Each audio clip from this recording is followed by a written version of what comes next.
Cease chat.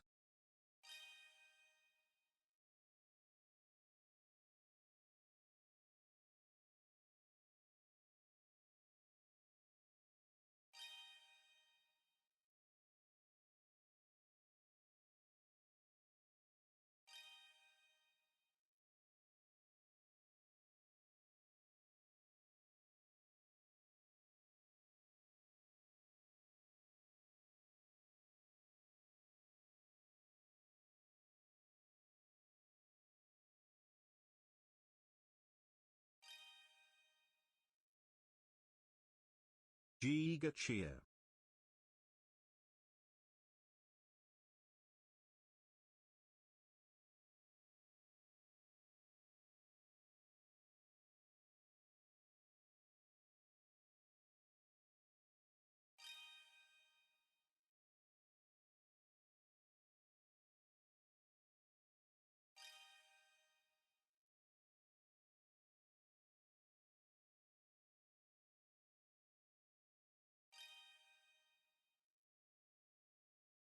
Almost a whole year.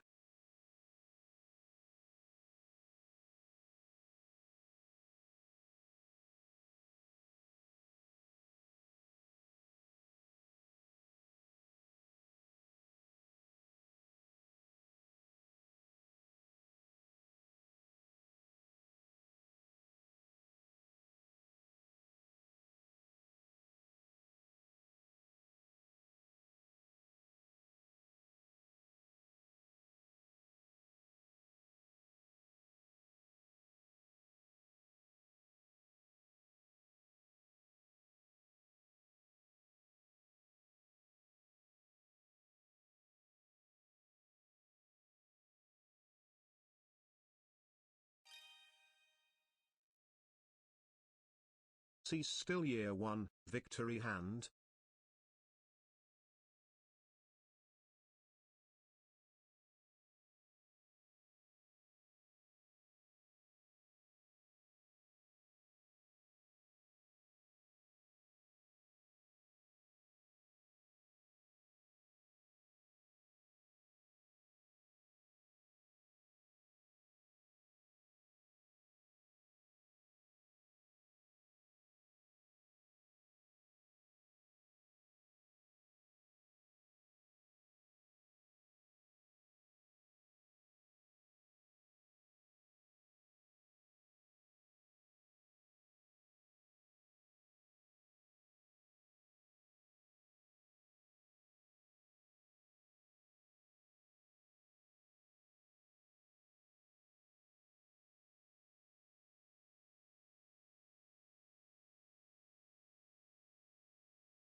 $14 of GEEGA U.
1 year of GEEGA. A whole year of GEEGING out high.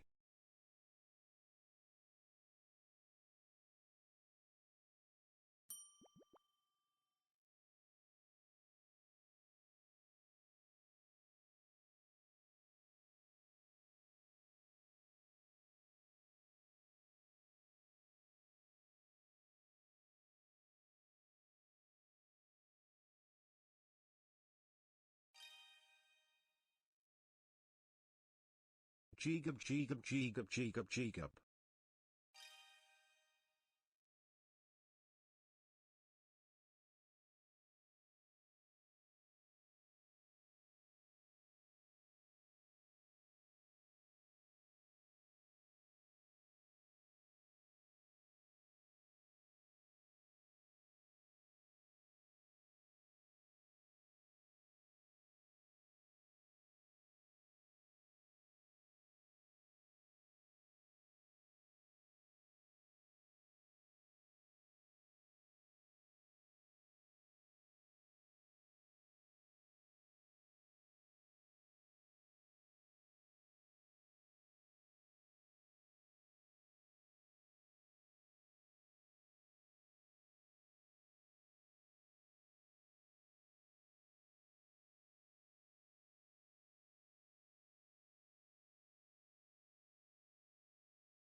Cease.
Hello.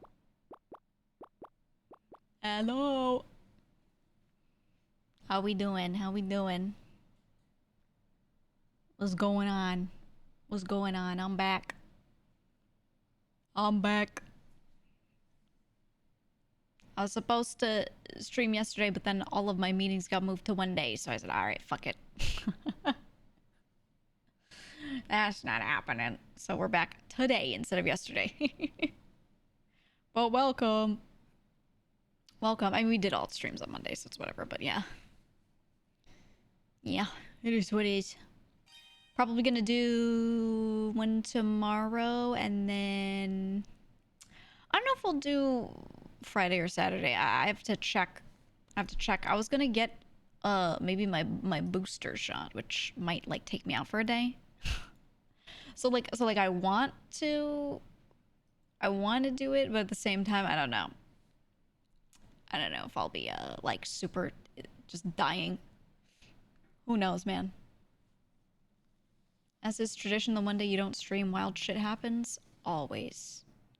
Always. I played a bunch of stuff yesterday. I was on GTA a lot. I didn't stream it because I had to keep like dipping out and going to meetings every like other hour. so I was like, yeah, I'm not gonna stream during this. Like, there's no way. So still around, but you know, I just wasn't streaming it. Recap was a nightmare. Oh, I know. I will say quick GTA tangent before I move on from that.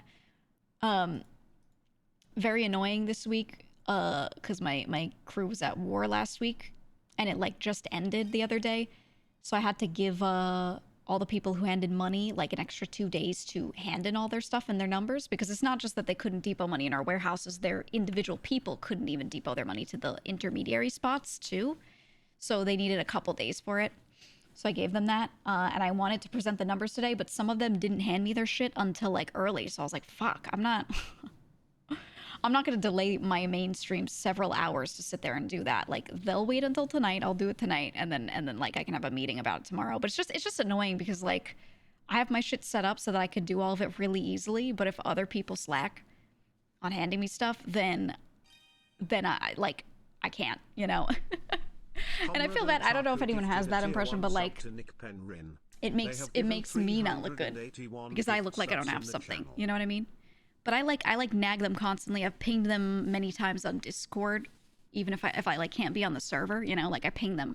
I'm like, yo, get this in, yo, this is the deal, I'm keeping them super apprised of everything, so what can you do? But it ain't real life, so, you know. Start finding them. Yeah. Well, I told them they had until today. So some people took that as, oh, I'll hand it to you in the morning and not like the day before. You know. Until doesn't mean during that day, it means up to, but whatever. Yo. Whatever. Anyway, it just means that like I have to keep logging on randomly and calling people and being like, did you do this? Did you do this? Did you do this? Can I have this? But I have most of it right now. I'm gonna do it after stream. I just feel bad because there are like a lot of leadership people that are only around early. So even if I get my shit done late at night and it's like completely done that same day, they don't know about it until the night. You know what I mean? Like I set things up so that it could get done over the weekend. So like early Monday, it's always done. And like anytime they delay it, I just can't have it done in time. And I hate that. I hate it so much, dude. I hate it so much. So, I wish leadership was around late, too. Oh, well. Oh, well. Oh, well. I hand a lot of info off to other characters so that they can help run things if I'm not around. So, it's very easy for, like, the day-to-day shit to get done if I'm not there. So, it's fine. Anyway, that's my GTA tangent. That's all we got. For normal stream... I was trying to decide what to do today. I was assuming we can just keep playing Wukong. I feel like I want to get through it. I don't know if anyone has particular feelings on whether I finish the game on stream or not. I would be fine just playing it. Just going through it. I don't know how you guys feel. I personally don't get tired of games. I don't at all. It's a good time to just sit around and yap and play it. There's nothing else that's come out new that makes me want to push it aside, to be honest. Like, it's just easy for anyone who doesn't even know what's going on to just step in and watch. It's chill. It's worth finishing on stream, IMO? Yeah, that's what people have been saying. I don't know, there's nothing else that has come out where I'm like, oh, I gotta play this. The only thing is that there is a game coming out next week. No, 2 weeks from now. In 2 weeks, there's a game coming out that that I like have gotta play. And then yeah, in Space Marine 2. That's it. So Wukong, Space Marine, and then something in 2 weeks. And other than that, yeah, there are no other releases this month, I think, that I'm like really really concerned about. I think everything else, I don't care whether I play it the day it drops or not, to be honest. I'm looking now. Let me see. What's our big old game release schedule? I usually put stuff on my Google Calendar, actually. When a game is announced as coming out a certain day, I put it on my calendar as a task.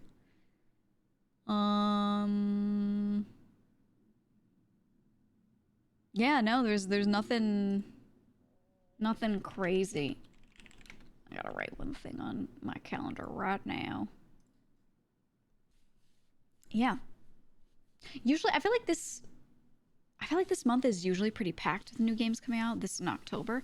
But I feel like this year it's been a little less, and more games are coming out October, November than I'm used to. I think. That's how it feels, at least. I don't know. I gotta keep me eyes peeled. Because sometimes there are games that are announced, and then they release within 2 weeks of when they're announced, you know? So I don't know if anything crazy will come out this month or not, but there's always that chance that they'll be like, oh, just in time for the holiday shopping season, this thing, you know, and then they drop it in like 3 days. So I will keep an eye out. I'll keep an eye out. We'll see. We'll see what happens. Nick, thank you for the tier 3. Butterect, thank you for 26 months. Thank you, guys. Silk Song Copium. I don't share any of the desire for Silk Song to come out because I didn't like fully finish the first game. It was good. Just something else came out, and I only ended up playing a little bit of it. Like, I'm gonna play it at some point. I just don't care. I haven't played enough to like have any feelings toward it yet. You know what I mean? I'm sure once I do play more, I'll be like, oh, this game's great, or whatever. Surprised you didn't finish Hollow Knight. I'll be honest, it's a genre of game that I tend to play a lot of. Like, usually anything that's properly, like, side-scrolling like that, I'll play a fuck ton. But I just prefer, like, a standard roguelike nowadays. I don't know. Something else came out, too, around that time that I, like, really wanted to play. That pushed it out of the way, and I can't remember what it was. But I don't know. I thought whatever I did play, I thought was really good, but I wasn't like, this is the greatest game of all time, because I've played a fuck ton of Metroidvania side-scrollers, you know, whatever you want to call them. I've played a fuck ton, and I think there are a lot of games like it, to be honest. Like Hollow Knight was good, but there are a lot of games like it, and that are also really good. So with some people calling it like the greatest game ever, I'm like, how many other similar games have you played? Because I'm sure there's a lot more out there, and I don't know. I think people just haven't explored similar games enough. I'm not saying it's bad. I just there's more as well, and like Hollow Knight is not the greatest thing ever created. Like, I know why people like it. I don't know why they like it so much that they're like, Silk Song is gonna cure my illness. You know what I mean? Unless they don't really mean that, and they're just posting on the internet and hyperbolizing. Maybe they are. I don't know. So there's plenty of other games to play, even if Silk Song never comes out. Well, true. There's always stuff. There's always shit. There's always good stuff. This is why I like to show you guys indie games sometimes. You know, because there's a lot of really, really, really great stuff out there that you might really resonate with. And I find people just don't give them chances. I don't know.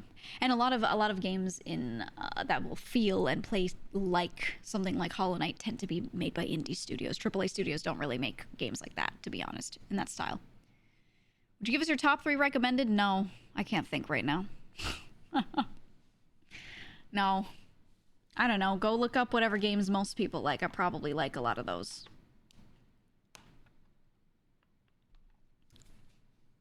I don't know. Play Doom Eternal. There you go. Oh yeah, Core Keeper 1.0. Oh, that's true. I think, hold on. Let me look. I think... Did I download all the new shit? I don't know that I did. I think Mouse said something about wanting to do Core Keeper. And she had put out there, she'd suggested maybe doing it like during her subathon, opening up a server for like a week or something. And I was saying that would be like really, really nice. Because then you could have people, like I was telling her she should just do something server based, right? Because then people could hop in and out. So games like Core Keeper, V Rising, Valheim, right? All those are really solid for like what she's doing. I'd even suggested doing a timed Minecraft server, like a Pixelmon or Cobblemon server or something like that. You know, we'll see what she ends up doing. But I think she was the one who first said she wanted to maybe do Core Keeper. So we'll see if she does. She's like 400 hours and it was really upset that you have to make a new world. Yeah. I know. PlayStation's making a AAA platformer releases this Friday. Yeah, but that's rare is what I'm saying. Like most of the games released in that sort of genre and just like platforming, they're like vast majority indie. Vast majority. Plans for a Mob Army Core Keeper server. I don't know how many people you can have playing on a Core Keeper server at once without it getting crazy. I haven't played enough to really like not just know what can be handled, but know what makes sense from a gameplay perspective. So I'd have to go and check, I'd have to go and check what makes sense there. Because some games, I'll start up a server because I know, like, we have a lot of people in Discord, but it can be handled. There are some other games where it just does not make sense because, yeah, right, like let's say it's 8 people max or something like that. I would not set that up for the community because then... That's crazy. There's going to be way too many people trying to play, and so many people are just not going to get to, you know? So I'd rather, pick stuff that they can actually play on. Yeah, like Rust or something, right? I actually did want to play Rust again at some point, because I never got to properly learn Rust, I feel like. I want to do that. Platformers are the go-to for most every new game dev. Yeah, and I will say... A lot of the ones that I've played on stream, like for an indie game gauntlet, I've continued and fucking loved. One that I got through was Ultros. I had a sponsored stream a while back for this game called Ultros, and I went through and played the rest of it off stream. I played on my Steam Deck. I loved that game. I didn't realize I would like it so much. Like, it felt good to play. That was the one that had the Yug stat. Remember, you'd absorb and eat things and you could raise your Yug. It had like 4 stats and they had like random words, and then when you would raise it, you would end up getting an experience point in it, and you could like spend it on a skill related to it, right? You gotta get my Yugs in, dude. It was really cool looking. It was like all hand drawn. But it played well. It played really nicely. I thought it was gonna be more of an art project, but it was smooth. It was smooth and I liked it, so I went through and played more of it. And I loved that game. I really loved it. Yeah, the artsy art style. It was cool. When I first saw the art style too, I was like, I don't think I'm gonna like this, but it looks really cool. So I took the sponsorship because I was like, it's really cool and I want to support it, like the fact that they did all this, you know? And then it played like butter and I was like, oh man, wait, I like it. I was like, wait a minute. I didn't think I would like dislike it. I just didn't think it would hit that hard, you know? But yeah, I loved that one. I loved that one. Ultros was great. We've done a few like random sponsored indie games that I've just kind of given a chance because the team is nice, or I trust like the publisher is one that publishes good stuff. And yeah, we've hit a few gems. I felt Ultros was one of those. Actually, I don't know how many downloads it ended up getting. Looks like it didn't really end up with that many downloads. it just didn't get a lot of attention. I think it's because the animations, because everything's hand drawn, there aren't that many frames in the animations. So when you look at the videos of it and you look at how handmade it looks, people might assume that it's probably like not that well done. But it absolutely is. It absolutely is. It has like excellent ratings from people that have actually played the game. So I don't know. I liked it. I liked it, and I was hoping more people would give it a chance. It's also super vibrantly colored, and I find like gamers just hate nice colors. They love games that look fucking dank. I've noticed this. They want everything to look dank. You played Pyro Software's game, Heartbound? No, I have not, actually. Is it on Steam? I believe it is. That was something that was on my list. I wanted to, at some point, play it. I have not tried it. I don't know what it's about. I will say, based off of the pictures, it looks like it's about emotions. Maybe. I don't know. Certain stories for me hit and other ones don't. And it's not the level of emotion, but it's like when a game is very much about like a character confronting their feelings or whatever. If the story doesn't resonate with me, it makes me really not like the game. It makes me really not like it. If I don't find it relatable at all, it just, I'm like, it just ruins the story for me. I don't know. So a lot of the time, so I wasn't really like an angsty teenager. I was just like chill. I just played video games and read books and just was like waiting until I was an adult. That was basically it. I didn't really have like, I don't know, any like crazy strife around those times other than like not having money, which wasn't even crazy strife because I just wanted to read books anyway. So it's fine. So like, so whenever a lot of games, their stories are around like young people finding themselves and going through like certain types of hardship. I find a lot of indie games have this as like their main story point, right? And so many of those stories just do not hit for me. I'm just like, I didn't have this and I'm not relatable or relating to this. You know? And it just makes me like really not get much out of these games. It makes me feel like the story is a bother to me and I just want to get through the gameplay, so I start skipping dialogue and you know what I mean? And that's just me. That's just me. I think it's good for people that do relate to it. But you know, and when you relate to something like this, it can be so profound for some people. And I like nowadays, because I'm a streamer, I just say it out loud, but I used to like not tell people around me how much I just did not like a lot of games that they loved because I didn't relate to it at all, but they did because they would just be like, you don't fucking get it, you know. They would like get upset. And I'm like, I don't know. Yeah, exactly what Nist said. There's nothing worse than a game that fully believes you're on the same page when you're really not. Right? And there are a lot of games that tell a story about a character that I do not relate to at all, but the way they tell it is, it's just a movie that I'm watching, which is fine. Whereas a lot of other games, it's like you had to have been there and gone through the same thing or like really relate to it for it to hit in any way. And I think I don't like writing like that. I don't know. It's just my personal opinion. I think that's not good writing, because good writing is being able to take any character, any situation, whether they're like the viewer or not, and having that person watch it and understand it and feel something from it. Which, you know, if something is written well, you could just do that. Like I've completely not related to a lot of characters from media, but because the writing's so good, I love those characters and I love the story.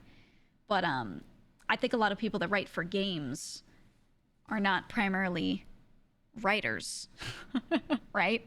That's not their main thing. It's just something that they have to do to get the game across. And I think it just ends up kind of like they fumble because their story's really good, but again, only something that makes sense if you also were there, right? And I think stuff's best when you're given all the pieces and context to relate. Exactly. So JRPGs will change your life. I like a lot of JRPGs because it's the same thing that I was saying. Like, even if I don't relate to the character, usually the writing's so good, and it's like watching a movie. You're just seeing characters go through something, and you're just watching a story, and that's fine. You don't have to like be immersed to the point where you see yourself in the characters to feel anything from it. So, you know, a lot of the time, it's really good. It's really good. Thor made it so people at least get something out of interacting with the game, even if they don't fully connect. Yeah, and that's good. I think that should be kind of the priority. You write out your story, and then when you start writing the specifics of how you're going to deliver the story, you try to do things here and there that kind of make it like that, right? So like you can still get something from it, even if you don't like look at the main character and go, oh my god, that's literally me. Right? So I don't know, but that's really hard, because when you're an indie game dev, I mean, you're probably not someone who did creative writing as your main thing for a long time. So, you know, you give a guy who's mostly in development the chance to write everything out for a game and write all the dialogue. It's not going to be like perfect, you know? So I'll still give these games a chance every time an indie game comes out, and, you know, I'm like, this story's not going to be for me. I'll still do it because you have to go into it understanding that too. But at the same time, you know, I think people sometimes expect other people to look at someone's emotional story and be like, you have to empathize. And I'm like, I kind of don't sometimes, though. Right? Sometimes simple's better. Yeah, exactly. Like, to make them more relatable, you should simplify them down. Right? You said life is strange as writing feels awkward, though. It's almost as if the writers are simply guessing what teenagers deal with. It feels off. Yeah, like very... Yeah, I was going to say exactly what Chancellor said, like, hello, fellow kids kind of thing. I felt that, too. I hated Life is Strange. I was so excited for the game when it was announced, because they were talking about the mechanics of the game and not the story in the early trailers. They were like, look, you go back in time and it does choices, whatever. And I love, like, visual novels, things like that, you know? So I was like, oh, that's so cool. I'm going to love this. And then I get into the game, and I hated the story. I hated the characters. It felt very shallow and like pretend deep, and I felt like the way they were writing these characters was just a mix of surreal, not realistic, and also a bit like condescending. Like every character made the worst decision every time, right? That's how I felt about it. Poo poo caca. I don't know, it just was like, it felt like they were making fun of teenagers a little, which is not like what the intent was at all, for sure. But I was looking at it and I was like, do you really think every young person is this fucking stupid? Do you think every teenager is just like hounding to be different and to defy people and blah, blah, blah? You know, it's just something about the way it was written. I was like, there's so much assumption here that really bothered me. Yeah, Chloe getting mad at Max no matter what she picks. Right. There's no recourse in all these situations too. And I was like, ugh. I don't know. It felt like a 90s movie about teenagers, but even more poorly written. Yeah, and then they have like drugs and alcohol is the main thing. And I'm like, I know some kids get into this stuff, but like, I don't know. It just felt like I was being forced through a story that I didn't care about. So I just didn't like the game. And I played through the whole thing. I had to put it down, and I went and picked it back up to get through it at some point because I wanted to give it a really fair chance, and I just finished it and was like, I don't like this. I don't know. It was a cool concept, but I don't know. Sam Squatch, thank you for tier 3. Thank you. Thank you. You really never clicked with that idea of teenhood? Yeah, for me, when I was like a teenager, I didn't want to defy my parents, really. If they did something, made some decision, said something that I didn't like, I had really nice parents that I could sit down and talk to and have a conversation with.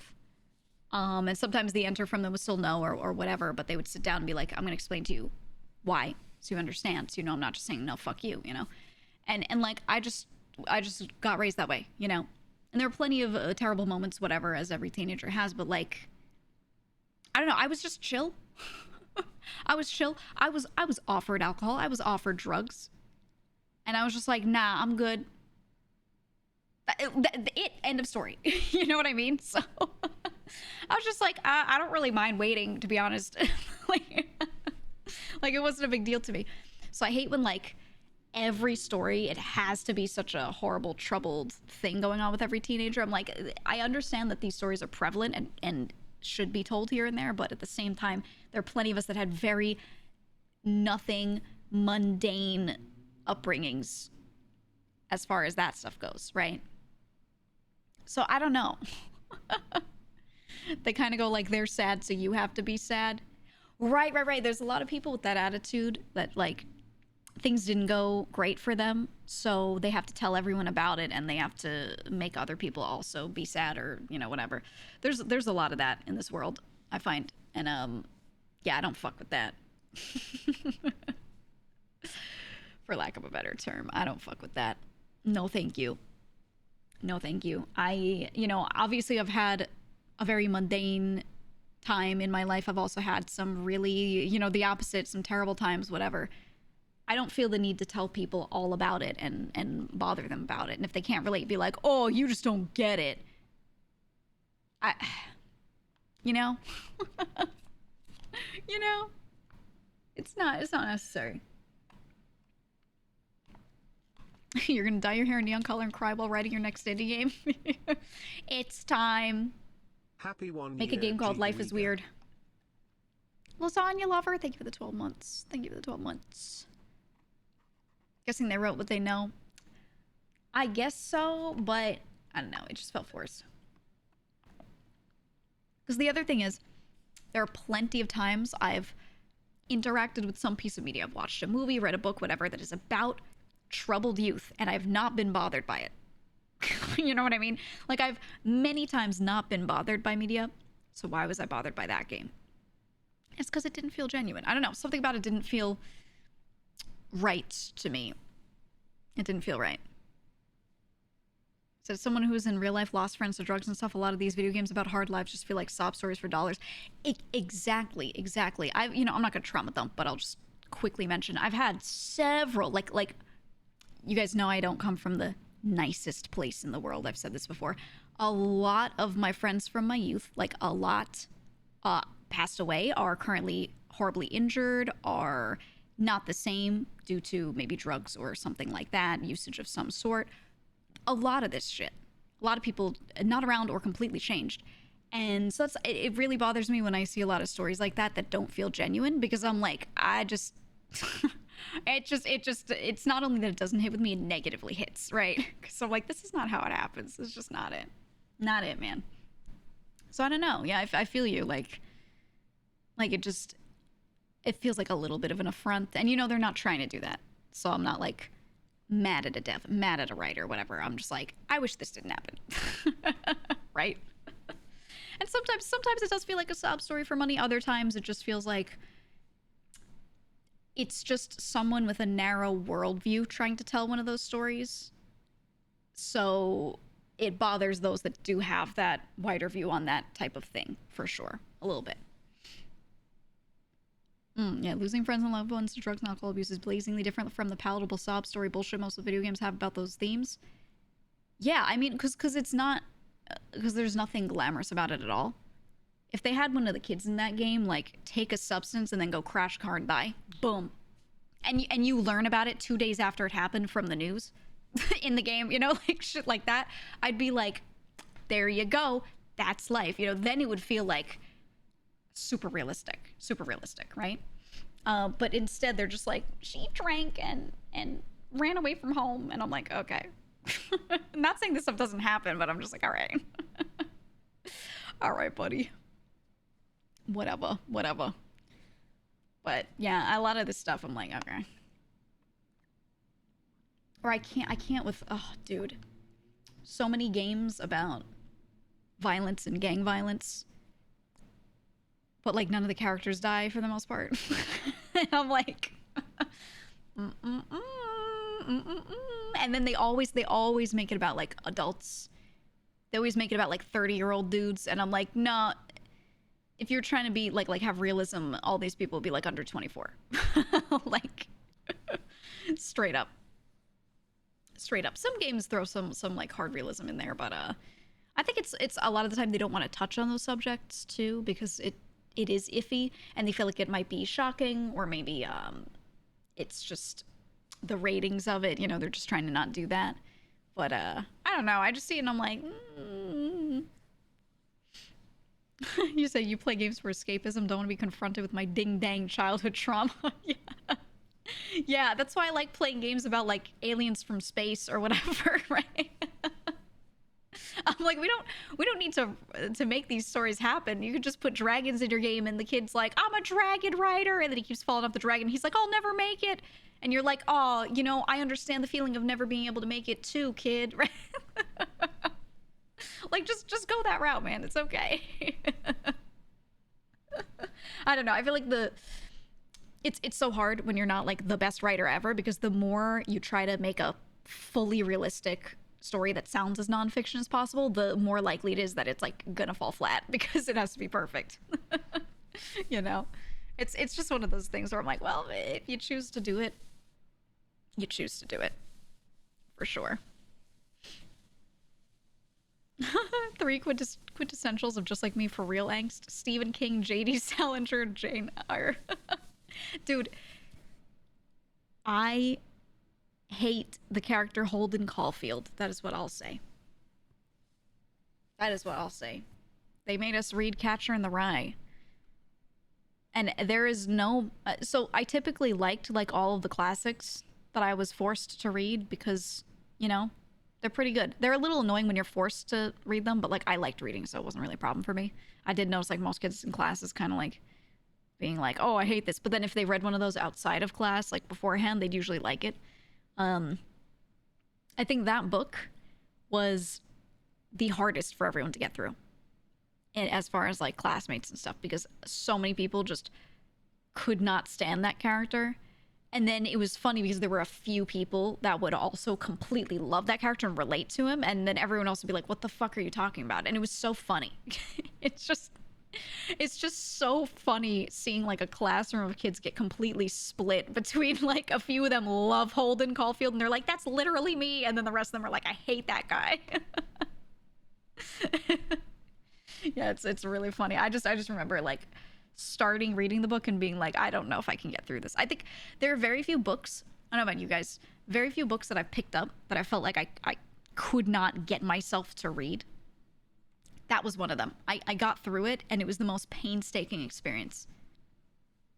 That, and one of the other books that was just so annoying to read was Ulysses. And I liked that book. I liked the story, but the prose was so fucking annoying to read through. So, hardest books for me were Catcher in the Rye and Ulysses. Catcher in the Rye because I hated Holden so much I didn't want to read it. And then Ulysses because it's fucking Joyce. And I don't know if you guys have read it, but just don't. Just read a synopsis. This is an utter slog for you. Speak English. Exactly. Let me see if I could find an excerpt from Ulysses to read. Like a really short one. Just so you can understand how the writing was. This is basically... yeah, it's one of the books that's meant to be the hardest read possible. It's oh, it's public domain? Oh. Okay, an excerpt from Ulysses by James Joyce. It was written in 1922, or published in 1922, it looks like. Okay.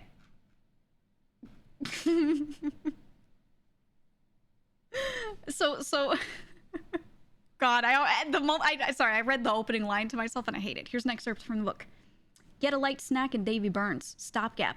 Keep me going. Had a good breakfast. Roast and mashed here. Pint of stout. That's dialogue. Every fellow for his own, tooth and nail. Gulp, grub, gulp, gob stuff. He came out into clearer air and turned back towards Grafton Street. Eat or be eaten. Eaten. Kill. Kill. This is real in this book. Suppose that communal kitchen years to come, perhaps. All trotting down with porringers and tommy cans to be filled, devour contents in the street. John Howard Parnell example. The provost of Trinity Every, mother's son, don't talk of your provosts and provost of Trinity women, killed children, cabmen, priests, parsons, field marshals, archbishops. From Aylesbury Road, Clyde Road, Arson's dwellings, North Dublin Union, Lord Mayor in his gingerbread coach, old queen in a bath chair. My plate's empty. After you, with our incorporated drinking cup. like Sir Philip Crampton's fountain. Rub off the microbes with your handkerchief. Next chap rubs on a new batch with his. Father O'Flynn would make hares of them all. Have rows all the same. All for number one. Children fighting for the scrapings of the pot. Want a soup pot as big as the Phoenix Park. Harpooning flitches and hindquarters out of it. Hate people all around you. City Arms Hotel. I can't read this anymore.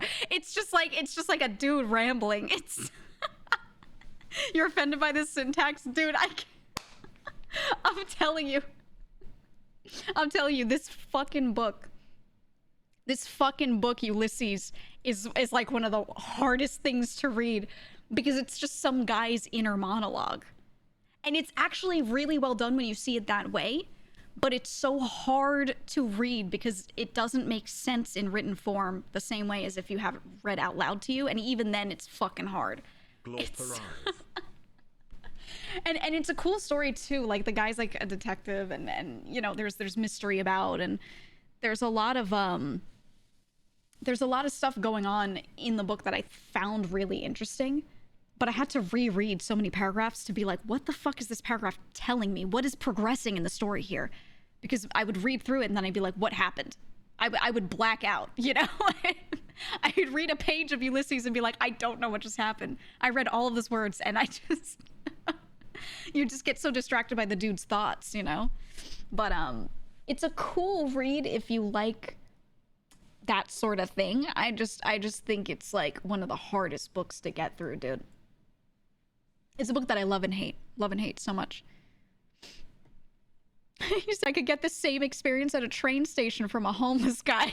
That's literally, yeah. This book feels like some guy sat down and started talking into like a device and started telling a story from the perspective of the dude's brain, just into something like audio wise. It doesn't sound written, which is so fucking weird. So fucking weird. Giga, why don't you write books or at least publish them? I think you would kill it as a publisher. That would take way too much time. I used to like creative writing a lot. I used to do it for fun because you could do it for almost free. You just had to buy paper. So I used to do a lot of creative writing in my spare time when I was younger. Yeah, that's it. I would have loved to be an author, but it seemed like it was such a hit or miss profession. Like if you can publish a few books, you might do really well for yourself. But yeah, writing a book is a big undertaking. Exactly. I wrote something that I would consider a novella, not a full novel, that I liked at the time. I was pretty young, but I was like not a teenager anymore. I finished it, and I think I finished it early college, like my first year of college. That was the thing that I did to keep myself sane outside of class. Was I worked on that. And it took me years. It took me years to like go over it and rewrite until I was happy with it. And I never published it because I didn't like it. I was happy with the end result. And by the time I was done writing it, because it took years, I was like, I would write something else if I started now. I wouldn't write this shit, you know? And I was just so done with it. And I could see myself having continued, but I felt like I didn't like, you know, like that feeling of having finished it and being like, if I wanted to publish this, I would have had to publish something that I don't know. I didn't like spending 5 years on something. Now you can write a book in a year if you're a good writer, whatever. But I don't know. It was just one of those things that like, if I wanted to continue doing it and do it at a pace where I could publish things and try to make it a job, I would have had to do nothing but that. And I wasn't going to drop my prospects for that because my prospects were good, you know? So I did enjoy it. And like, if I retired early, I would probably just take up writing as a hobby straight up. It's just something I always loved, playing video games and writing. But like, nah, not enough to like not do my other shit that was stable for it. You know? So no thanks. Can you publish them? No, I wouldn't publish any of that stuff. No, I wouldn't. It's also like stuff that I started when I was younger and then finished when I was a little bit older, but I was still young. So I don't know. It just doesn't reflect like anything that I would write nowadays at all. But I don't know. It's a lot. Though, now that I've done it once, I feel like I understand how I would do it differently another time to make it go way faster. way faster. So I don't know. I don't have the time. I don't have the fucking time, and I'm more interested in helping the games industry. Straight up. That's all. That's all. You said I hate writing a thing and rereading and going, this is shit. I mean, yeah, that's just part of what you have to go through to get a good product, though, right? It's like you look at it, you say, this is shit, and then you go, okay, how do I make it not shit? And you rewrite it. Pretty much everything that anyone writes has been rewritten like 10 times, so yeah. So I have an author friend that he goes through that a lot. By the time he's done editing something, he completely hates it. He had to learn to just say screw it and publish it anyway. Yeah, that's what I've heard. I have one friend who she does publish stuff. She's not like some huge accomplished author, but she makes enough to pay her rent, you know, at least. And she basically said the same thing. She was like, yeah, you write stuff and you publish it, and you write stuff and you publish it. That's it. That's it. If you like it, you just need to look through it and just be like, I'm okay with this. I'm okay with it. And that's enough. She was like, you're never going to get any more than that because it's your own work. It's like when you listen to your own voice on recording and you're like, oh, you're going to get over that a little bit, but not completely, right? So that's just kind of where that is. I don't know. Yeah, artists do the same thing. Exactly. For sure. Do you feel it's easier to tell a story in a video game than it is in a book? That just depends on the person's background. Some people are just going to be better at writing because they're better at articulating with words. Some people are just better at articulating with visuals. Going through Henya withdrawal ATP feels beard Me too. Me too. I just left her a nice message before the stream. Yeah. A friend told you at least a good 60% of Eastern literature can be traced back to just Journey to the West. Yeah. I wouldn't say 60%, but a lot. A lot of old Eastern literature was lost too. Not as well kept that compared to some Western literature. But yeah, fuck ton. Or like you'll even see in Western media, there's like often a Monkey King character that shows up, and it's not really doing justice to Wukong. Like a lot of the time, it's nothing like him. Not at all. But there's like a character like that somewhere, and it just shows the influence that it's had even in the West. Right, a nod to the character. Yeah, like just a little something. Like there's like a guy who's a monkey and he probably wears like a gold circlet on his head, right? Something like that.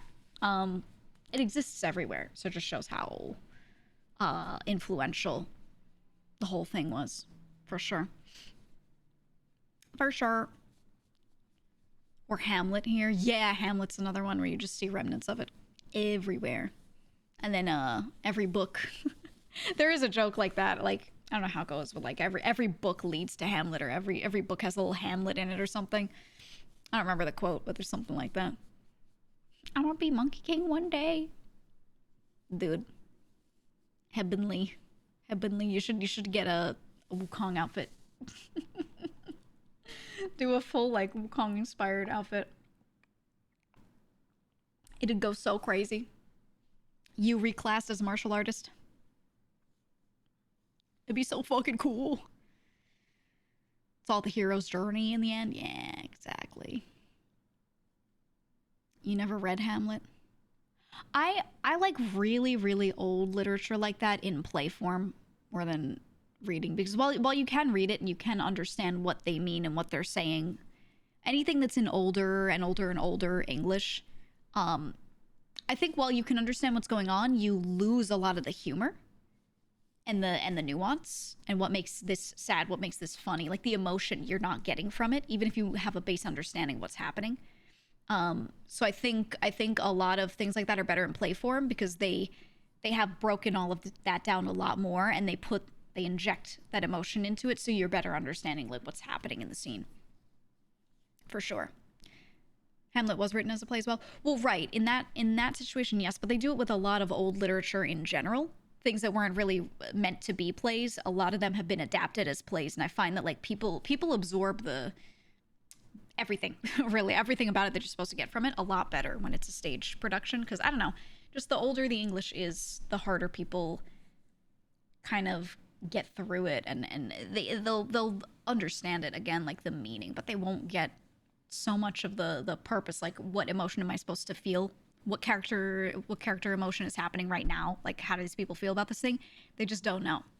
And you'll get it in some places, not in others, just because of the language. I don't know. Stay thy good hand, sir.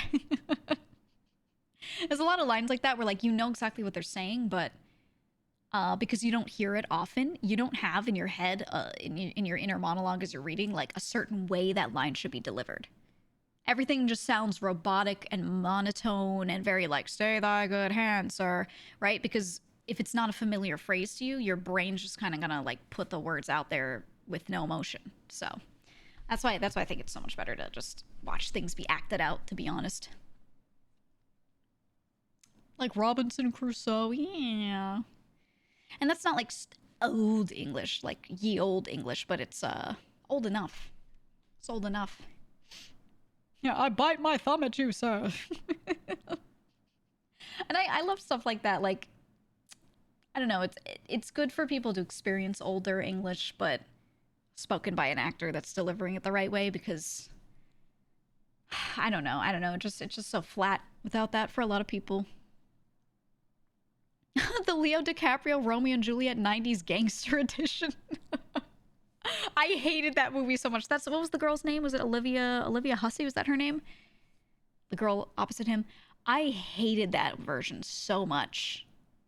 Yeah, gun. It was so bad. It was like, it was a weird bastardization of it. Sorry, I can't speak today. Weird version of it, and I just didn't like it. It's terrible. It's fascinating. Well, yeah, you can't look away. It's so weird. I remember watching it a long time ago, and I was like, what story is this? And my mom was like, this is Romeo and Juliet. Because I was watching it, and I hadn't seen the title or anything. I just, like, sat down while it was playing. And, like, I see the main actress, who's Juliet, sitting there with her hair done a specific way that makes her look like, you know, she's from those times. I was looking at her, and I was like, why is she wearing, like, normal, modern-looking clothes? And then some guy comes out and he has a gun, and I'm like, what? Like, I just remember being so confused, and my mom was trying to tell me, no, this is Romeo and Juliet, and I was like, no, it's not. They have guns. I was like, it's not. She was like, I swear it is. I swear. It was just so funny. I was like, it's not it. So fucking funny, dude. Carmen, a hip opera. I also really love a lot of opera too, and so it's just so hard to watch like certain adaptations, but they're really funny. I feel like the 80s and 90s were a weird time for that kind of thing. Reinterpretations of stuff. They're trying to make it modern and cool, but it was like super fucking lame. There's just a lot of those productions. Hi, Clown Pubes, how you doing? It wasn't Romeo and Juliet, it was Smith and Wesson. Straight up. It was like the way West Side Story is based off of the story of Romeo and Juliet, but told in a totally different way. It was like that, but bad. I also don't like West Side Story that much, for the record. Some of the music's good, but I don't like that musical. It's okay. I hated that movie though, dude. So bad. There are a few musicals I like dislike. West Side was okay. I don't like Cats. And I hate Rent. Oh my god, the musical Rent, hate it. Very rare for me. I like almost every musical. I just fucking hated Rent. It was so bad. Cats the musical had some things about it that were incredible, and then the rest of it I hated, dude. What the hell is a Jellicle Life? Hold on.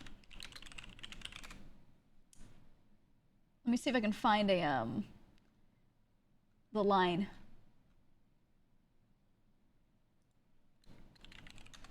Let me find, like, Angelical. I mean, probably, but imagine sitting in the audience and you're watching a musical about some cats, and they're like, one cat will be the chosen one. And they don't say this literally, but they're like, basically this cat's gonna be Cat Jesus. They're gonna be the best cat, the most righteous, pious, whatever the fuck cat, and they're gonna live a jellical life. What are you supposed to think sitting there in the theater? Now, you're not supposed to, like, make a lot of noise in a theater, so you're trying hard to either not laugh or groan. Like, you're just sitting there like, okay. I just,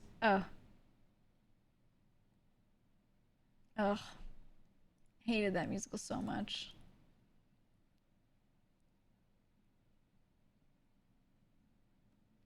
I'm looking at the origin of Jellicle. Jellicle cats are a fictional type of feline from Old Possum's Book of Practical Cats. Oh, okay. A 1939 collection of light poetry by T.S. Eliot. Very famous poet, you should know the name. Jellicle cats were adapted for the 1981 stage musical Cats by Andrew Lloyd Webber, where the wide array of diverse jellicles is central to the musical's world building. So no, it's not from the word angelical, unless the original had it from that, but it's just called jellicle. Jellicle cats are briefly mentioned in T.S. Eliot's 1933 poem, Five Finger Exercises. Briefly mentioned.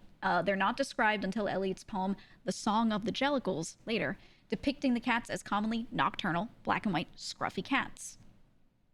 Eliot mentions how they gather at an event called the Jellicle Ball. The name Jellicle comes from Eliot's unpublished poem, Pollicle Dogs and Jellicle Cats, where pollicle dogs is a corruption of poor little dogs, and jellicle cats of dear little cats. That's where the word comes from. It's a corruption of the phrase dear little cats. He turned into jellicle.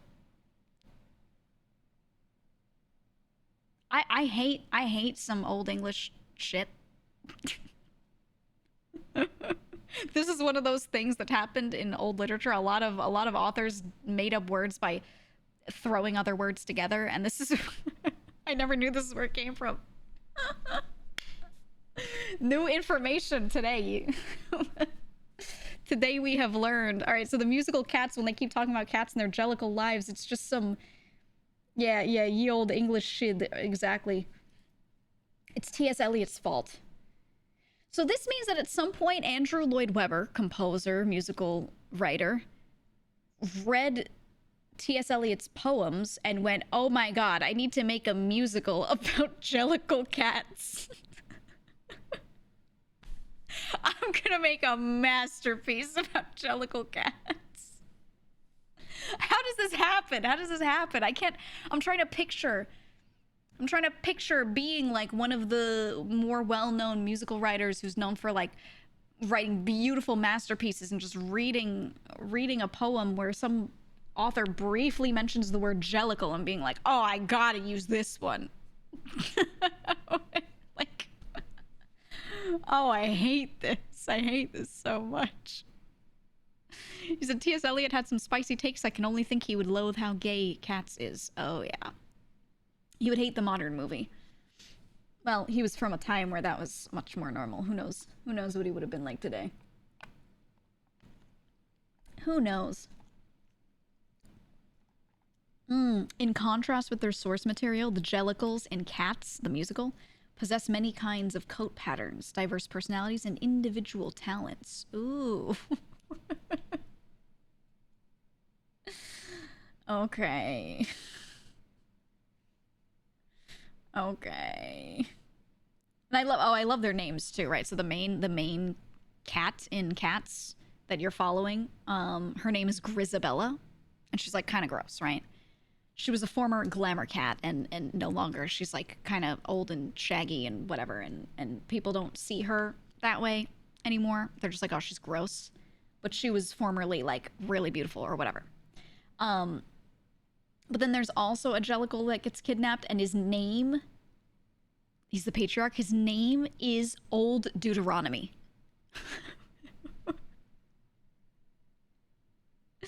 And that is also a character in T.S. Eliot's 1939 Old Possum's Book of Practical Cats. So this means that Again, Andrew Lloyd Webber read more of T.S. Eliot's poetry and was like, yeah, we're gonna make old Deuteronomy be the patriarch. It's like, dude. Joel, how do you feel about the movie Cats? We were just going down a rabbit hole, was trying to learn where the fuck the word jellicle came from, because they say the word jellicle with a J in the musical Cats like 100 times, and I was like, where did this come from? I never looked it up, and I finally did. And I learned that it was just a bastardization of the phrase "Dear Little Cats" by T.S. Eliot in a 1933 poem. That's it. And then some guy in like the late 70s and early 80s reads these poems and is like, I gotta write a musical about this one. And then we got the musical Cats, and now like, I was hoping you would have a better origin story. I don't know. You had a friend who stimmed the word jellicle cats for years. Sometimes I'll say it to Mouse just to piss her off. We'll be hanging out or playing a game or whatever. We were playing Minecraft once this is a long time ago, and she was having like a rough day, but something was bothering her in Minecraft. She was like, I can't get this thing to work, and I was like, you gotta calm down or else you won't live a jellicle life. She's like, stop. And it's just one of those things where like, I get it, Joel. Like, I stim it too. I stim it. Don't you want to lead a jellicle life? I want to go to the jellicle ball. They're never going to let me go to the jellicle ball.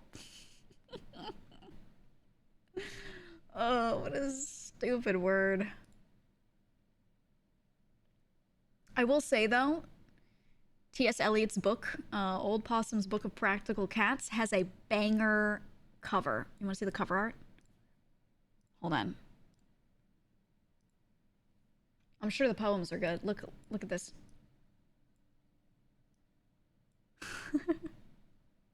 Look at the cats he drew.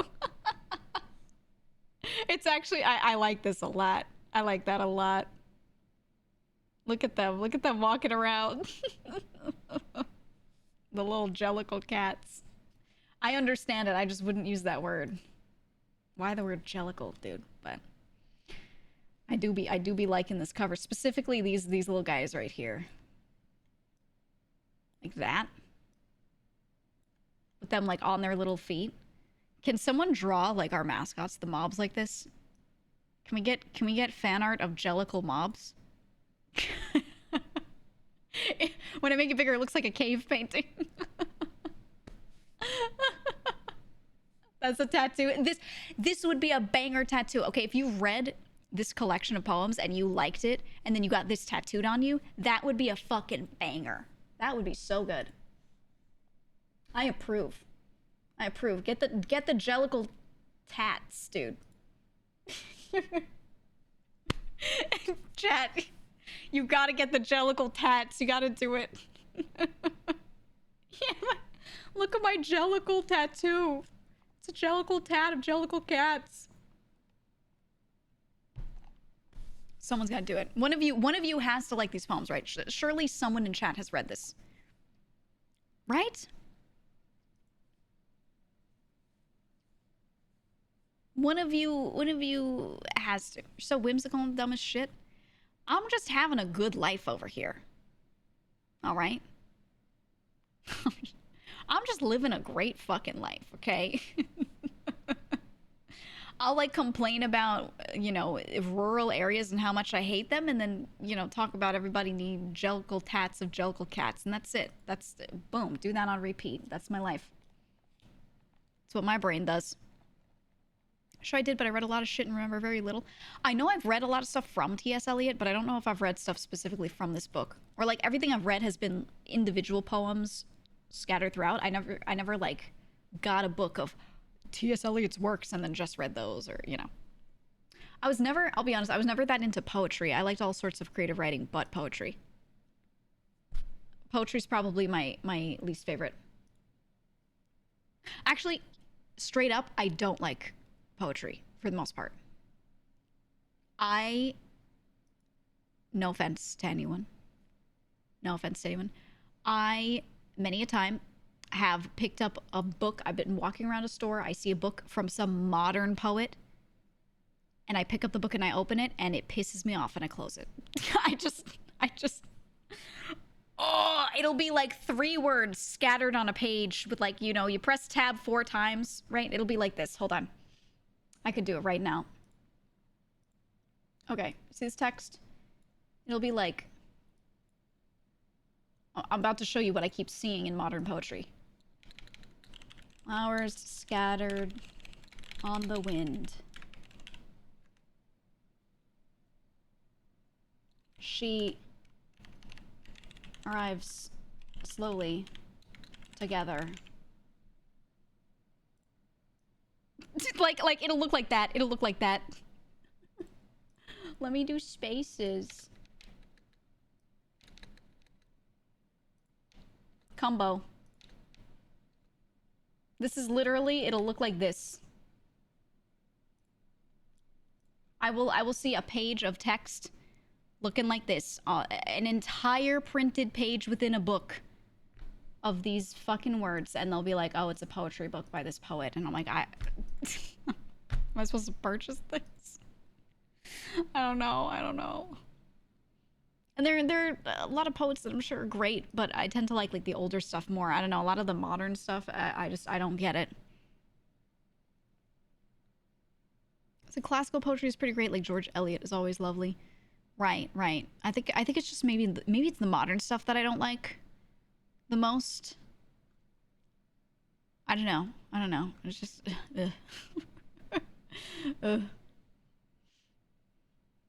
Then a sketch of a flower of a bird taking up the rest of the page, or a flower or a bird. Yeah, it's always like that. It's always like that.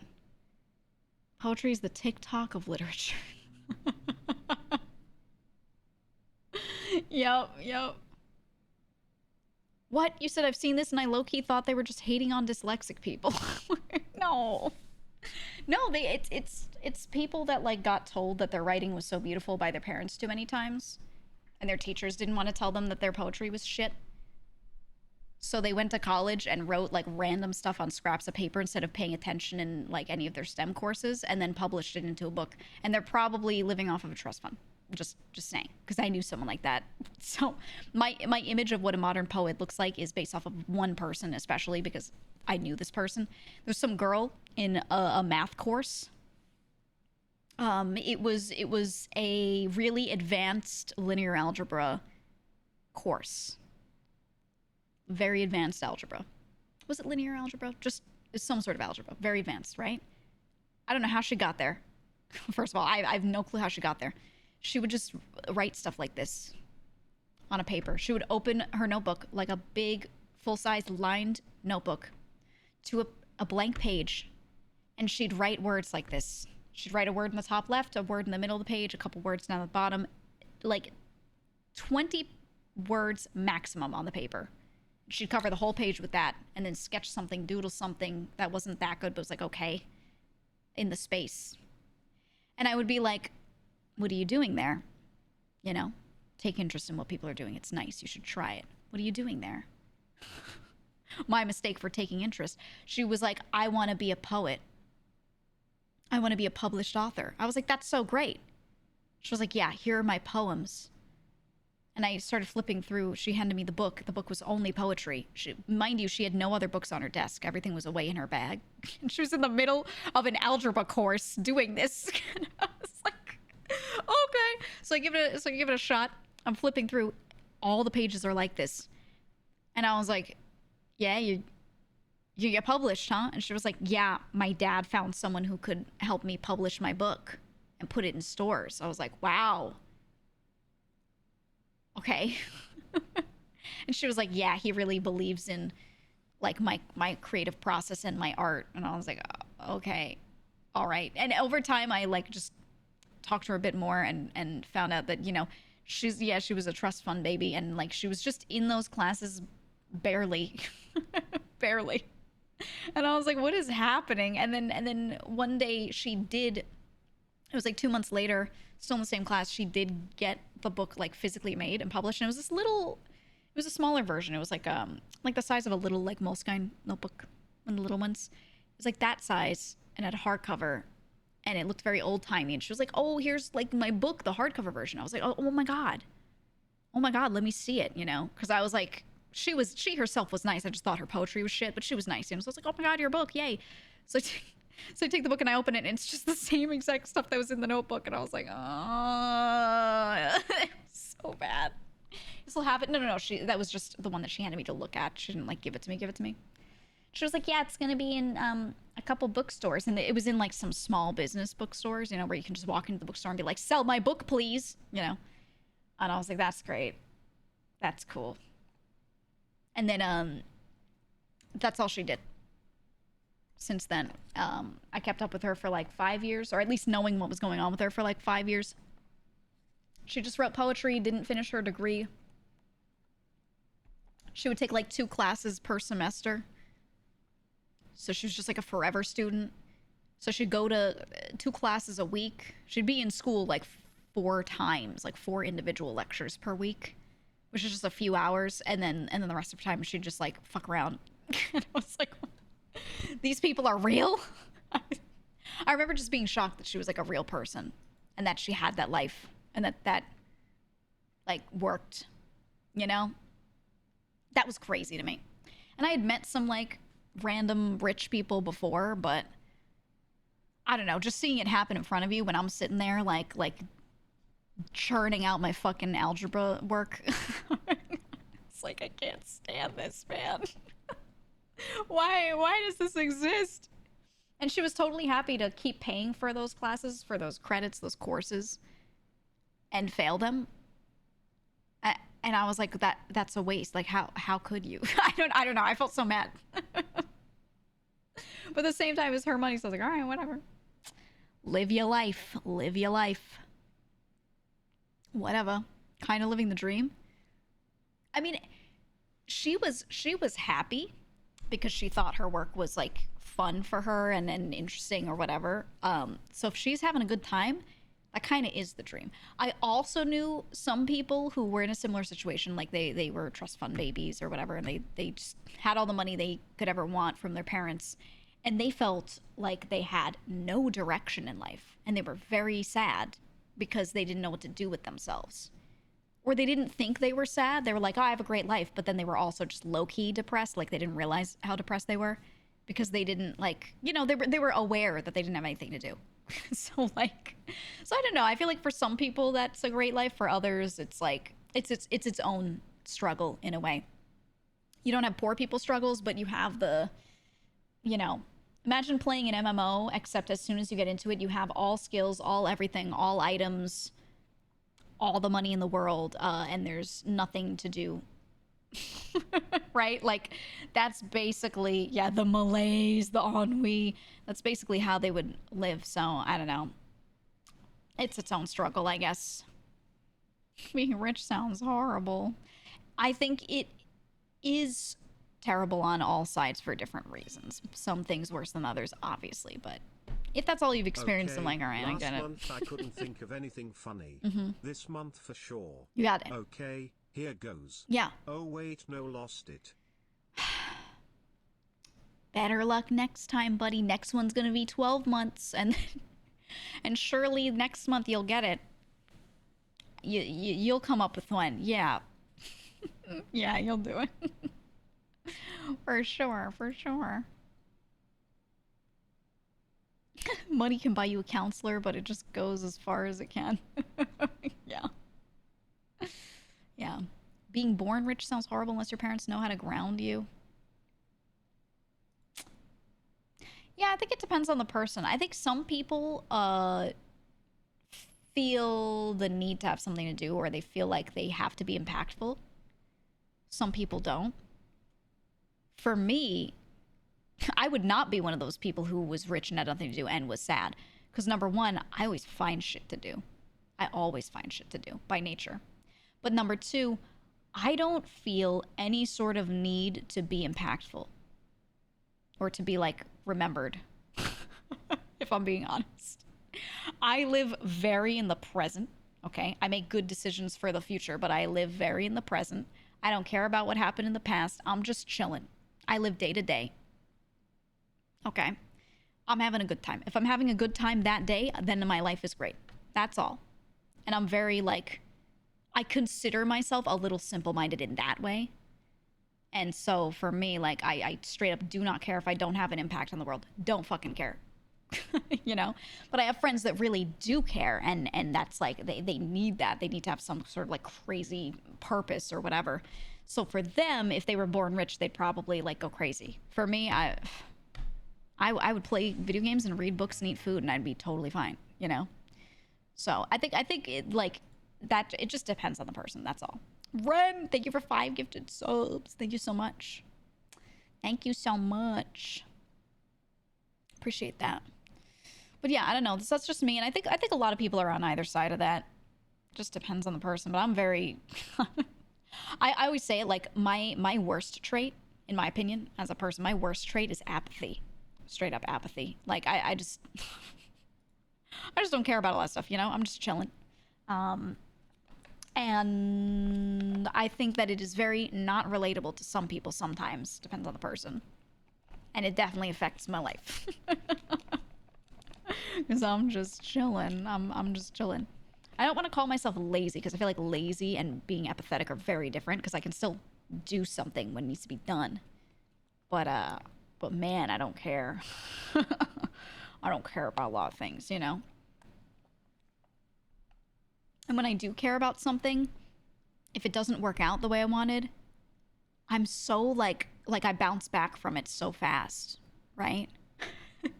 I worked for 5 years on writing that novella when I was younger, because I was like, oh, I love creative writing. I want to write like a full finished piece, maybe publish it. And I finished it and I didn't like it. And I was like, damn. And I just got over it. You know what I mean? And some people would be like, oh my God, 5 years of work wasted. And they'd like freak out. Not literally 5 years of work. Obviously, I was doing it in between other stuff. But still, you know, a lot of people would be like, oh, and for me, I don't know. I was just like, okay, well, it's whatever. Yeah, I didn't lament, right? Yeah. So for me, I don't know. Like, I'm just chilling.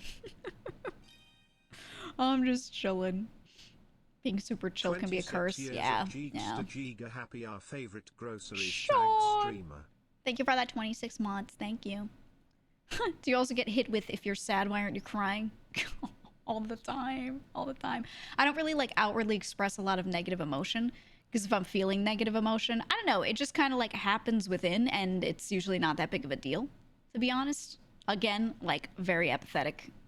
I move on so quick. So, and I also express myself with words. I just use words. Something will happen that's not good, and I'll be like, yeah, I really didn't like that. That was pretty upsetting. And I'll just say that. I'll say that very matter of fact like that. And people who know me really well are like, she's saying what she's feeling. You know what I mean? Like, I don't have to be like tearing my hair out and punching a wall to be like, oh, so upset. Like, you know what I mean?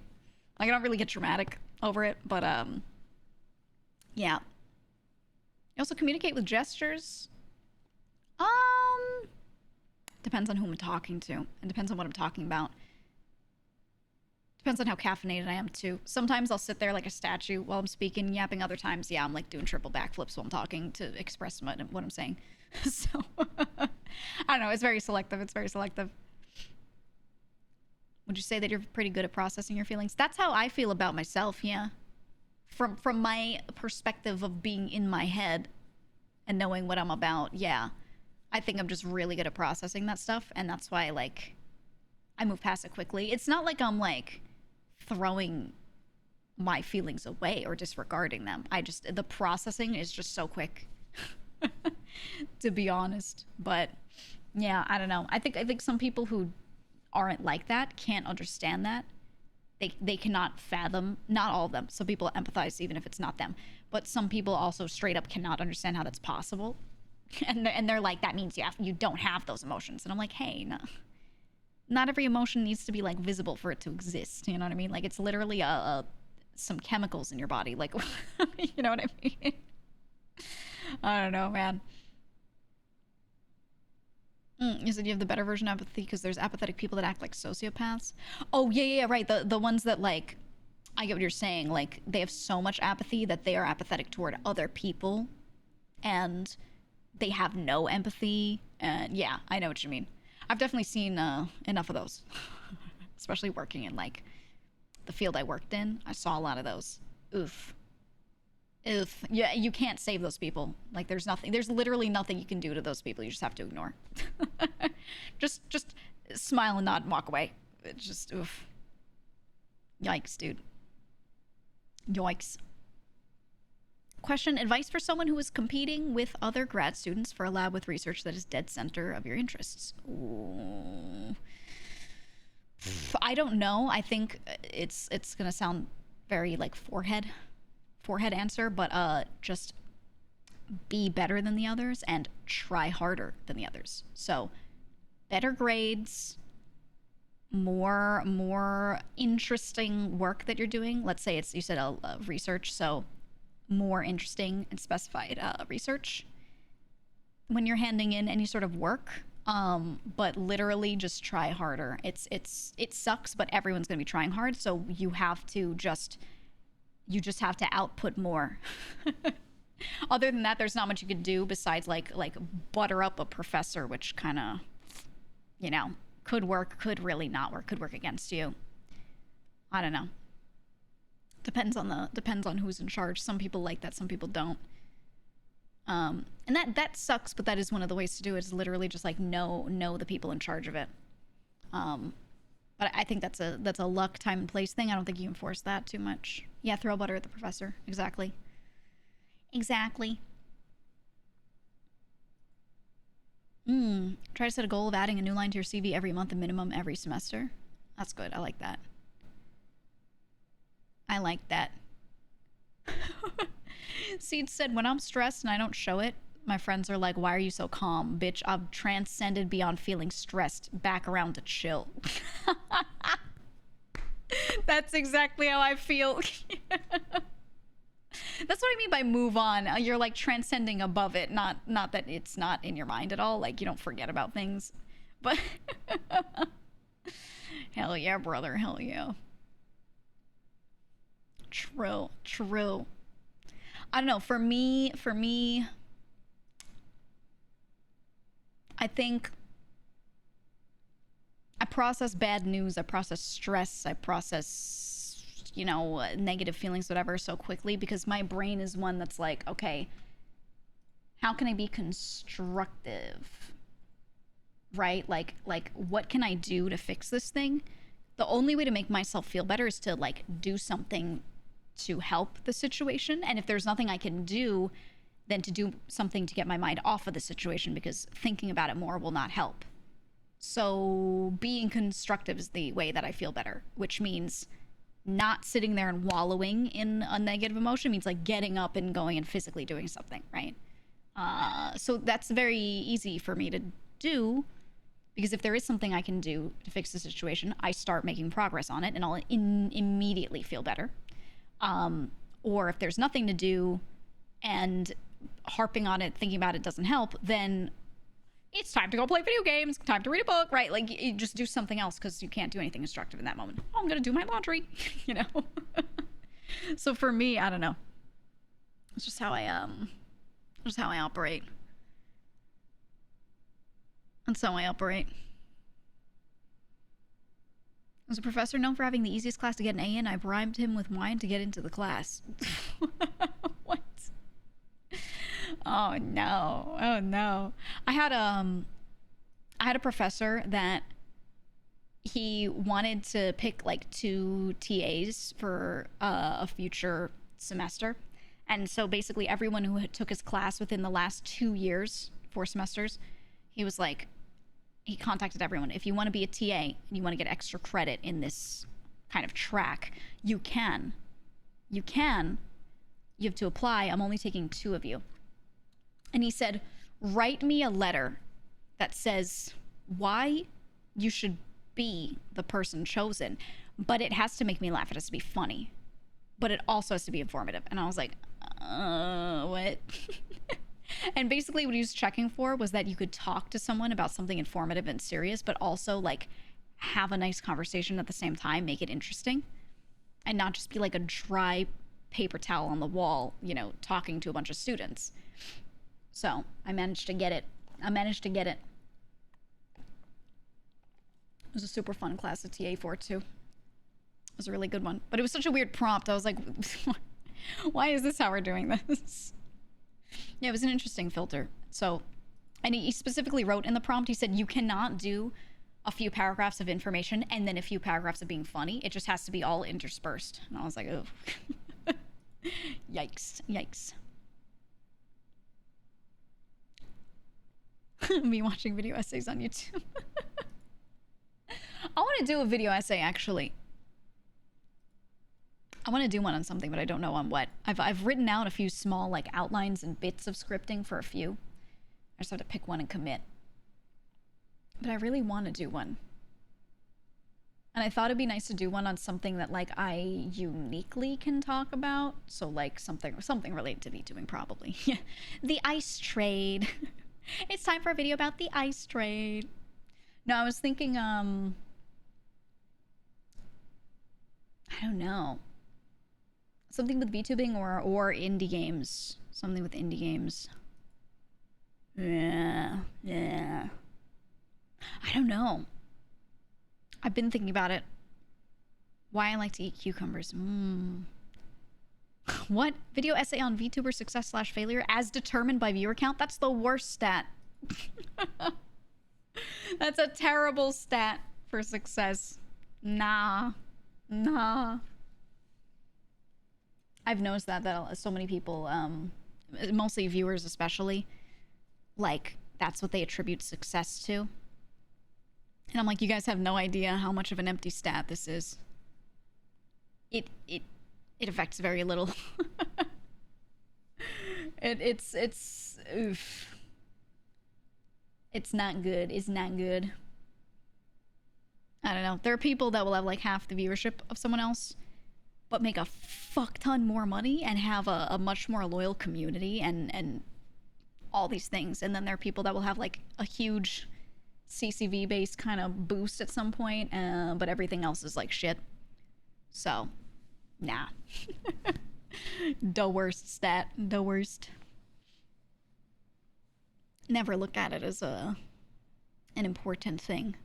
Obviously, like, yeah, someone with like 200 viewers versus 2K, there's a big difference in what's going on there. But like, even so, I know a couple people that while they were under 500 average viewers, they were still making over 6 figures.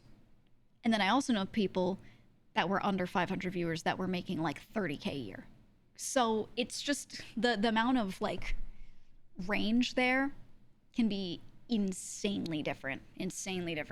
And this is not with them also being like a crazy popular YouTuber on the side or something. This is with people where like their main thing is Twitch.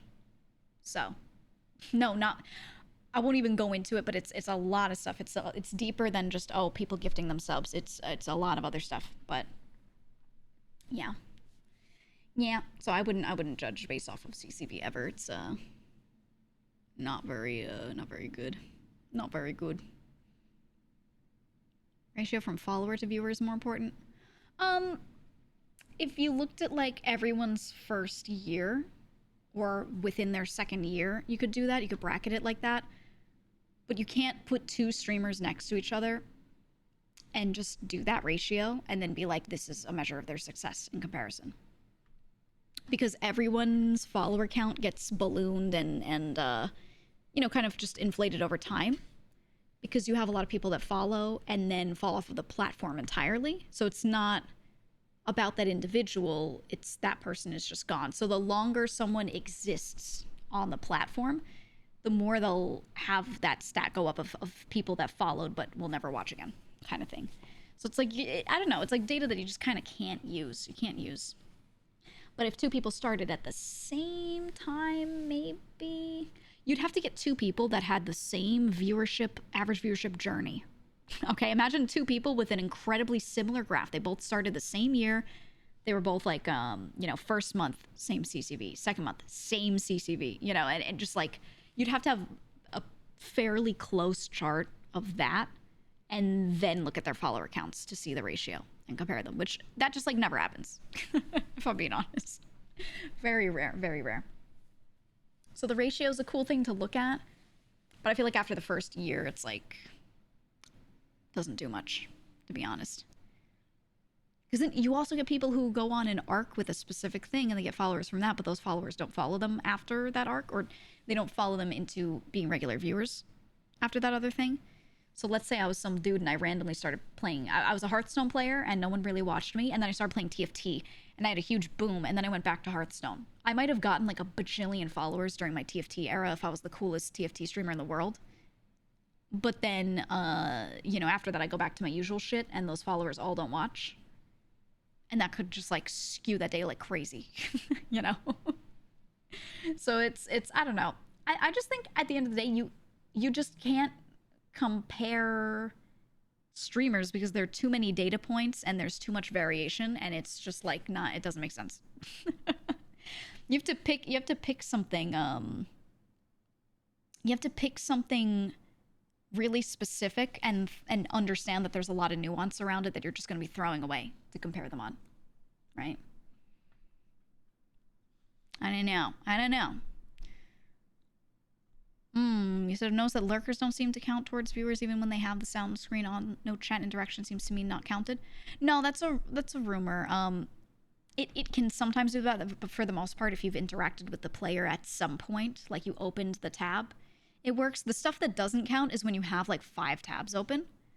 I can't remember if they said it was 3+ or what, but having multiple tabs open makes you start to not count as a viewer for some of those streams. And then, yeah, 2+, right?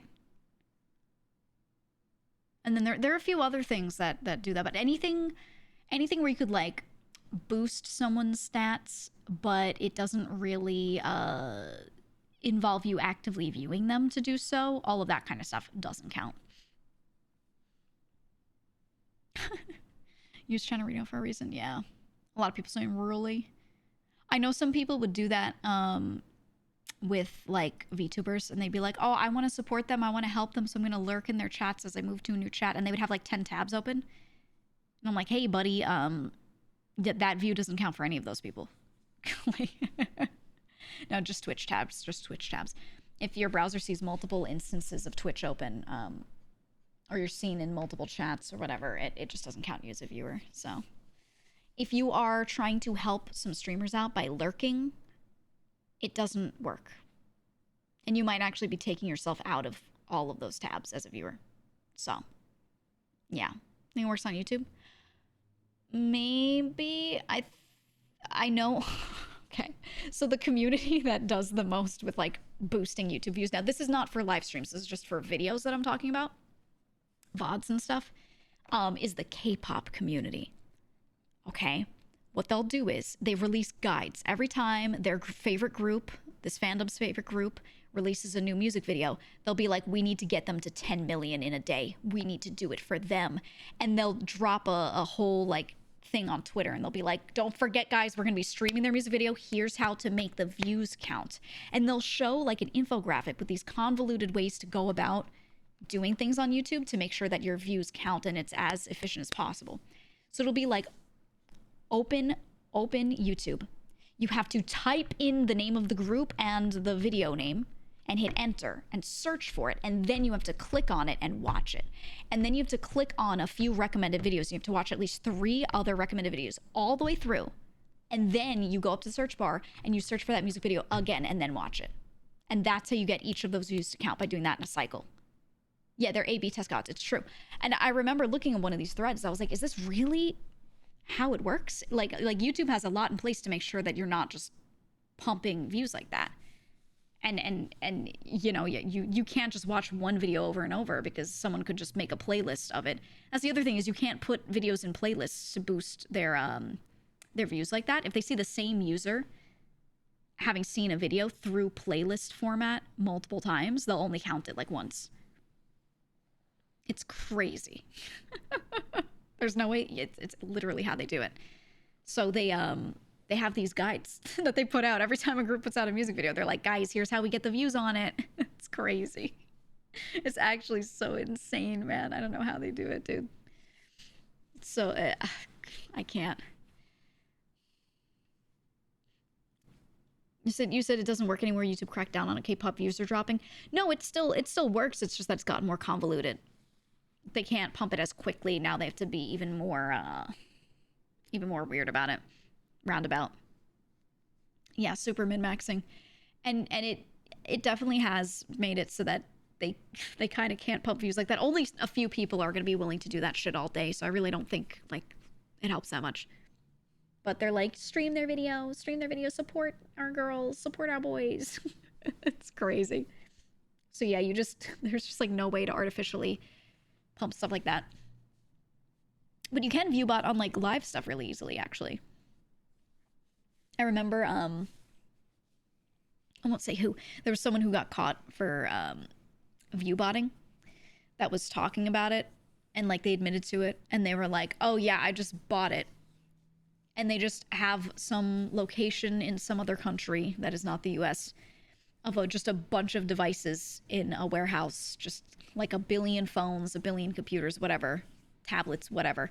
And they just have some guy walk through and open that person's link in a tab and just have it playing.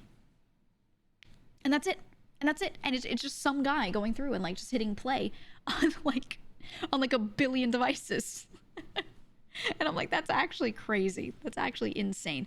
There's also some people that will, I heard that they do stuff with like virtual machines. So like, there are different ways to make it work, but I don't know. That feels so not worth it. I can't even imagine. Imagine all of them at full volume. Well, that's the thing is so YouTube does this too. You don't count as a view if you have a video muted. So you have to have the volume up. Which means they'll turn the device volume down, but they'll have like the YouTube volume slider all the way up. So it's just super fucking loud. I don't know. YouTube's also having a cheat versus anti-cheat arms race right now too. Yeah, I feel like every website is having like this major bot problem and has been having it for a long time. And it's just kind of funny watching them try to combat it. But at the end of the day, like, you can pump viewership artificially on something, on some platform somehow, right? But what do you actually get out of that? Like, you might be able to serve some more ads maybe, but like, that's not going to make you that much more depending on the platform. Not on Twitch, at least. On Twitch, if you view bot and you get your ad revenue back, I really don't think you'd make much money off of that, to be honest. What you need is actual people watching you. And then maybe they subscribe if they like your content, and you just hope that, you know, enough people enjoy your stuff. That's like, if they're not like real people, then it doesn't do shit, right? I don't know. Probably for growth, people see big number must be good, so other people follow. I guess so, right? Like it pushes you up in a category.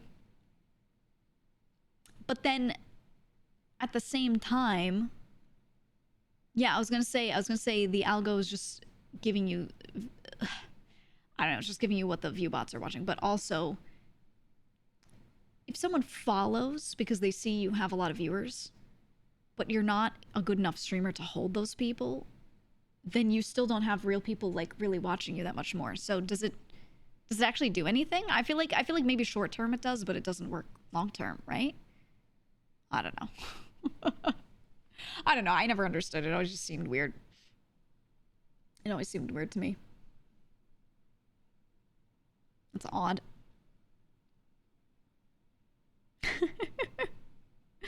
Yeah, you don't want to get banned by Google from AdSense for view botting though. Yeah. If you're, it's really risky because if they do find that you're actually doing that, yeah, you like permanently are banned from AdSense. Like you could never be a content creator. It's it's fucked. What does it mean if your viewer retention is decent but your follow rate is incredibly bad? So you're whenever you do get a new viewer and they tend to stay, like the retention's great, but you don't really get new followers, it means that the content you're doing has no appeal to people. And that is from an outside, should I click on this person kind of way. So the categories you're streaming in, let's say it's Twitch. The categories you're streaming in, your titles, what they see in the thumbnail, none of it interests them. So they're not even going to click. if your retention's great, that means that probably when people do click, your content is good. Whatever they're listening to and seeing on the screen is good. But yeah, they probably just like, you're giving them no reason to click. Or maybe they would click if you were a bigger streamer and you were higher up in a category, but you're in a category where you're drowned out. So it just does not matter. Because that's the big thing is like, if you're a small streamer, you cannot look at big streamers and do what they do and say this works. What works for a big streamer is completely different than what works for a medium or small streamer. It's all different all the way up. So you gotta really like find your own pathway up, because there are people who are at the top who are doing crazy shit and people are like, oh my God, I could do that too. And then they do it and it doesn't work for them. And they're like, surprise Pikachu face, I don't get it. But the reality is, when you're a really big streamer and you have enough people who will just show up day to day, you could do anything and it doesn't matter. Obviously, you can do some things that are better to grow, but it's hard to do something that will actually like negatively impact you that much. Maybe a super slow leak, but you know, you're not gonna have a huge day-to-day drop because people don't like that content or whatever, you know? So, I don't know. You'll see people with like, they'll be like 5K and then 8K over the course of a few months because they grew a bit, and then they'll dip back down to like 6K average or whatever. But it's still within this window of being pretty high up and successful and great, right? So yeah, when you're like up at like I would say like 3K plus is the safe zone. When you're above 3K, it's hard to fail, honestly. And like you can have a slow leak of people, but like it's very hard to fail. When you're just above 2K and below, like 2.5 and below, everything you do is still heavily affects how that goes, I would say. And then it's more the lower down you are, for sure. So, or you aren't marketing yourself well enough outside of Twitch. That can affect it, yeah. Yeah. 3K is a lot for Twitch. Few streamers get that many. That's what I'm trying to say. Like, even streamers that are doing really well, if you're just above 1K, you're still in this, like, zone where it could go any which way. So, you know, if you go above 1K, you shouldn't be like, oh my God, I've made it. I don't have to try. First of all, you should never have that attitude. But second of all, no, it's not the case. Yeah, what Fen said. I think of it as big streamers are the exception to the streaming rules. Everyone else has to play by the game's rules. 100%. 100%. Yeah.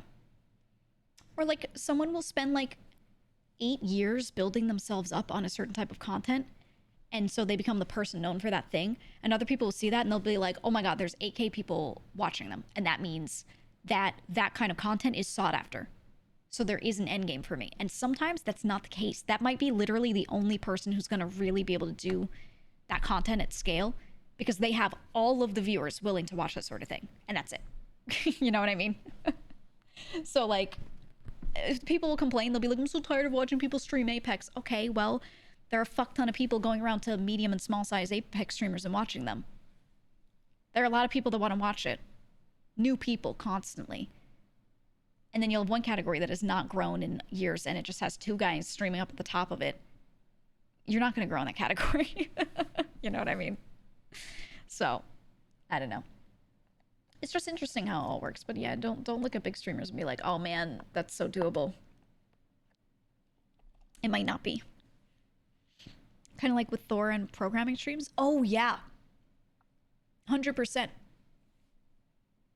There were a lot of people that saw him doing programming streams and then his YouTube shorts started popping off. And they were like, oh, this means I can go into the like programming category and do game dev and do what he does and grow. And it hasn't worked for most of them. It hasn't worked for almost any of them. Because number one, he grew because of his YouTube shorts, nothing due to his streaming.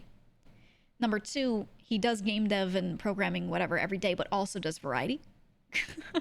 You know, like he really does a lot of variety. And then 3, it's just, he's an anomaly because what people like about his content isn't that, oh, he does programming and game dev. They like him, you know, because he's a great guy. He's a very nice person. He's very encouraging. He makes you feel great. He just makes you feel really great when he talks about anything. He's knowledgeable, but he knows how to deliver things in a way that make you not feel stupid. He's a genetic freak. Well, he has the voice that he has, right? All those things add up together. He could have gone into any category, being himself, and probably done all right. It just made sense to do that because he has the most knowledge on that category, right? Most expertise there, most history with it. But yeah. So people will look at him and they'll be like, "Oh man, finally my game dev streaming career is viable." And I'm like, "No, you can't. Like it might still be if you are also some kind of cool anomaly, right? But you can't look at that and be like, this means that is perfect for me. You have to just do your own thing. And your own thing exists somewhere, but, you know, you just don't look at someone else and be like, I can do exactly what they do. Right? Because you are not exactly them. But, and there's a niche for everything. So, like, you can find a spot for yourself. But, yeah, don't try to find someone else's spot. He's talked pretty openly about how much he gamed the algorithms. Yeah, but that's a skill in and of itself, and that's a great thing. So if you could do that, you could do that. Right? Yeah, Fen said there's also a factor that a lot of people remove old content and rebrand, so it looks like they got big with no practice, but they have years of hidden work. Yeah. They'll go build a YouTube channel up, and then they'll go and, like, private all of their old videos. So the first couple of videos you see a row of, like, videos with millions of views.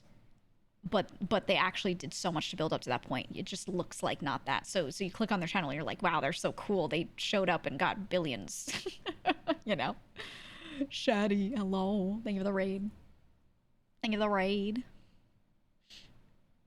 Dude also streams 12 hours a day. Odds are when people see his shorts, he's probably already live. Yeah. He's very machine-like. In a good way. In a good way. So, yeah. I think that's a big part of it. A big part of it. Unrelated, but Thor's advice on unchecking the box that notifies subs for YouTube stuff has unironically done wonders for so many people that you know. Yeah, little things like that. I think it's nice that he goes and actively encourages people to do these things and shares that kind of stuff. It's nice. Did you already talk about what you think of September? What kind of answer are you looking for on what I think of September? I love when they incentivize people give me subscriptions. I also love when they give you a way to get discounts on your own subscriptions. It's great from all sides. Yay. You know what I mean? No problems. It's, you know. Yeah, give sub. What else can I say? It's nice. I wish it were like this all the time. Woohoo. Oh! Christopher Reese's son, thank you so much for the 25 gifted subs. Yeah, that being said, it is September. It is September, which is a wonderful thing. It's time. It's the best time. If you wanted to upgrade your own sub, you should do it. You should do it because you can get a really massive discount right now. So if you think you're going to be sub to a streamer for a long time, you should probably see if you can upgrade your sub to a multi-month one, because whatever discount you would get for a singular sub during this month, you can extend out to those multi-month subs where you pay ahead for like 3 or 6 months. You could do that now and get that discount for all of those. So just saying, if you're, you know, a broke college student or whatever, it's the best time. It's the best time. I usually like wait until September to do, the 6 month. Yeah, and do it on desktop, right? Because on mobile through the app stores, they take a huge cut, and it's not that they take a cut out of your normal price, they add it on top of what you would normally pay. So, you know. Does the sale affect your cut though? No. The sale, any money not made that would normally be made another month, that percentage off, is purely absorbed by Twitch. The creator gets the same money they would have always gotten. They do not skimp out on the creator for September, which is why I think it's a great thing. It's wonderful. Yeah, it's very win-win for the streamers and for the viewers, I feel. It's lovely. It's lovely. Also, Sean, thank you so much for the 10 gifted subs. Holy shit, guys. Thank you. Thank you. Appreciate that. Your 6 month is not on the right schedule. You know what I should start doing? 6 months before September, I should like put a PSA out and be like, guys, Don't forget, if you're on a 6-month cycle after this, you will miss September. I could probably do that. I could be like, just do the 3-month, just do the individual. Yeah, put a date in your calendar. Yeah, exactly. Exactly. I would be, or just make sure you're on a schedule where you start your 6 months before. Cab, you cannot have them. Thank you for the 30 months, dude. Holy shit. Holy shit. Thank you. Appreciate that, dude. Appreciate that. Yeah, a few of you saying you were already on the 6-month cadence. It's one of those things you don't think about, and then they start announcing September, and you're like, oh shit, I'm not on the right schedule for it. Yeah, maybe we could do like a, you know what, let's do it in Discord. We'll try and get community reminders out for September. Why, are you having an aneurysm over there, Blazing? Did your cat type that? That was from your cat? Yes. We've been blessed. We've been blessed. Yes. That's perfect. That's perfect. You said I was glad you mentioned the app price. I didn't realize I subbed to May that way and changed it to PC. Yeah. And didn't they just up it too? Didn't they have to raise it? And it's, for the record, anytime any website, any app has cheaper pricing on web but higher on mobile, it is not that platform's fault. It is not that platform's fault. It's because if you want to put an app on the App Store and then you want to sell something through it, they take a huge cut. So Apple's App Store, the Android and Google App Stores, they take an enormous percentage cut of the profit from that. So they would lose money if they didn't raise it. They have to raise it just to cover the fees. So please don't ever get mad at like a platform that does that. It's just, yeah, it's like 30%. Imagine that 30% of any transaction going through your app goes to the App Store. That's crazy. That's crazy. Imagine being something like DoorDash or Uber Eats where almost everyone is ordering on the phone and 30% of all of the money transacted through your app gets given to the company that owns that App Store. That's so much money. That is so much money to be skimming off of that. And it's so much that you would lose. So if your revenue, your kind of model, your margins are not really high, you got to raise prices on your apps. Otherwise, you just lose money. You know, so yeah, it's totally understandable why they do that. Yeah, no wonder food places practically beg you to order through their own websites. Order through their website, call them, whatever. I tend to do stuff on the phone, honestly. If I'm ordering food somewhere, I call. Thank you for the 14 months, weeb guy. Thank you so much. I'm one of those people that pays cash. Oh, yeah. Oh, yeah. I go to eat food somewhere and it's like a smaller business. I pay cash.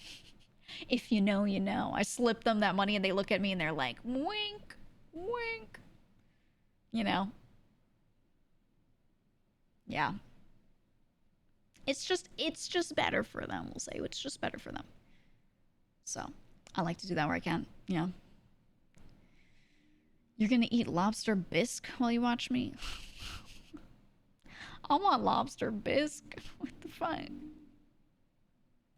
Why would you say that? I want lobster bisque. Sounds really fucking good. What the hell?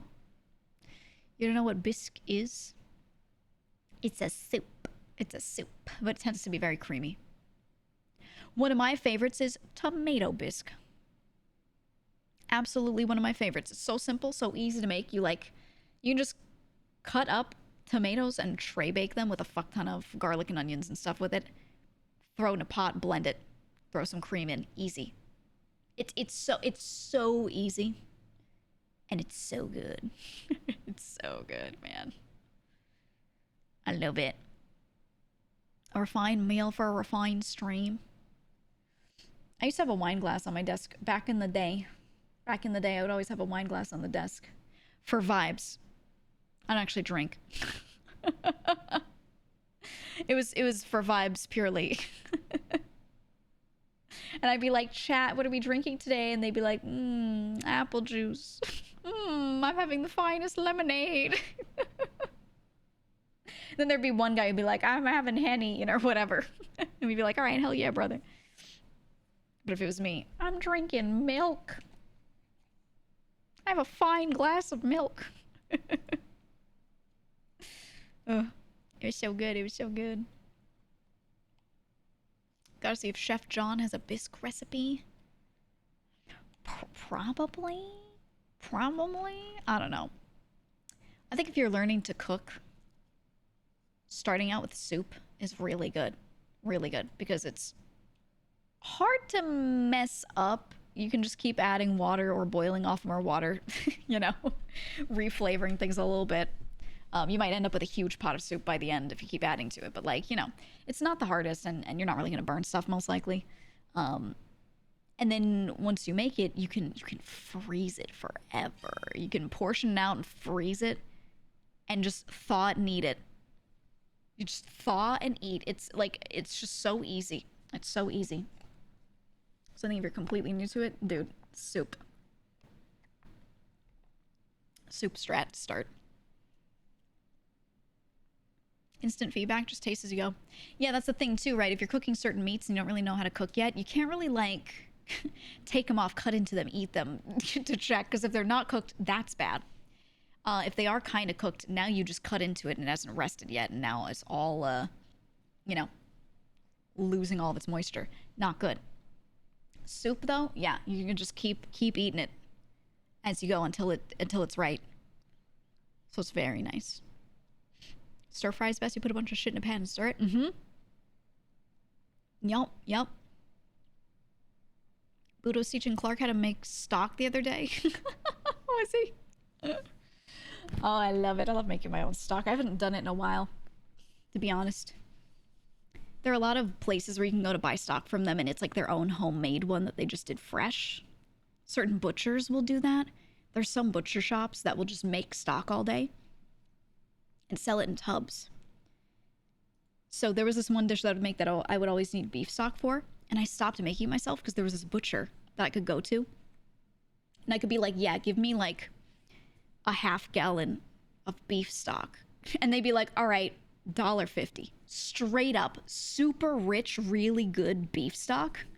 $1.50 for a half gallon. It was insane, dude. And it was just that they didn't want to waste the bones, you know? So good.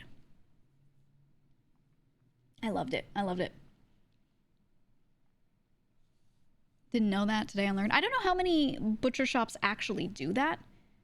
I really don't know how many do, but this one did. So, you know. Leah, thank you for that tier 3 for 21 months. Thank you so much. Thank you so much. I appreciate that. Homemade stock with a roasted chicken carcass and leftover onion, garlic, and carrot skins. Holy moly. Yeah. And the thing is, if you don't know what to do with it, you can just drink the stock. You can just have the stock like soup. Like, it's good for you, man. It's good for you. I used to do that whenever I was sick. I would just heat up some broth or stock and just have it. I wouldn't even make like an entire soup or anything. I would be lazy and sick and not wanting to do anything, so I just put it in a pot and boil it and be like, all right, there you go.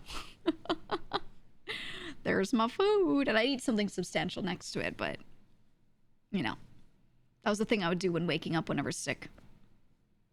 So good. So good.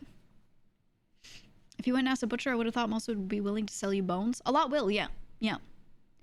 Or you might have to ask them to save certain bones. Some people will do that. Same way you can be like, oh, I'm going to make a split pea soup. I'm going to go ask the butcher to save me the end of the prosciutto.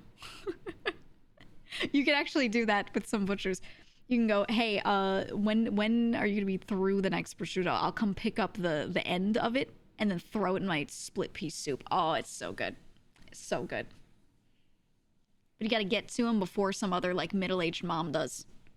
There's always someone who's like, let me get the end of the prosciutto, you know? So good, so good. It's Some really good dishes you can make with the stuff they just give away to fish farms. Ooh.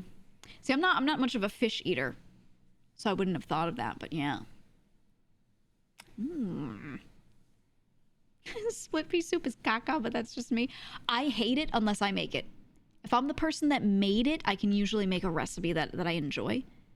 But if I didn't make it, I usually don't like it. I don't like peas alone, typically.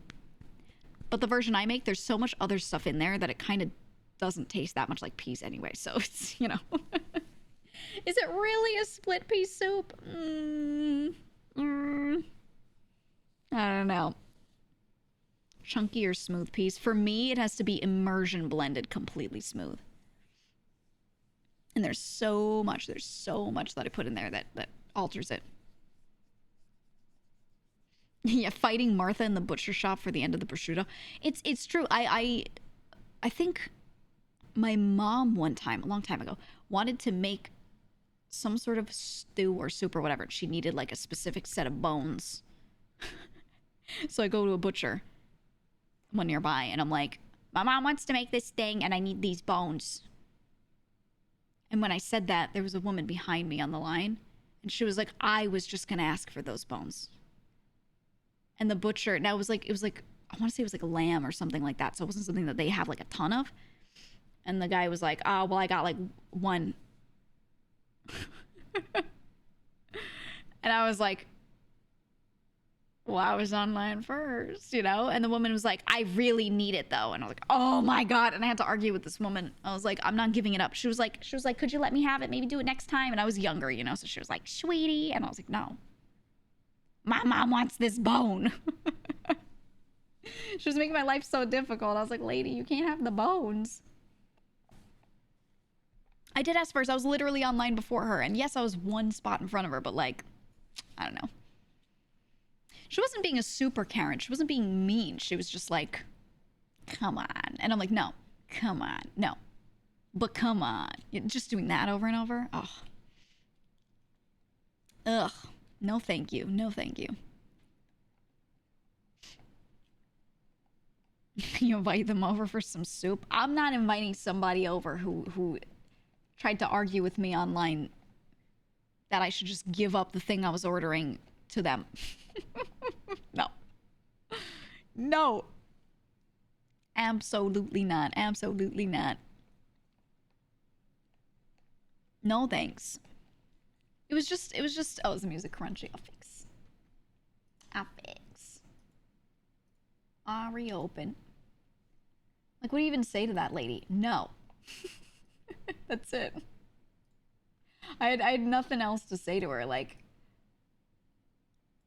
can I have that? Get away from me. Eat the bones in front of her. Yeah, let me just crunch them. Let me just gnaw on them. Just... Audio compression will be crunchy. It's so annoying. It's Spotify. All my streamer friends have this issue with Spotify. You just have Spotify open. You're playing stuff on stream. Every 2 hours or so, audio gets crunchy. That's it. Everyone's tried everything to fix it, and it's just... Yeah, it fixes itself sometimes. It's just a little... I want to say, like, I don't know if desync is the right word, but it's kind of like desync. It's just a little odd. I thought you stuck with the YouTube playlists? No. I use Spotify. Because having YouTube tab open is just not good while you're streaming. I just try to have as much stuff closed as possible. I use an entire different browser when streaming, and I close my main one. So that way, you know, I can save all my tabs from the other one, but not have them, like, open and running while I'm doing this. So I've got my, like, streaming mode, and my streaming mode includes, like, a separate set of browser tabs, everything. Everything. Could also download your own playlist and run it locally. I don't want to do that. That feels inflexible. Going and managing those files feels inflexible, so I don't want to do it. Nope.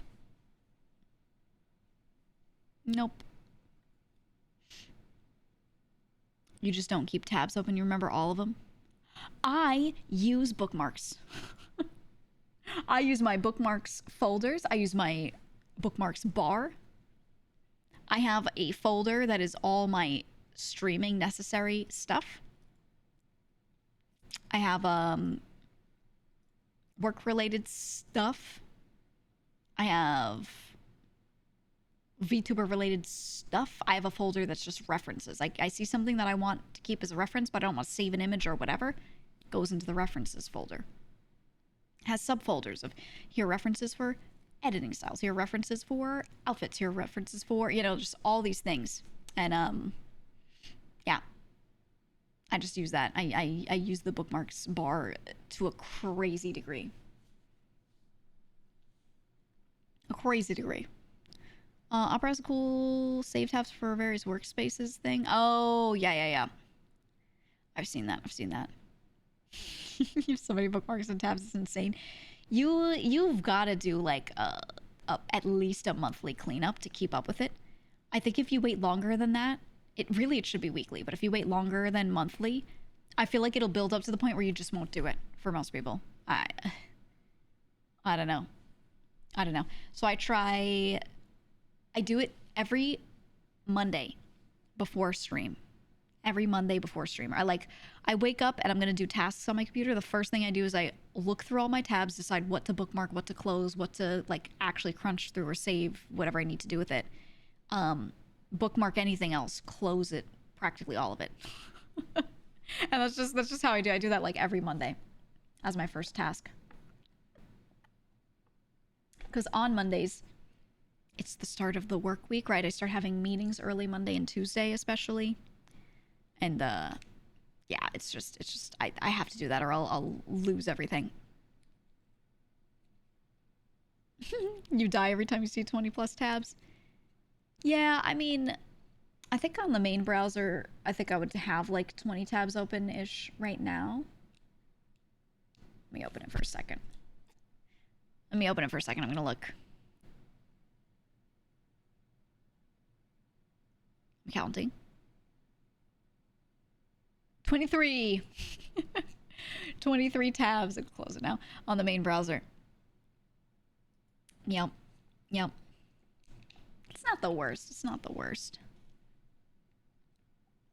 Max you have open at once is like 10. Can't even fathom people who have like 30 plus open at once. Yeah, and I have a thing where if I go back to a tab that I left open and it's not something I can do something with within 5 minutes, it goes to bookmarks, right? When I clean it out, I just do it. And I have one folder in my like other folders, you know, and I have to like click twice to get into it, that just says pending. And if I don't know where to put it, I dump it there. It's just a dump. And then what I do is I go from the top down, oldest bookmark down, and I just start going through them every now and then. Like late at night, every night I check and I'm like, is there anything left? Is there anything in pending that I gotta do something with?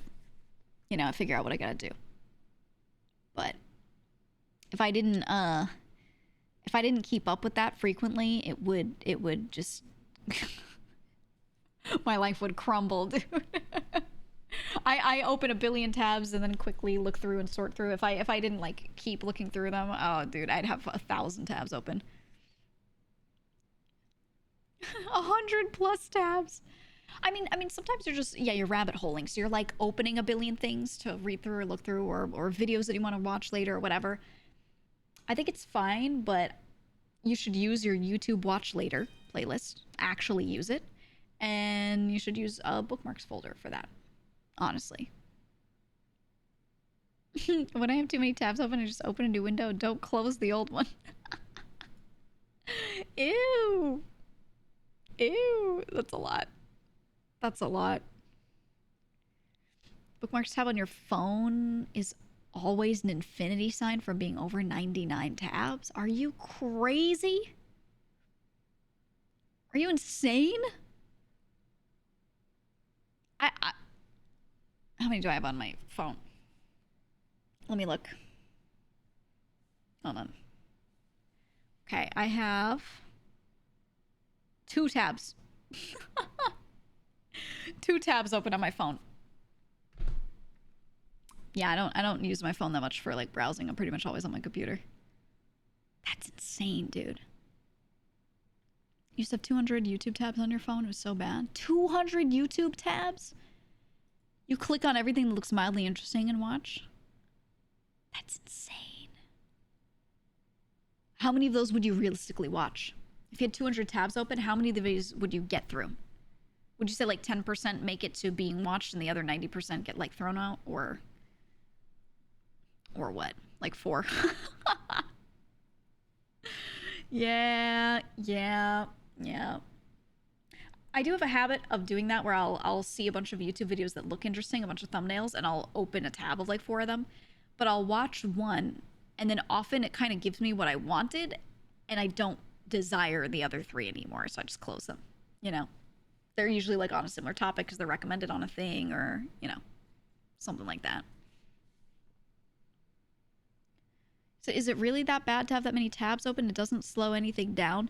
It does. It's just that you probably don't have other stuff open that would be slowed down by it. If you have a lot of tabs open and you're playing video games, 100% it's affecting it. 100%. Maybe not if it's a small game, but yeah. No, it's definitely doing that. Like right now, I don't have that many tabs open, just a few. Just a few for streaming. But about 4% of my CPU and 3% of my GPU are being used up by my browser, which has like 5 tabs open that are stream related.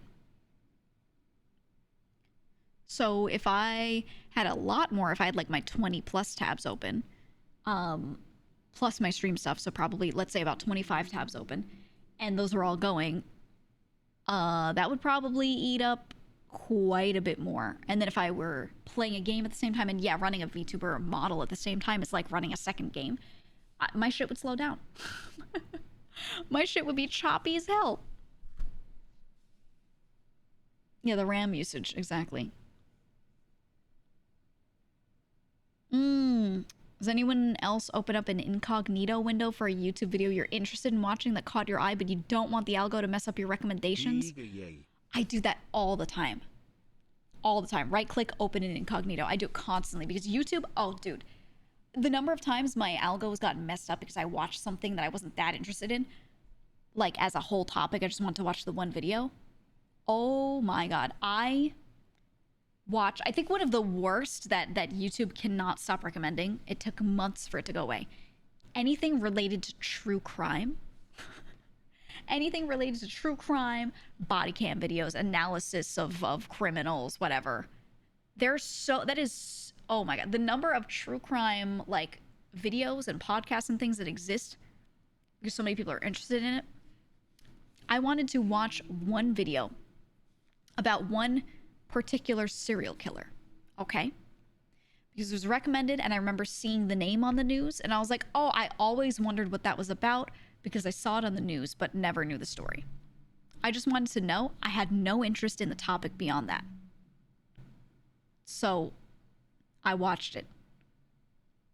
All the algo did for months was try to recommend top 10 most crazy serial killers in the interrogation room having no emotion while being interrogated. I'm like, I don't care. And I'm like, and I'm going to YouTube and I would see it in my browse page and I would go, not interested, do not recommend, not interested. And it took months for it to stop giving me that. It was so bad. It was so bad, dude. So now I'm like, anytime I see something like that I know is probably a strong algo for YouTube, I just gotta open it in incognito and watch. There's just no way. No way. You have a separate YouTube account just for VTuber shit? Honestly, that's a good way to do it. For me, I hate, oh my God. I'm sorry. This is a VTuber clipper thing. I'm sorry. I cannot stand the thumbnails and titles and sometimes also the content of these clips that come from a lot of clippers. I'll get a clip recommended to me that is great, that I love. Some clip of Henya. She plays a game and gets scared because it's a scary game. And it's just like a clip of her getting jump scared. And I'm like, yes! And I watch it. I'm like, yes! Now the algo's like, she likes Henya content, right? Then the algo's like, what if she likes other VTuber content? So it pulls from some of the most viewed clips. Now, what are some of the most viewed VTuber clips? It's always stupid shit. It's always stupid shit. She said what? It's always got the word breaks in all caps. This VTuber breaks this other VTuber chat. What the fuck does break even mean? Like, it's used so vaguely that I don't even know anymore.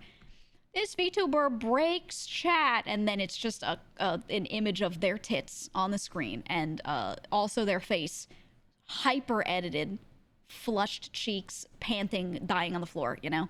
And they're like, she said, what? And then I click on it, and they're like, oh, I spilled water on my shirt. Oh, my shirt's a little see-through. Sorry, guys. And then they're like using a VTuber model, so you can't even see it anyway. And I'm like, what? Or it's always stuff that's like not crazy. I'm sorry. I'm tired of people treating some things like they're so crazy. A VTuber will say a mildly sexual thing, and they're like, whoa! And I'm like, are you 10? Some VTuber will say like a sus thing for content because it's funny, because it's a joke, because they're a funny person. And they'll be like, holy shit, boobs. And I'm like, what? I can't. And it's like, it's crazy. It's crazy. It's so much. Or like I get that with like Matara a lot, because she and I will joke around with each other. She'll be like, come here, give me a hug in some game. And she'll be like, put your head on my bosom, right? Funny joke. I'm short, she's tall. That's where my head would go. Okay. Right? It's nothing crazy. Like literally nothing crazy. And then I'll be like, you're my breast friend. Right? Funny joke. And then the title and thumbnail will be like, boobs, boobs, boobs, breaks chat, boobs, VTuber name breaks chat, boobs. And then the thumbnail would just be like the most insane drawing I've seen. And it like looks like it's probably from a doujin kind of thing. 150,000 views. And I'm like, what is going on, dude? It's insane. And it's like funny, but then at the same time, okay, here's how I feel. From my perspective, I look at that and I'm like, that's funny. I just find it funny from my personal perspective. I'm like, no way these people are real. Okay, haha, you know, like it doesn't really bother me. But then the problem is then people who don't watch VTubers get recommended those clips first, always, because they're like a lot of the most watched, you know? So if they watch like one VTuber clip and now VTubers are in their algo and they don't know anything about VTubers yet, that's what's getting recommended to them. So they look at their sidebar and all of the VTuber related content that they see that they haven't watched yet. Again, they haven't watched the clips. It's just recommendations. It's all those titles and thumbnails. So then without getting to know anything about VTubing, they see that and they're like, oh, that's what VTubers are. You know what I mean? And I'm like, oh. So again, like me personally, I look at it, I'm like, that's funny. But like, you know, at some point you got to recognize there is an issue there. It's always the gooners. I mean, the thing is like, the gooners are going to exist. A lot of the internet is the gooners, right? And that's fine. The problem is when it looks like a creator only makes content for them, when they probably do a lot of other things too, but like the whole algo makes it look that way, then it's like, it's tough for that person, because then sometimes people come into their chat finding clips of them and they're like, oh, this is the VTuber specifically for me to goon to, and the person's just playing Elden Ring and chilling, you know? And then people come into their chat, like new people saying wild shit to them, and they're like, I'm playing video games in my pajamas, you know? It's crazy, dude. It's crazy. It's crazy. You have to upload a clip of this with that title, please. Yeah, someone ping my editor quick. Yeah, like Bite said, boobs, boobs, breaks chat, boobs, Matara boobs. Thumbnail of Giga nose bleeding. Yeah, yeah, it's always like that. Oh, it's like, it's crazy. I think the thing that gets me though is especially like a lot of the clips with those titles and thumbnails. They act like someone saying something mildly sexual is like so crazy. Like, they make a big deal out of it, and I'm like, is this a big deal? I don't think it is. Especially when it's like, it's just like a random sus comment for a joke. And it's like so mundane, so mild. And I can't tell, like, are a lot of the viewers young? are a lot of the viewers people that are from places where that kind of content is maybe a bit crazier than like the US would see it, right? That's what I think. Because then if you look at the comments, again, it'll be like, I'll be like, you're my best friend to some friend of mine. The comments, they'll be like, oh my God, she's so crazy when she said breast. And I'm like, what? Like, you shouldn't bat an eyelid at this. This is like fine, but you know, you look at the comments and I'm like, these have to be kids. Like, there's no way it's not, dude. And that's a scary thought too, because I don't like the idea that like they're clicking on that, you know. Now, yeah, maybe they could be over 18. I still think you're, you know, a kid if you're older than that, but not that much older than that. It's just my brain kind of goes to that. But like, I don't know. I look at it and I'm like, it's not that crazy. I can't believe the lady VTuber that I like talked about a sexy thing. But then the thing that's also crazy is like a character will be, I say character because it's not always like the person behind them that's really this way, but the character will be marketed in that direction. Like that's the point. And then there's a clip pushing that kind of content at them and they're like, I can't believe she said that. And I'm like, actually, I really can. Thank you for gifting Nane a sub. I'll just be like, I really can believe this though. I am not shocked at all to see this VTuber with the huge boob window say something about boobs. I don't think this is shocking. More news at 12, you know. I don't know. I don't like, why are we doing like no weighing over this? I don't get it. I don't get it.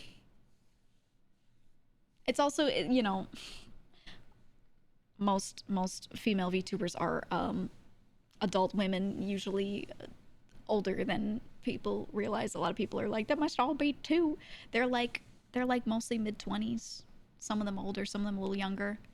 But like they're at an age where it's really like normal to just say this stuff. It's not weird. You know? It's not shocking. They've been on the same parts of the internet that most other people have. They've seen it, right? You can't even avoid stuff if you want to avoid stuff. So it's just like, I don't know. Yeah.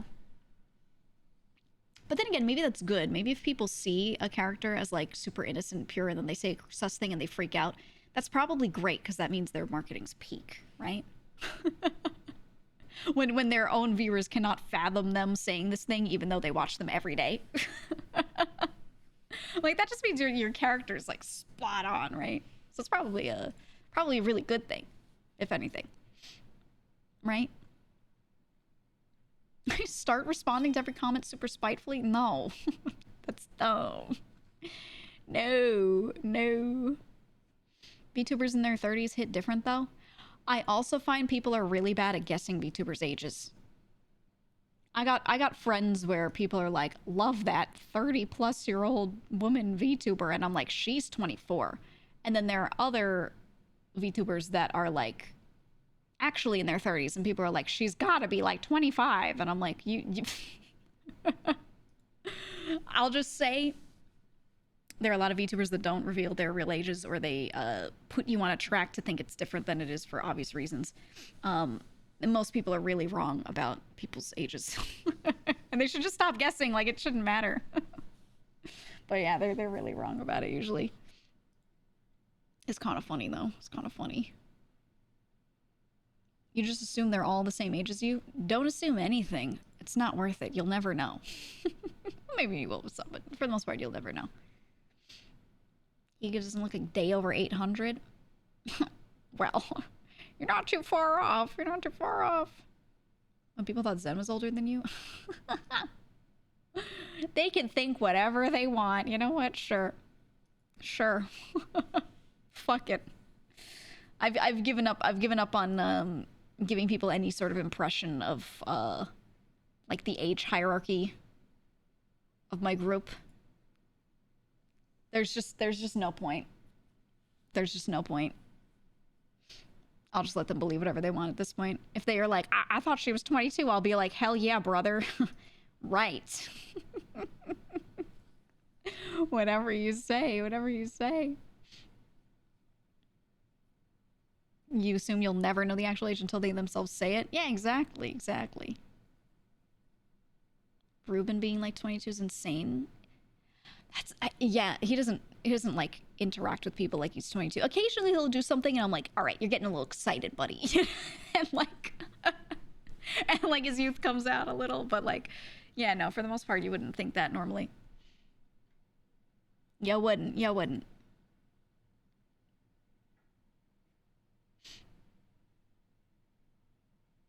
VTubers are the purest form of mental age over physical age. I don't like that sentence, but I get what you're saying. That could be taken really well or really poorly.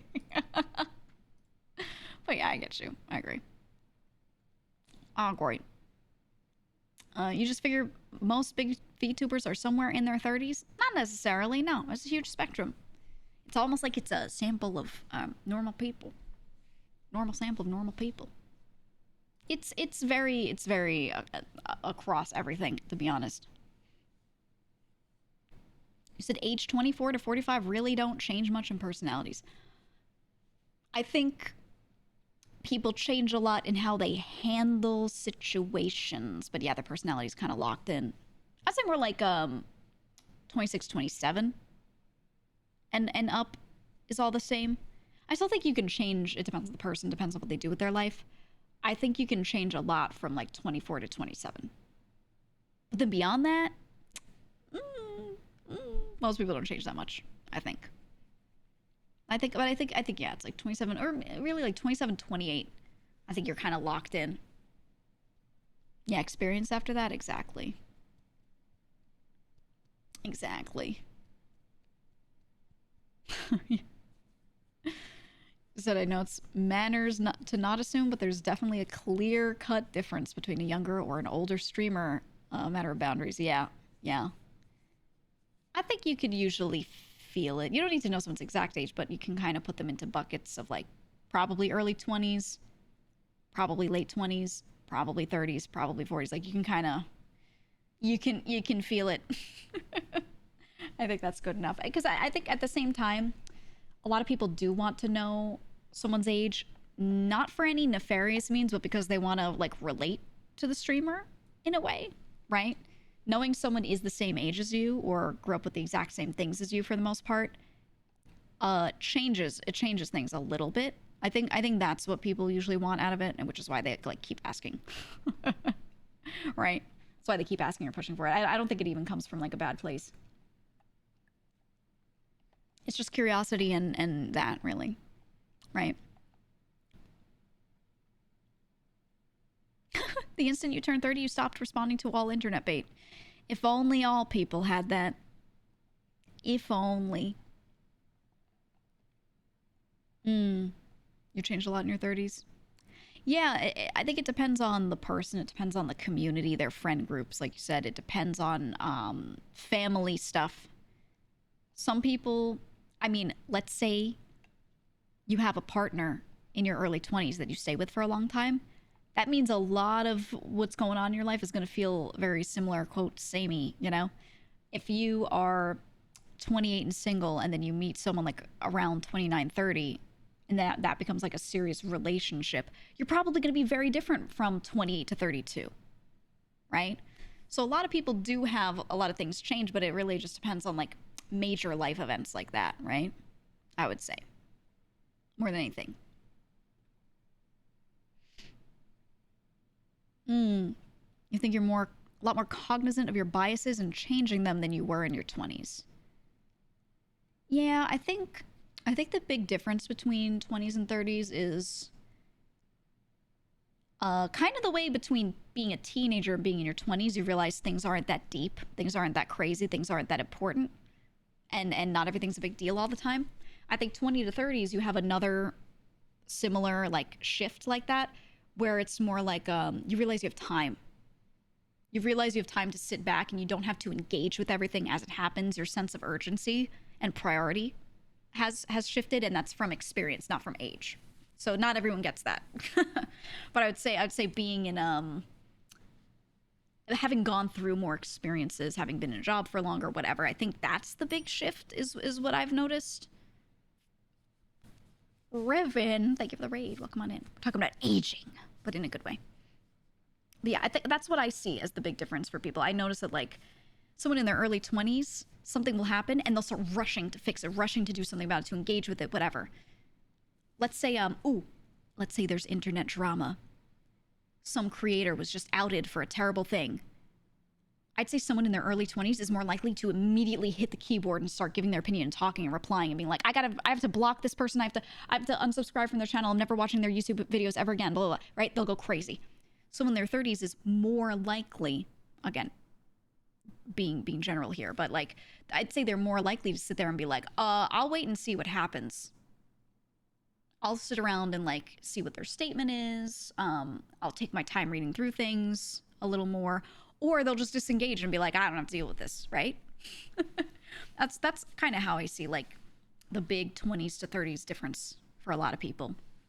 And again, that's a generalization. That's on average. That's not everyone for sure. But I think just people with more life experience are more likely to sit there and wait on a situation like that, right? And then apply that to all sorts of life things. I think there's just more patience.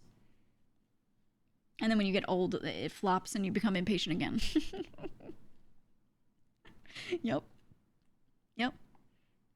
He said, I stopped caring about stuff much after Britney was finally vindicated. No relation between the two, but it happened around the same time.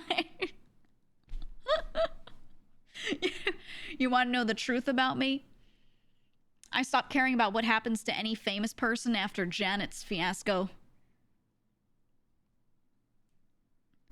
Everything that happened with Janet, I became jaded after that. It's been a long time. It's been a long time. I just watch with interest and lurk. I've not, I don't comment on anything. I don't comment on anything. She got done so dirty, I could talk about it for years. Yep. And it's only just gotten better in the past few years. It's crazy. It's crazy. Insane, dude. I've been a hot second. Yeah. That was what, 2009? 2008? When the fuck was that? Oh. It was so long ago. When was it?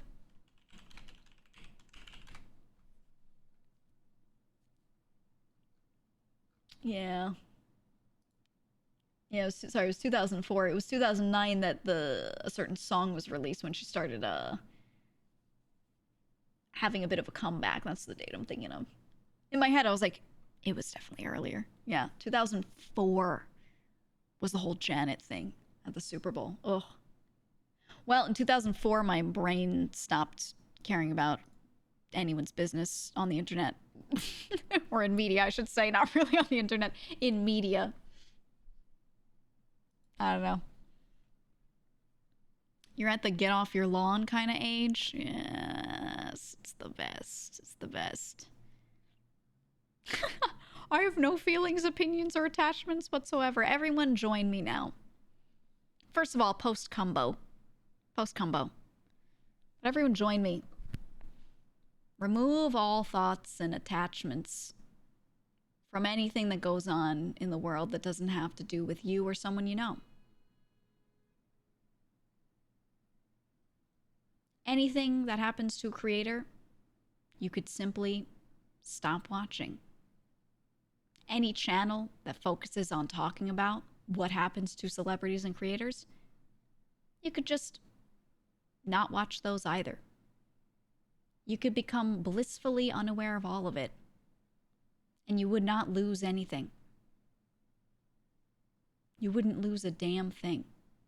You might even gain time back that you could spend caring about what happens to your world and the things around you.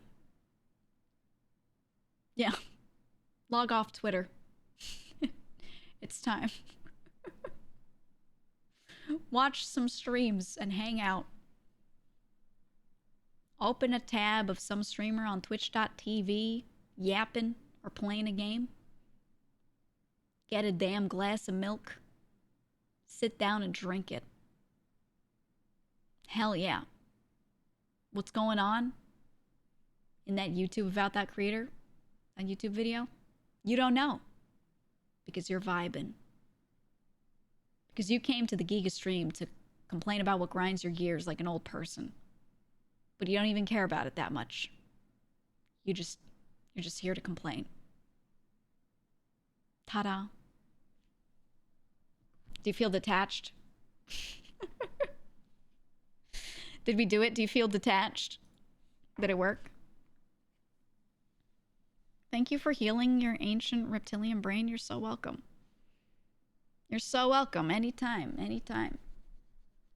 Anytime.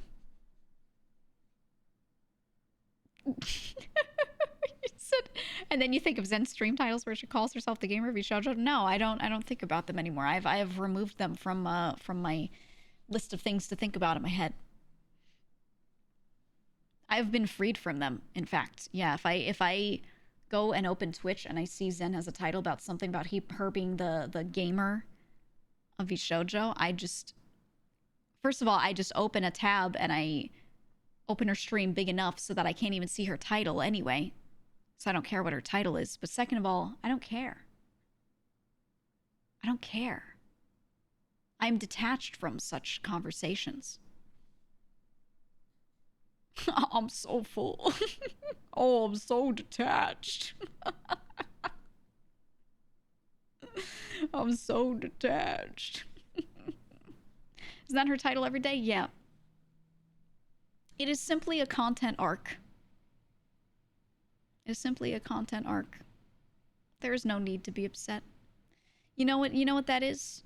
Like a little content arc? It could be something like, I'm gonna play this game for a couple months. It could be something like, I don't know, I'm gonna mention this thing on stream all the time. It could be something like, I've decided to create a meme. I will put some phrase in my title every day in Twitter posts to get people to say it, because chat will parrot things, and then they'll mention it in other places, and it becomes an arc.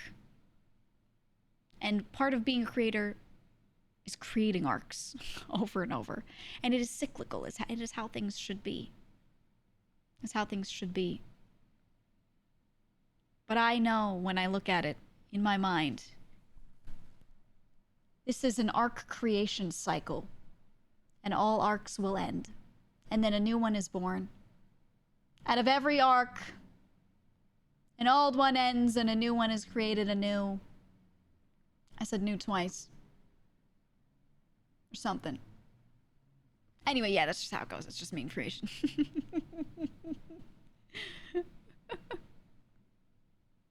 She's gonna get eaten by tarantulas anyway, so she won't be around for much longer.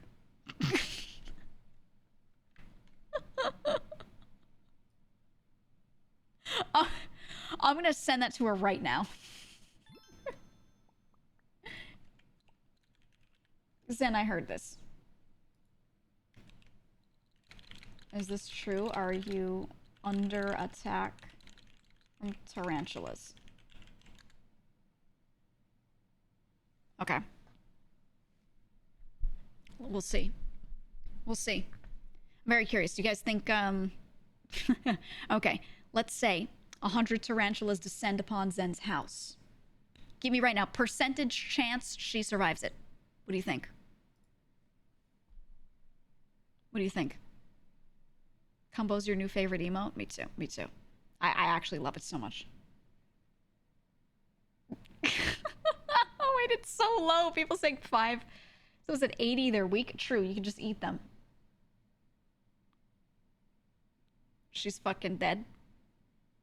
See, I think she could just open her mouth and eat the tarantulas. Like, if I'm being honest. Chester could eat them. Yeah, but could he eat like 100 of them? That's a little crazy. Oh, she sent me her will.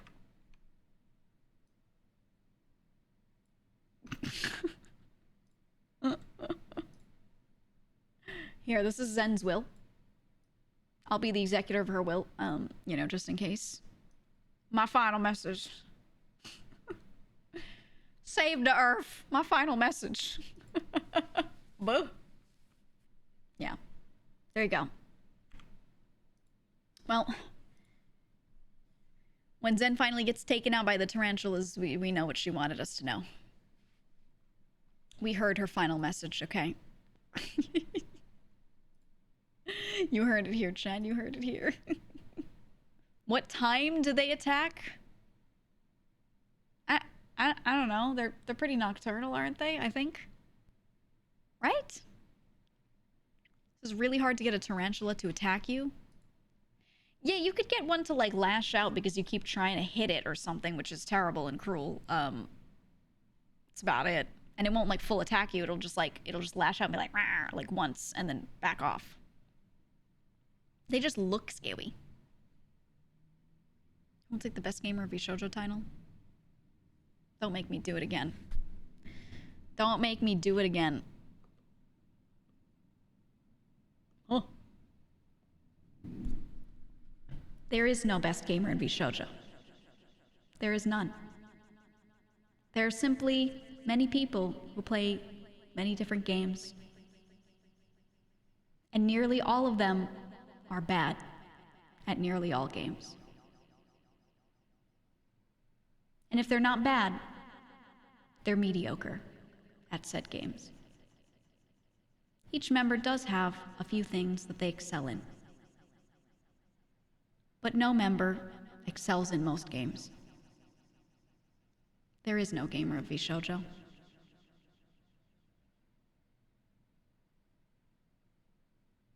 If you argue that Fruit is a gamer, it's because you've watched her play FPS.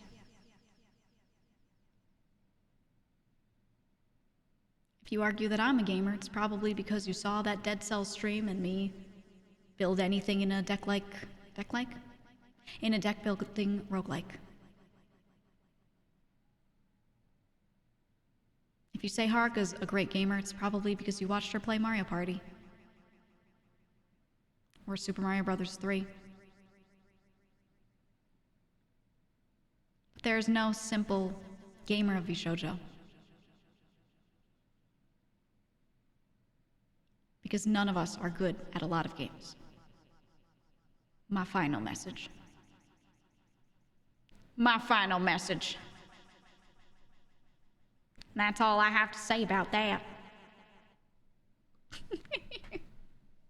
That's all I have to say about that. Thank you so much. Thank you. Thank you. Thank you. Thank you. The best gamer is actually one of our managers.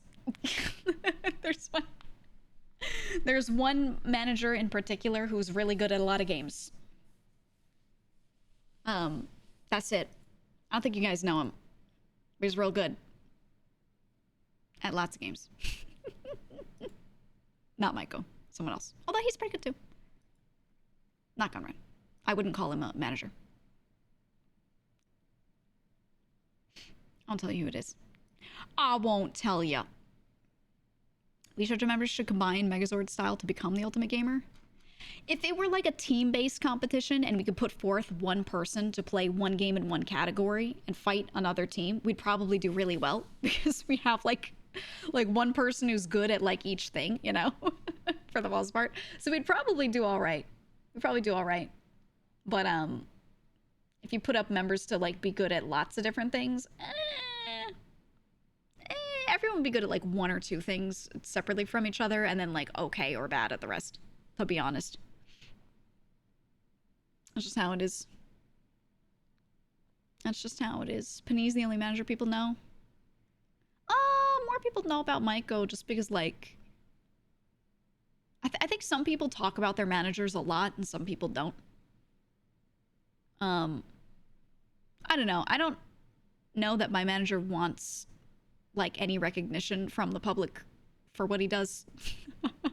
I think he's just chilling. I think he's just chilling, having good times. So I don't like go out of my way to be like, oh, here we go, you know. So I just let him be. I just let him be. You only know Maiko, Panini, and Rio. Yeah, and there are others. There are a bunch of others. But you didn't even know that managers were semi-public figures. They're not really supposed to be. Not that they can't be or anything like that. They're not really supposed to be. It's just purely if talents mention them on stream, then some people will now be aware of their name. That's it. That's really it. None of them are really trying to like have a big public presence. Some of them will talk on Twitter about the stuff we're doing a bit more and be very active with that, and they're just like cheering us on kind of thing, and I'll see some people interact with them, which I think is nice, but it's a personal choice. It's just up to them. It's just up to them. Yeah, Roxy's, well, I think Roxy's pretty public facing, yeah. Yeah, for sure. Or like my manager, he was at our panel that Haruka and I did. And I was like, there you go. There's my manager, guys. And everyone in the room was like, oh, hey. And he was like, hi, guys, you know. And it was nice. It was nice to like be able to point him out and be like, yep, there he is. But yeah. Yep.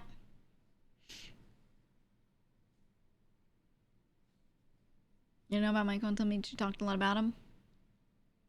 Yeah, and a lot of our staff aren't just managers. They do like other things.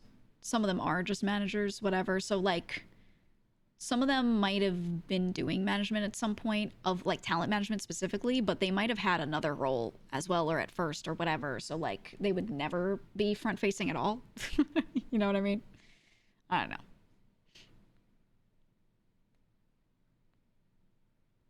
For Henya, you just know a lot from Japan because she mentions him. Yeah, yeah. Or a lot of people, I will say, whatever you think you know about who does what in VShojo staff, you're probably incorrect. Because none of us talk about, like, specifics on any of this stuff, for the most part. Occasionally we'll say something, but it's just a part of a whole bit of information. It's just like a little tidbit. And the managers themselves certainly don't. They don't really say anything, for the most part. So when I see people in chats or like on Twitter or YouTube comments, whatever, be like, oh, this staff member does this thing, whatever, they're like usually really incorrect. And it's not said with any negative intent. They just don't know. But I never correct people because I'm like, I don't think it matters if anyone knows any of this stuff. I don't think it matters. Actually, I prefer when people know less. Because the more they do know, the more they think they know everything. And they make a lot of assumptions based off of it, right? So it's better if they feel like they don't know a lot, because then they'll assume that they don't know. Whereas if they know a little, they'll assume that they know a lot. And it just gets weird because then you have people being really confidently incorrect in, like, you know, comment sections and replies and stuff. And I'm like, ew. Ew. Then that gets weird. That gets weird. You hope managers have a pizza party once in a while? I think some of them do hang out. It just depends on where they are. Dunning-Kruger effect. Yeah, for sure. Are you the successor of VShojo management in the future? That's one. Oh, I've said, like, that I help a lot of with certain things in the background. And then I've also said that tidbit about, like, when I was first brought in as a member, how, like, they were like, oh, it would have been cool to, like, maybe hire you for something. Like, I don't know if I want to hire you or have you as a member. Ha ha. Like a little joke made, right? And then I've seen in YouTube comments people being like, I heard she was hired in to be staff. She looks like she's a talent, but she's actually staff. I've seen people like confidently say that. Completely untrue. I've seen people confidently say that in YouTube comments. Yeah, they say like it's a fact. And I'm like, you took something I said and completely misinterpreted it and were like, yeah, my version's true now. Like, what does that mean? Oh, it's so weird. It's so weird, dude. Knows two factoids, thinks they know everything. It's super believable. Okay. Just because something's believable doesn't mean you have any reason to be sitting there and acting like it's real, right? I don't know, man. Or they're like the question one person asked, like, oh, would you inherit like management in the future, whatever. You're like assuming I want to do anything like that. Ooh. Ooh. I don't know about that. People made fanfics in their head. They always do. They always do. Always. Boss GEEGA. If I did that, then I couldn't be a streamer. I'd have no time to do stuff like that. Also, the industry that I worked in, well, industries, had nothing to do with like talent and entertainment. Very much not similar. So now that I have this experience, could I do something like that? Yeah. If I wanted like a corporate job though, I would just go back to what I did previously and make buku bucks. Like, people, look, I would make way more money going back to a very different industry than if I tried to work myself into like some sort of non-streamer role in this industry. It's just I would never. Giga was in the anti-entertainment industry. I did the most unfun stuff imaginable. Yeah. 100%. And I liked it. I liked it. He said people still say that VShojo owns all the streamers' IPs, even though it's said that they don't. People constantly just don't know shit. Yeah. I see it all the time. All the time. Oh, the big one that I see all the time is people talking about how people joined the group, and they mention me and they say that I was a product of the last set of auditions.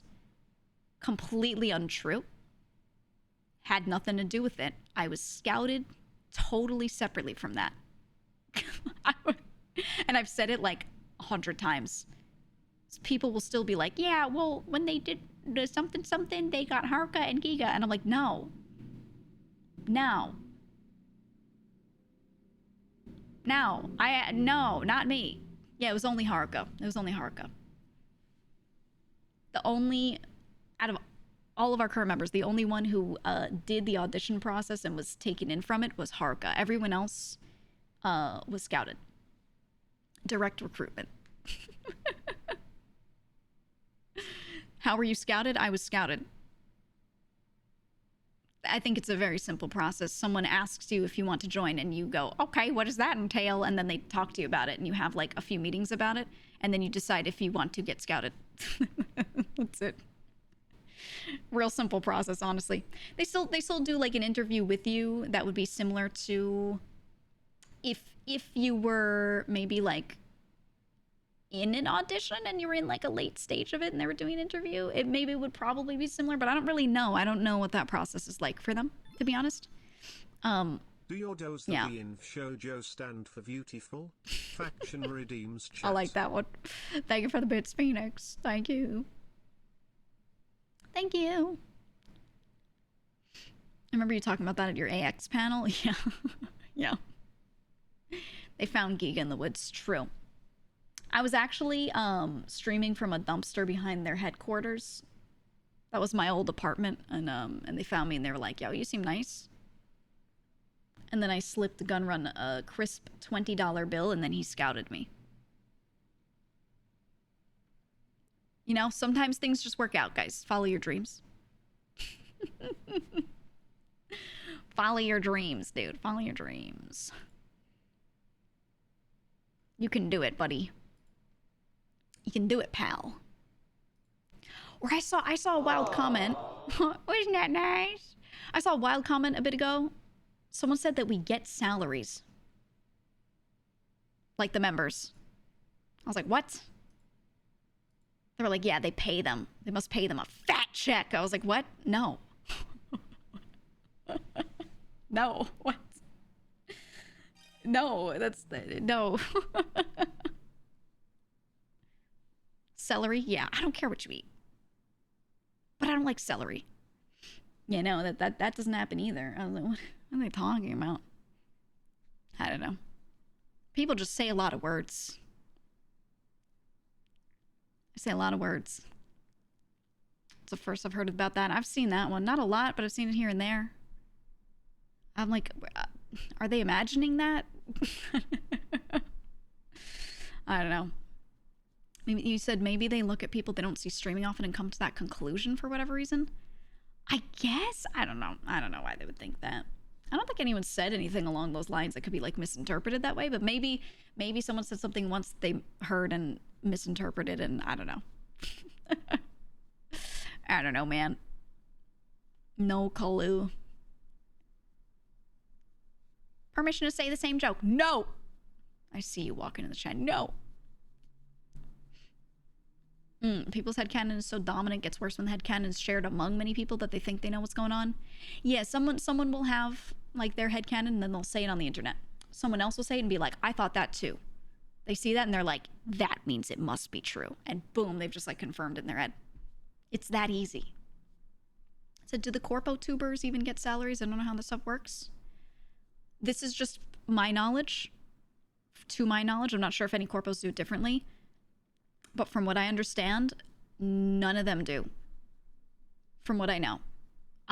It is purely some sort of business model of some sort of revenue share between different things. And it'll be different cuts for different things. So they'll say some brands have exclusive rights to your IP while you're signed with them. Some of them don't.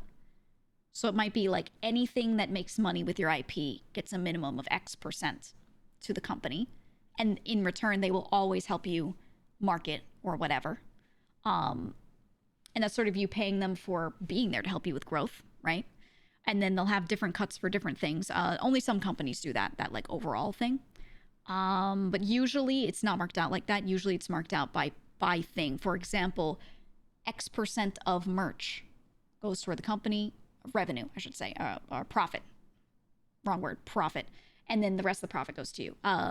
Some companies take from their profit from streaming, meaning if you streamed on Twitch, they would take some of your sub revenue, some of your bits revenue, some of your ad revenue, and they might have different percentages for all those things or the same across the board. vtuber doesn't take any of that from us. They do not make any money from our like streaming money or anything like that. But yeah, so the way the companies will usually do it is each way that you could make money off of your brand in any way, you'll write all of those out in your contract individually, and then they'll decide what those cuts are. So, for example, for me, for vtuber, my subscription profit, they get 0%. Nothing. They don't even touch it. They don't even know what my numbers are on that. That's just mine, right? So, but some companies will take a huge amount. Some companies will take 50% of that. Some companies will take more of that. Some companies will take almost none of their merch profit. Some companies will take almost all of their merch profit, or anywhere in between.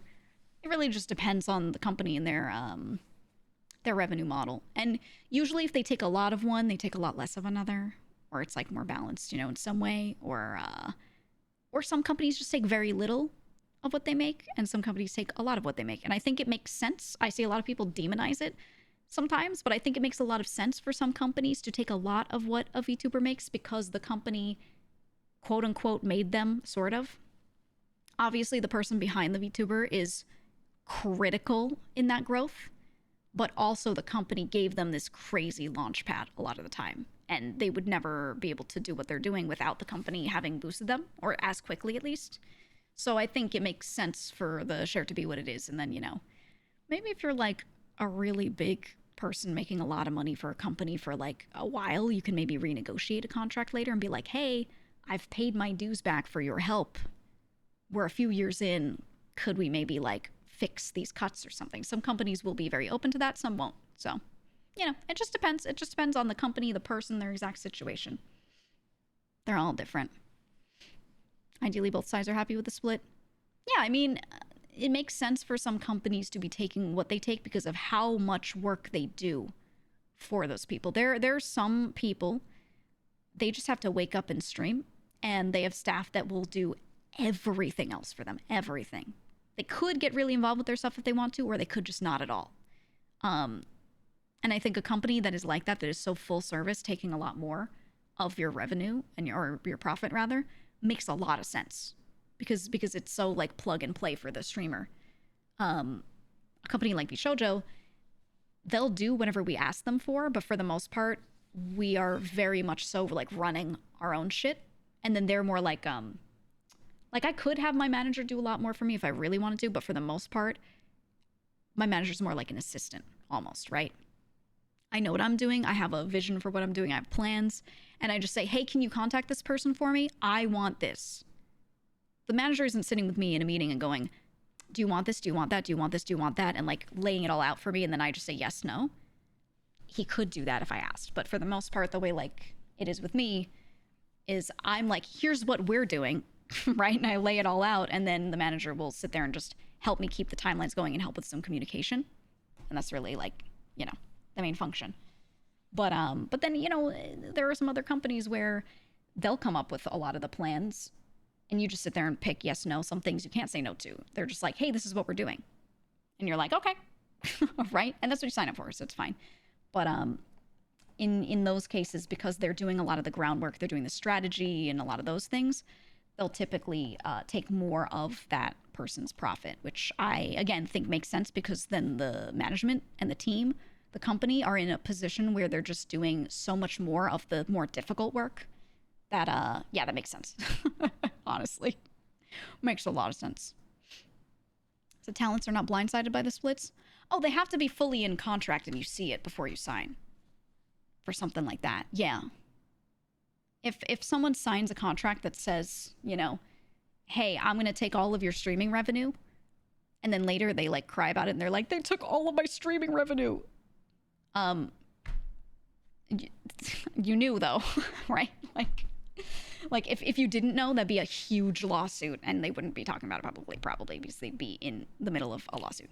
But yeah, like, and it's one thing if they get into something and then realize later they don't like it and they're upset. That's fine. Like sometimes you just don't know until you do a thing. But yeah, no, everyone knows what this is before they like sign on. For sure. I think what people don't know sometimes is they don't know what the industry standard is for comparison. So maybe they get a contract put in front of them that says, we get this, you get this is what happens, blah, blah, blah. And it spells all of it out. And they look at it and they go, seems good. But they don't know what anyone else has. They don't know what is standard in the streaming world, like outside of the VTubing world. They don't know what any of this would normally be. They've never seen one of these contracts. So they just go, okay, sounds good. And they sign it, right? So they knew what they were getting into, quote unquote, but they had no other knowledge of anything else for comparison. And that's where, like, I think some people feel blindsided, but they weren't actually blindsided. It was more that they just went into it without, like, enough info, right? So that's always one of those situations where it's like, well, this is why you lawyer up, you know? And you pick someone who has probably seen a contract like this before and can give a little guidance on, like, if they would recommend this or not. You know what I mean? So, yeah. So VShojo seems more like a modern Hollywood IRL talent agency. Some of the other corpos seem a lot like the old film companies of the 40s, signing talent to exclusive shit. Yeah, it's a pretty good comparison. Somewhat. What would be a good contract? I don't know. That's a huge discussion, and that depends on the person. Something that's really good for one person could be terrible for another person. Depends on that person. I know some people that, like, they could never go with a corpo because they make so much of their money off of their merch. There's some people where, like, merch is their big thing, not their streaming profit. And if they sign to a corpo, which tends to, like, do a lot more of your merch stuff for you, maybe take a little more of that than other things, it would be terrible for that person. But then someone else who doesn't lean into that would do great in one of those corpos because they don't currently make a lot of money from merch. They don't really do it. So it would just be, like, positive for them, right? So it depends on the person, how they run their stuff and everything. Just changes for everybody. Not sure he could learn the industry standard, though, since a lot of that info is buried under NDAs. Exactly, and that's why it's really tough. So what you can do is get a good lawyer, because lawyers are allowed to see things. A lawyer will also sign an NDA and be aware of what a lot of these other contracts in the industry look like. And while they can't tell you, oh, this contract from this place does this % for this thing, they can be like, I can tell you that this cut is really high for the industry, or it's very low for the industry, or it's right in the middle, or whatever, right? So you can find that info. You just have to find a lawyer, which if you just talk to people around you, should be able to find one. Someone you know is probably connected to somebody. So, yeah. Yeah, how would one find a lawyer that would know industry standard for streaming and VTubing? Literally just do research, search around online to find people for this, and ask creator friends. Ask creator friends. Someone somewhere has one, or someone you know knows someone else that would know this information and can trickle it down to you. I have recommended lawyers to several people. And it's people that I didn't really know that well, but they were like a smaller person and they were like, I don't know any lawyers in this industry. So they asked a friend of theirs, do you know one? And that friend didn't know, but they knew me. And they were like, she would know, right? So there's usually a way for people to like get that info. So I've been able to hook a few people up with like someone who's really good with that kind of stuff and you know, can help with that. So yeah, so there's somebody. Yeah, you said Michi said that Vishoja refused to accept her signing up until she got a lawyer to look at the contract. Oh yeah. I've said this before too. They were very positive toward me doing the things the way I did, which was I did not just take a contract and sign it. I did not just check it over and go, I'm good with this and sign it. I made a lot of changes and tailored a lot of things. And, you know, I definitely don't have the same contract as other people. I don't think anyone really has the same exact contract as anyone else, you know, because we all get that chance to kind of tailor it to what makes sense for us. But for me, I had a lot of like really specific asks that I wanted, but then I also traded some other things for those asks so that it was very fair all around, you know? So I spent a long time going over that and like every day back and forth with my lawyer being like, let's do this, let's do that. How about we offer this? Why don't we do that? Blah, blah, blah. You know, changing things around, changing wording, whatever. And then that, you know, the good news was that like Vishojo's staff were very like, yeah, please do that. You know? Yeah, please do that. That would be great. You know, and that was a good thing. That was a good thing. Sometimes you can contact a lawyer who specializes in something else, but they'll know a guy who knows a guy. That's a good point too. You can call up like a bigger law firm and be like, hey, I need someone with this specialization. Can you recommend someone, or do you have someone in your team? And yeah, they can probably like kind of be like, yeah, here's some numbers you could call to further find info, or here's the guy. So it is a good point. Yeah. Was it expensive to have a lawyer consult? It can be. For me, it wasn't that bad. Also, I would have paid like whatever, to be honest, for that. That's one of those things that was just very important. So I don't see it as like, even if it ended up being expensive, it wouldn't have been a bad thing, in my opinion.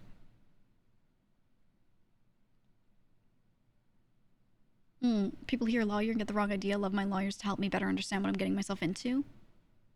Yeah. It's a set of eyes that knows what they're talking about. It's an experienced person who is legally allowed to look at your shit. Right? And that's it. That's it. I had multiple people look at my stuff. It was my main lawyer and then another one that was like a secondary person. So, you know, it is what it is. Steph Rare, thank you for the raid. Welcome on in. Welcome. Hope everything's good. Hope everything's good. What were you doing today? What was going on? What'd you do? What'd you stream? We were just talking about Bishoujo and contracts, actually. Not like my specific contract, but just like general, like how would you know what's good? Like, you know, that kind of stuff. How do you even find a lawyer? Being murdered in VR. Nice. That's good. Yeah, we were just discussing all that. I don't know. I like these questions. If there's a question I can't answer, I just won't answer it. But like, I like answering questions where I can, at least. Where I can.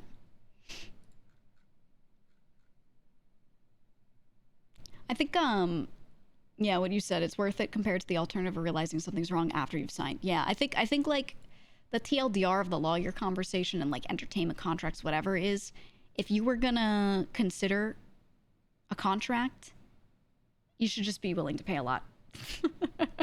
Obviously, you don't want to get scammed, but you should be willing to take as much time as it takes, especially going back and forth, to make sure it gets in a good spot before you sign anything.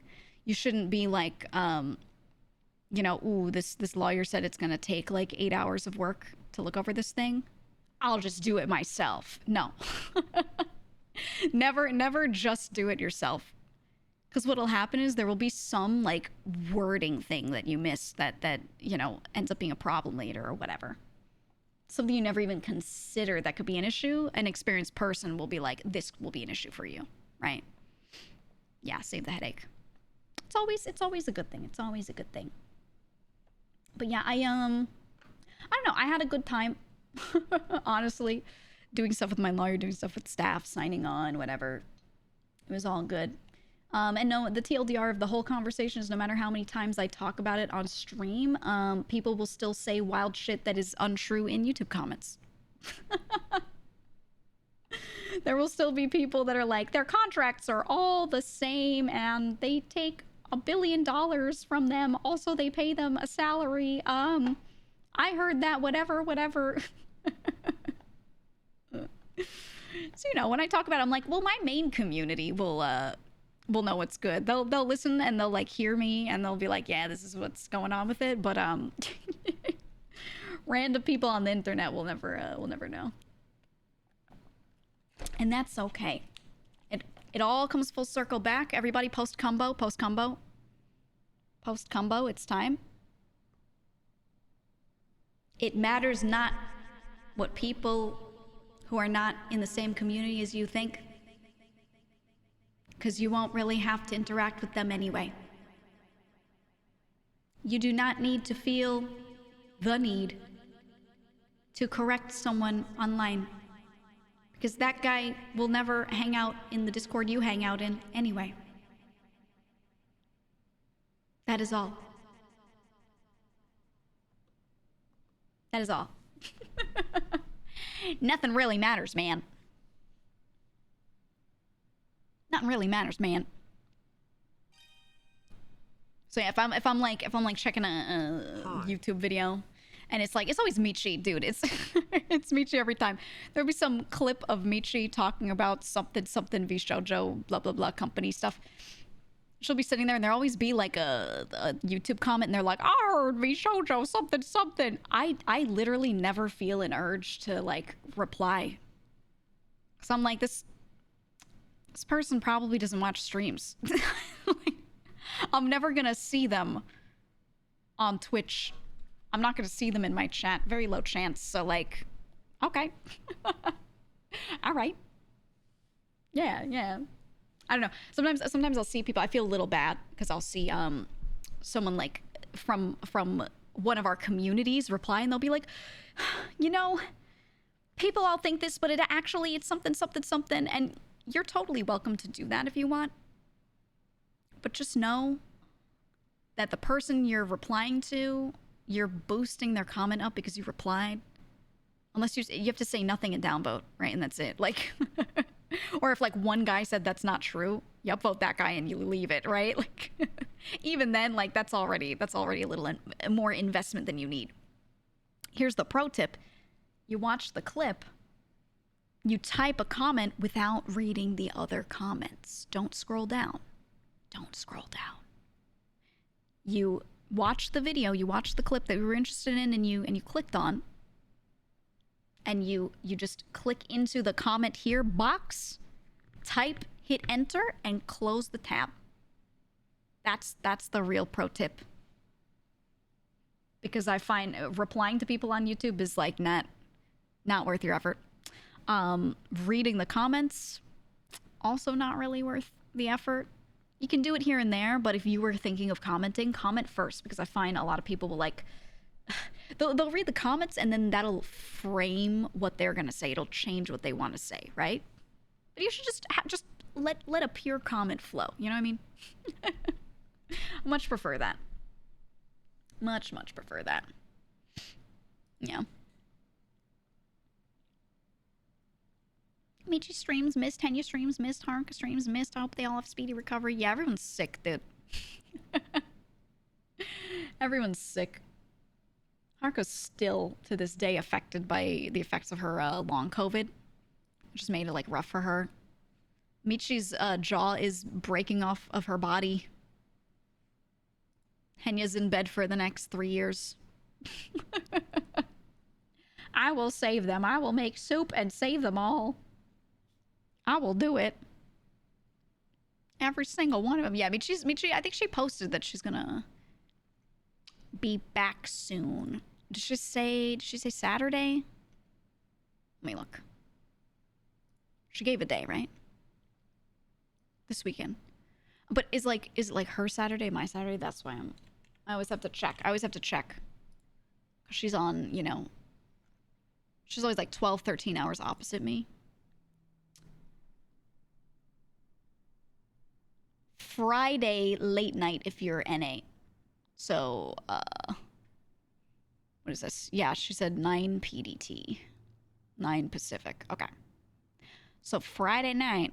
But if you're in Asia time, that will be early Saturday. Yeah. Said, I'd wondered why Haruka hadn't streamed in a while. Yeah, long COVID sucks. Yeah. Streaming, talking as much as you do when you stream seems super easy until you have a respiratory issue. Right? And like, she'll collab, but then she'll be wiped out. So she'll collab and she'll be like, wow, I did it. Yeah, maybe I could stream. And then the next day she'll be like, you know, in rough shape. So, yeah. I don't know. Sometimes I see comments from people that are kind of like complaining about her not streaming. And I'm like, brother, you're not in her body. You're not in her walls. You don't know what's going on. Just watch someone. Watch someone else. There are people around. You know, it's nothing really can be done there. You just need time. Michi mentioned a new outfit. Yeah. I get to see everything. Are you jealous? Every time a new VShojo member has something, or a VShojo member has like a new something, right? They have a new outfit, or they're doing their like a 3D model, whatever. I get to see it all, and you don't.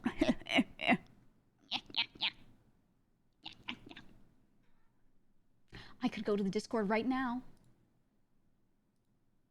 Right now and look at it. In fact, I'm doing it right now. I'm looking at everyone's new outfits right now. I'm scrolling through.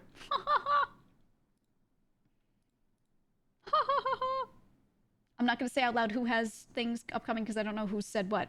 But I see one member with an outfit I'm very excited for. And then I see another member with an outfit I'm very excited for. I've seen all Fruit's new shit that she's been teasing. I've seen Michi's new shit. I've seen my new shit. I saw Hime's shit before she showed it. I really like Michi's new one. Personal fan of it. I will spoil, actually, no. Myself and someone else are gonna get a matching outfit at some point. I could say that much. Myself and someone else will be getting outfits, not that look like exactly the same, it's just like within a similar theme or like designed by the same person as well. I could say that much. And it's gonna be real good. It's gonna be real nice. It'll be real nice. Mine is already designed, and then the other person's is in the process right now. So I've been watching over it with great interest. I see yet another member who has a new thing coming out, one that I'm particularly excited for. Yeah. There's a lot of cool shit, man. There's a lot of cool shit. You and Boris? Don't spoil it. Nah, you'll see. You'll really like it too. It's I got an outfit designed that I was gonna do at some point within the next year, probably shorter than a year if I can, but within the next year. And I got it, and I was talking to another member that I wanted to at some point have something matching with. And we were discussing what kind of theme would make sense for us to match on. And I was like, let me just show you this one design that I have done that I think you would like. And I showed them, and then they were like, ooh, okay. And yeah, so now we're gonna get a matching thing. Fruit! How is your stream? I was I clicked on before I started streaming. I had your tab open and I was watching you go into like the character menu. Oh, why do you have to make such a long message? There we go. I was watching you just like press the buttons on the menu repeatedly so that she kept spinning around. And that was all I got to see before I had to stream. I was just like, and I didn't have my headset on. I was like walking around, but I had the tab open. I was like, I think I was doing dishes or something. So I'm like looking from across the room and I see on the screen, I see fruit in the corner, and then I see her like clicking through the parts of the menu, and it keeps going between like different poses that the characters are. Fruit really likes Jane Doe. Yeah, I could see that. I really saw that. It was funny. That's Triple Z in a nutshell. What's the gameplay like? I don't usually like gacha games for the gacha elements. Like, I don't play the genre, but if the gameplay is good, I'll play it. So, like, I played Honkai for a while because I actually did just like the turn-based gameplay, you know? It was solid. Gameplay's really fun, kind of like DMC, beat 'em up. Ooh. Hack and slash action fighter. Fast-paced beat 'em up. It has dodging and parrying. Okay. I might actually like it then, yeah. Yeah, because again, like I'm like not into the gacha elements, but at the same time, I'm not into the gacha elements from a gameplay perspective. Like, I don't care to like roll for a character, but I do like the art that comes out of it. I like the designs. I like, you know, you end up with like a world, a game that has a lot of characters that are important and have lines and have lore in the same universe, whereas most games, you've got like your main party and a few villains and a few side characters, and that's it, right? So the thing that I really do like out of specifically a gacha game is that they keep making more characters and adding them to the world for the sake of it being gacha. But then at the same time, if you're like me and you just really like art, right? Like, I just really like art and character design and everything. You get a lot of that in the same universe. So it's just like, I don't know, it's like a cool full picture. I was like that with those kinds of games. Fruit even got an idea out of it today.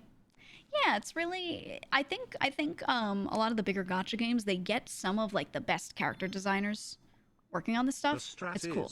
Get sponsored to play. See if you like it. Play it on your own afterwards. That is so true. That is so true. If I do get a sponsorship from them, I would take it, because I've heard a lot of people say they like the gameplay, you know? And I'm like, well, that's enough for me. It's a beat 'em up. Okay. I would do it. But you can't be like, there's a hot girl in it, you should play it. I'll be like, well, I don't want to roll for characters. I just want to play a game. This is your first gacha game and you love it. That's good. I think a lot of older gacha was less interesting in gameplay, but I feel like the ones that have been coming out the past couple of years, like more recently, have actually been really good to play, genuinely. So, it's good to see. Or like, Nikke was one that I wasn't sure if I would like it, but I started playing it because a friend was like, no, it's good. And I was like, okay, it's a friend who I trust their opinion on games. Like, usually when they tell me something's good, it's true. So I started playing it, and I realized I loved the story, the visual novel itself. Like, outside of just the game, just the story is like really strong, really solid. And that was enough for me. And then I did like the combat. Yeah, I did. So I was like, okay, all right. You said in Nikke, came for the booba, stayed for the story. Yeah, exactly. Hey, whatever marketing works, totally fine, as long as your product's actually good. And, you know, in that case, it was actually good. If the gameplay's not for you, that's fine, but I had fun with it. Sitting there just tapping on mobile, I don't know. It was nice. Yeah, and the music is really solid. The music is really good. So, yeah, I liked it. A lot of my friends were saying I should try Triple Z. That was why I tried Honkai too. I played Genshin, and I found that like I enjoyed playing through some of it, and then I got like a little tired of like the end game stuff. Just wasn't for me, you know. I was like, it's okay, but I liked like going through it. And then Honkai, I really liked the gameplay. And then yeah, Nikke, I really like the story, especially. I don't know, they're getting better. There are some that are basically like incredible visual novels, and And some of them are really fucking good. Really, really good. Love so many of the character designs in Nikkei. It was cool when we did the collab with them, the Vshoujo Nikkei collab, because they gave us a list of characters, and they were like, here they are, here are the specific outfits that they're in. We want each of you to like cosplay one of them. We'll do art of you cosplaying them. Who do you want to be? And that was so fun because like when you see another character with an outfit and you really like it, you can never just like put it on and be like, this is mine now. That's just stealing, right? But when they're like, this company is approving you to like cosplay the character, then you're like, ooh, okay, you know, I'll put it on too. It's like approved, you know? So I was excited for that because I was like, oh, I always wanted to do that. But you can't get an outfit of you wearing a thing from a game specifically because that's, you know, like the IP. You just can't do that. But yeah, if they approve it, if they're cool with it, then yeah, exactly, right. Zen getting her model and stuff. That's really fucking cool. So if you talk to a company directly, sometimes you can do that sort of thing. So I'm excited for it. I'm excited. It'll be really nice. Hime's outfit was spot on. Oh my god, Hime is the nun. Oh my god, it was so good. It was so good. It suited her so well. And the personality of the character and how like crazy, she's like an insane person. It was really, really good for Hime. Yeah. I loved that. I loved that.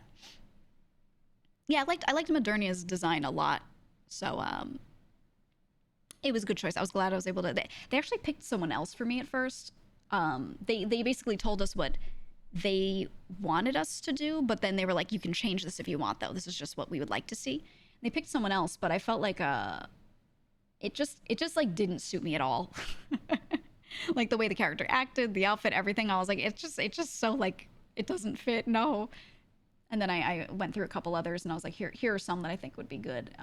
But I really liked Modernia's outfit, so it was nice. It was nice. A lot of geckos want to see Zen as Nihilister. It's like some of them are just a really good fit visually. You know who they picked first for you? I can't remember. Let me see if I can find it. I don't know if I have that still, actually. I don't know where I would find that. It might have been something that my manager showed me in a meeting through a screen share, but I don't have the image to remind me who it was. It was a character that has like sort of a sailor-esque outfit, like school uniform-esque a little bit. Pleated skirt at the bottom. The skirt goes up as like a full one piece, and then they have a shirt over it.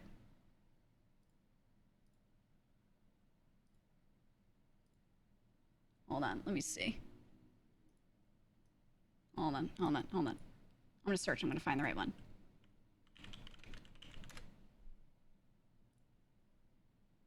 No, it wasn't neon. It wasn't neon. I don't think. Wait, I'm double checking. No, it wasn't her.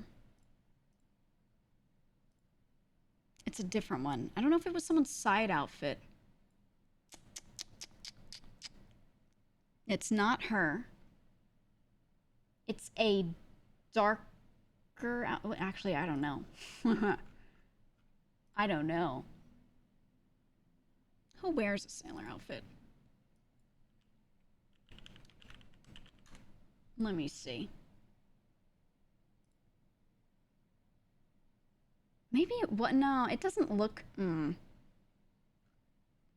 sketch that I have, I can't show it. I, like, don't think legally I can show it. But the sketch of it does not look like Neon's outfit. So I don't think it's her. So it has the neckline like a sailor outfit. No hat. No hat. And then the shirt goes just to the underbust. And then the skirt starts like there and goes down. Let me see. Said Naga and Anchor? Let me look. It was not Anchor. No. Not her. Lucky. My cat keeps walking in front of me. Wasn't Naga either.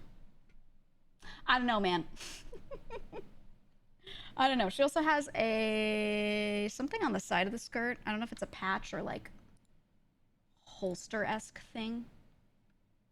On like the front right side, like near the hip area. Miranda? I can't remember everyone's outfits. Off the top of my head. No, not her, not her. The midriff was not showing or anything like that. It was like a full one piece. Could be one of the new ones. Maybe that's why like I can't recall. Okay, it wasn't Zwei, but like I think you're getting warmer. I think you're getting warmer.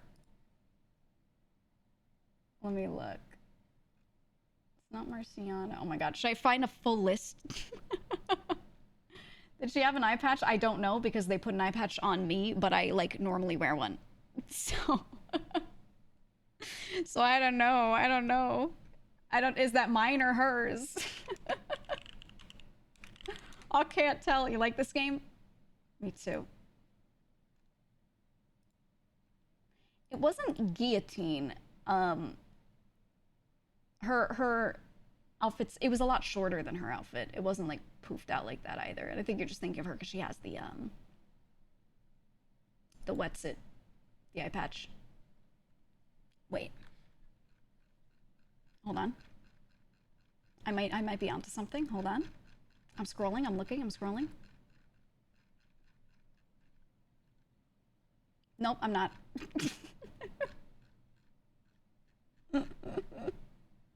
Never mind, this girl's outfit is different. I am not onto something. Yeah, it's Nikke Guess Who, but I legally cannot show you the sketch. I don't know, dude. I don't know. Nikke characters. Let me see if I can find a site that will just show all of them and their outfits all lined up. Let me see if I can find her. Celine? No. No, again, the top, the neckline is very, like, sailor outfit-esque. Okay, I'm gonna start clicking through, like, every single fucking character. I feel like it might be someone's alt outfit, maybe, instead of, like, their main outfit, if it's hard for me to find. Maybe? Because we did have the option to cosplay like a specific outfit from character 2 if we didn't like their main. So that could be a thing. It might not be like, you know, their main thing. Know what I mean? Got a Pridwin character listed as full images. Oh, okay, you guys have the you got the sauce. Okay. Okay. I see. Where's your character list? Ooh, they have tier lists. Skill investment guide. Ooh. Found the character list. Okay, I'm scrolling. Oh, yeah, they have it fully alphabetical. Let's go. I liked whichever one Melody was. Which girl was she? I actually really liked the outfit they put her in. I liked Mouse's crown. Crown was the new one that they were releasing at that time. Oh, Eleg, yeah. I think when I saw Crown, like I just really liked the design that they had on her, and when I saw it, I was like, I think this should be Mouse. And then like as I was thinking that, they were like, so here's who we think who should be who, and then they had like a sketch of Mouse as Crown, and I was like, okay. Exactly. So it was nice to see. Okay, I'm opening 100 billion tabs of different Nikke girls. Oh yeah. Google's gonna know, and like one of these days, I'm just gonna start getting recommended like figures. I'm gonna go on Amazon to buy like something totally normal, and it's gonna be like, do you want this Nikke Figma? I know what you like. I know what you're into. It's just gonna happen. I know how often it happens to you, but you know, they're like always watching, always listening kind of thing. It's gonna happen. It's just gonna happen. Okay, let me see.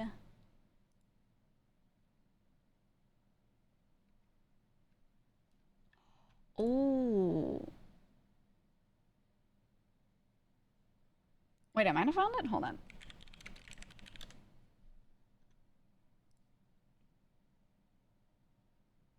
Oh my god, I found it. I found it, guys. No, nice chill dude 18. Shut the hell up. Guys, I found it. It was Shifty. It was Shifty. She's like gamer girl with cat ear headphones. Now that was not drawn on this sketch yet.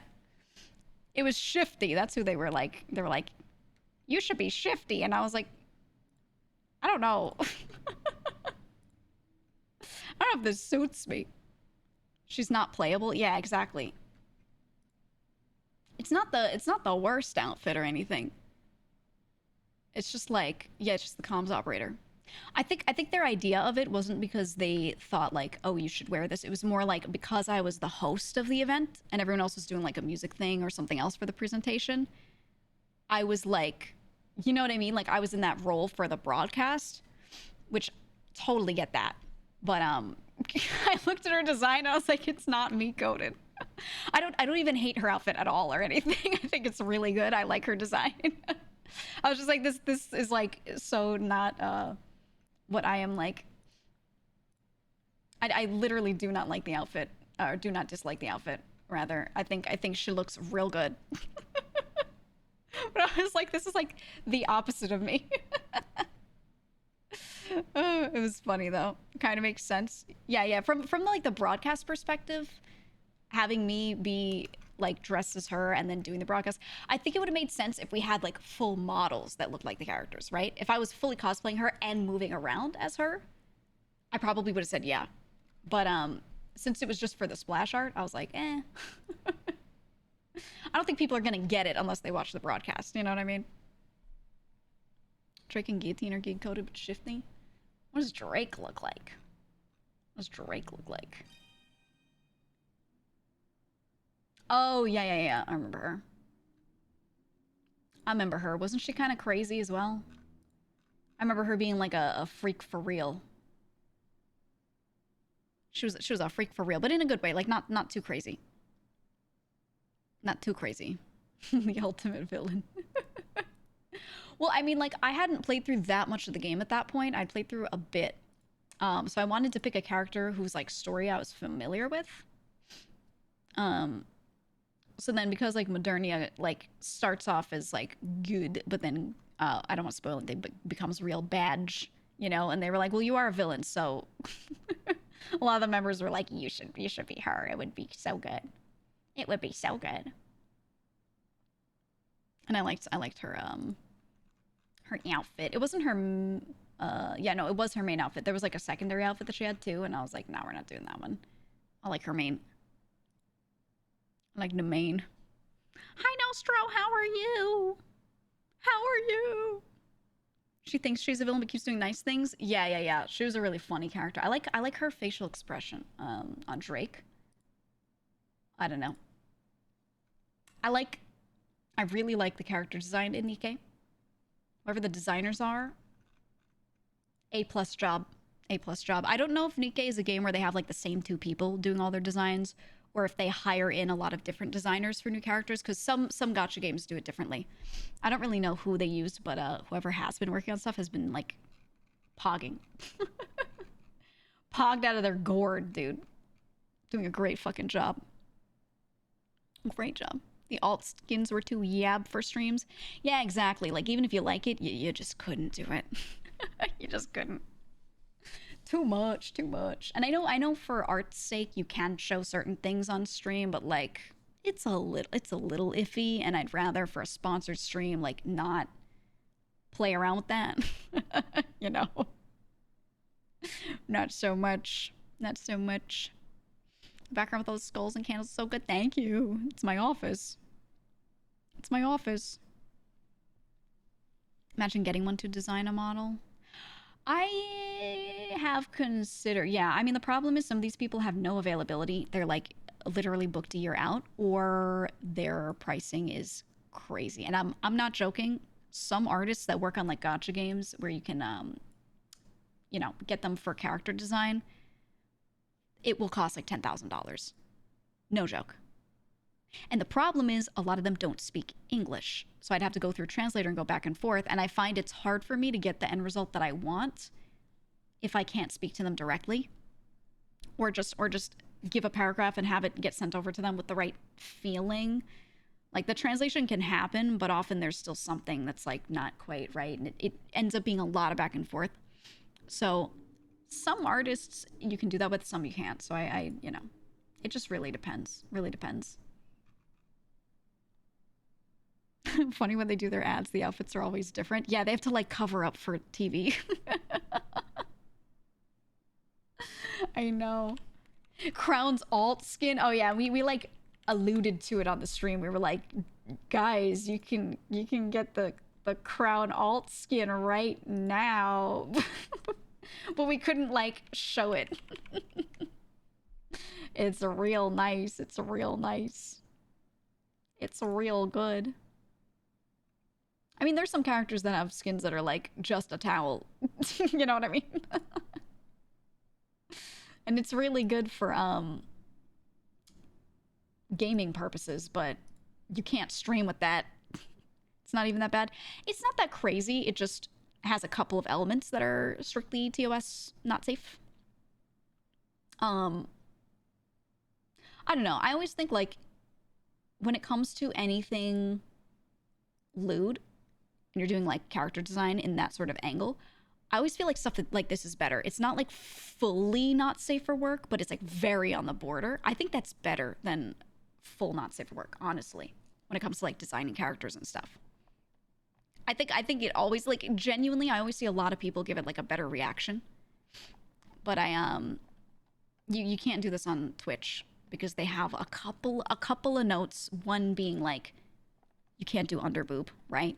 That right there ruins like 80% of boob window outfits because they usually go lower than that. So you can't do that. Under boob not allowed. They have specific guidelines on like how much of the hip needs to be covered, or not how much of the hip needs to be covered, but like when you wear an outfit, it has to go all the way around the hip area. You can't wear like a sling bikini, right? That goes like from the crotch up to the neck and then has nothing on the sides. You can't do that. There has to be some sort of strap or something on the side, right? So they have a couple like really specific guidelines like that, and it definitely stifles, I think, some VTubers. I don't know. I'm a fan of. I kind of wish they would allow some things like that, but then have a different rating system. But then again, it would just harm streamers because then a lot of them would like click off like, oh yes, I have like an outfit that's a little lewd, so I'm clicking the button that says I have that, and then they wouldn't get recommended in browse features because, you know, they would push it. Well, that's the other thing. You give people an inch, they take a mile. So, you know, that's the other part that's difficult. I mean, the guidelines are already super clear and people still like mess up a lot constantly. So, you know, but I don't think there's anything wrong with this sort of content too. Or especially if their content is super mundane and they're just wearing an outfit that's like looking a little crazy. I'm just like, that's just visual appeal. Like, it's just a nice thing on the screen, but like, it's not like what the content's about, you know? That's how I feel about it. But at the same time, I completely understand because you have like all ages on this platform. That makes a lot of sense. You have people who always push it, so you should move the line one tick back from where you want it, kind of thing, you know. So I get it. Completely get it. No side boob either. Some side is fine. It just can't be like an insane amount of it. Just if you look at it and it looks a little like, whoa, you should err on the side of caution. You know? Even hips, I've seen flesh tubers wear something skippier though. Yeah, but there's also the caveat that you can be in the beaches, pools, hot tubs category, and there's more leeway with some of that stuff. So, you know, you know. You remember when Fruit had to put something in her swimsuit out of fear? Yeah. Yeah. And you can always, hey, you can always make it a toggle and then put stuff where you're like not worrying about Twitch's TOS on other platforms. You can always do that. Like that's always an option, you know? So I don't mind it. It's fine. It's fine. Thanks, advertisers. It's not just advertisers, it's also because this platform is not 18 plus. It doesn't ban all kids by default or something like that. So there will be like a 14-year-old floating around wanting to watch content, and they'll click on a category, and then there will be a VTuber with like crazy underboob, and like now their parents are mad. It's just like, and it's also just nature of the ratings, PG-13 versus R rating that kind of are standardized. You know, the platform by default is like a PG-13 kind of thing. So, you know, it's understandable. It's understandable. Ban the kids? No, they're a big portion of people that are on the platform. Even if I personally like prefer an 18 plus chat for myself, I wouldn't want to remove them from the platform. They're a huge part of the gaming industry. They're a huge part of the viewership. Straight up, there are a lot of streamers that like that's their viewers, you know. And I think if you do that, you ruin a lot of things for the platform. So, yeah. Under 18s are a massive part of Twitch's total viewership. It's nuts. Yeah. You hang out in a chat that doesn't really have a lot of those, and you like forget how many there are. but there's a fuck ton of teenagers that are on the site. So, yeah. I totally understand. And hey, if you want to do that kind of content, you just go somewhere else. You just do that elsewhere. You're allowed to diversify, you know? Do what you gotta do. Remember when Lily debuted a model and had a small swimming pool with it? I loved that model too. She was showing me some of it before she debuted it. I think it was me, Lily, and Shoto were in a call just hanging out. I think it was after one of our collabs, and she was like, "Do you want to see my new model?" And I was like, oh, "Yes." So we showed everyone like all of our new stuff, and she was like, "Look, I have an inner tube," and she started like floating around. It was so cute. What is that? What is that, Dookie? Skibbity, Ohio. Close the tab if you're under 18. Wow, it was the Skibbity, Ohio, like how you get them to read your comment? Was that like the thing to catch the attention?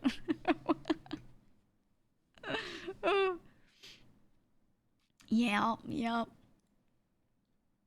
You said, I know Kaisenat says he doesn't stream to quote-unquote kids, but like, I'm gonna be real, most of the adult audience don't know who he is. Plenty of people know who he is across the board, but I think he probably does have a lot of young viewers. He probably does. There are a lot of streamers that's just their community. And that's just it. I'm just guessing, I'm assuming, but I'm pretty sure like Jinxie's another one that has a lot of younger viewers. And these are huge streamers. And if they had those people banned from watching them here, I mean, huge loss for the platform, huge loss for those streamers. I just don't see the point. I don't see the point. Who's he? Look him up. You're on a device, open a tab and Google him. Google him. So I think that's all you have to do nowadays. Also, I finished that VTuber homework you gave me months ago. Let's go. I found a couple people I need to, I'm trying to help Neutrin get a model still.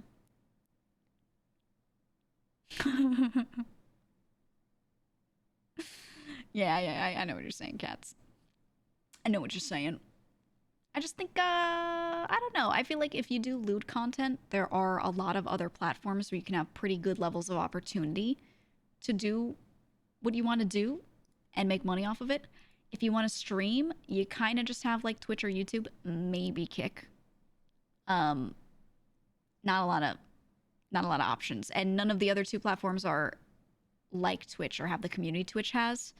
So yeah, I think it's better for the platform focusing on being a platform for all and not like cutting out huge chunks of people or anything like that.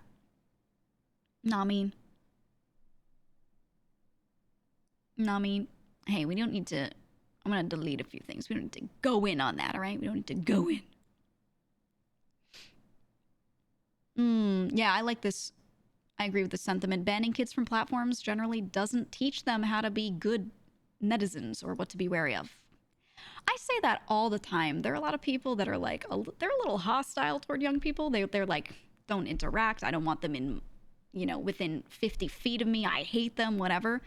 But if everyone was like that, then young people would have no role models. They'd have no adults to interact with and learn from, and it would get real bad real fast. So I think letting them kind of intermingle in a platform like this, they're not whispering people, they're just in a public open area. That's a lot safer for them, and they can still interact. You know what I mean? It's different. It's not like they're sitting there in a private Discord VC. I don't think that should really be happening. You know, mixing the age groups in that kind of way. But something like this where it's, you know, just commenting in an open forum, and if something's wrong, you know, the adults around can see it. That's a lot safer and healthier for them than some other places. So, right, they're gonna end up somewhere, exactly. So I'm kind of like, this is probably better and safer for them than like anything else, you know, if I'm being honest. So I think it makes a lot of sense to me. Have you seen the Reddit for child-free people? There's some crazy takes about kids there. Oh yeah, and the thing is, like, I think those takes are crazy, but I myself am like pretty on board with the child-free thing. Like, I don't really want any kids. I'm chill without it. And this is coming from someone who's watched a lot of kids. I have a lot of cousins with kids. I have a lot of family members that just have little ones around, and I interact with them and I have a fine time with them. Everything's great. But I don't really want any myself. That being said, if I go on that subreddit and I look through it, the takes get real nasty about it, and I'm like, just say you don't want them and go. Like, they'll be like, they're vile parasites and they should all die, and I'm like, whoa that's crazy. There's no need for that. Just say you don't want one. Or if someone else will be like, I want a lot of kids, and they're like, she's an idiot, and I'm like, she just has a different life from you. It's okay. They're demons. Yeah, the takes get a little crazy. So I don't really go to parts of the internet where people get like that. It's just I don't know. I'm just like, no thanks. Honestly, one of the reasons I really like streaming is because we talk back and forth about things in real time. Okay? So if someone's getting a little weird, everyone in real time is like, whoa, buddy, that was a little weird. If I say something and someone disagrees, but there was some sort of misunderstanding or miscommunication, I can clarify it on the spot and get that person understanding what I was trying to say, or vice versa. They can do that to me, right? That's all great. That's wonderful. And I like being able to do that in real time. I think comment-based stuff where you're not interacting in real time has just a higher chance of getting bad, right? For lack of a better way to describe it. That not being able to talk in real time and having to type essays back and forth, it just always devolves. And it's just not, I don't think it's a healthy way to be having discussions. I think it should be in real time for it to be constructive for the most part, on average.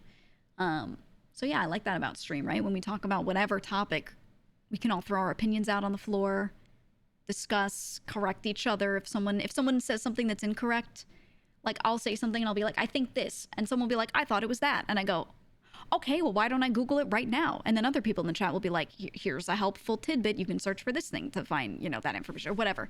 And we can like get on the same page. You can't do that like elsewhere, you know? Or, you know, there's also the problem of you technically could, but people will like leave a comment or reply on a thread or something, right? Like they'll go to Reddit and they'll leave a comment and then someone will reply to them and they don't check their replies. people aren't like furiously checking their inbox to see what was replied to, and they're not engaged in or interested in continuing the conversation. They just wanted to leave their comment and go a lot of the time. So you're being stonewalled or donut-walled all the time. You know what I'm saying? So yeah, I just think like that's why I enjoy streaming when getting into some sort of serious topic or something where people might have different opinions or whatever, because we can at least real time it, right? So much better. So much better. Like that's not an echo chamber in here. Yeah, and you know, a lot of us will have similar opinions on certain things, but some people will come in feeling totally differently, and I'll be like, that's fine. I think this though. And I don't like ban them for it. You know? Like we have plenty of people have differing opinions. I talk about all the time. Someone mentions Undertale and I'm like, I hate it. I can't stand that game. And then there are plenty of people in the chat that are like, I love that game. And I'm like, okay, well, boo-hoo, because I don't like it, right? And we're able to just say our opinions and it's fine. Right? Like we're able to say that we disagree with each other, but no one's getting like zapped into oblivion by the mods or something. You know what I mean? Does that include politics and world events too? We don't discuss any of that here. Completely disallowed. No politics, no world events, because that will never not devolve.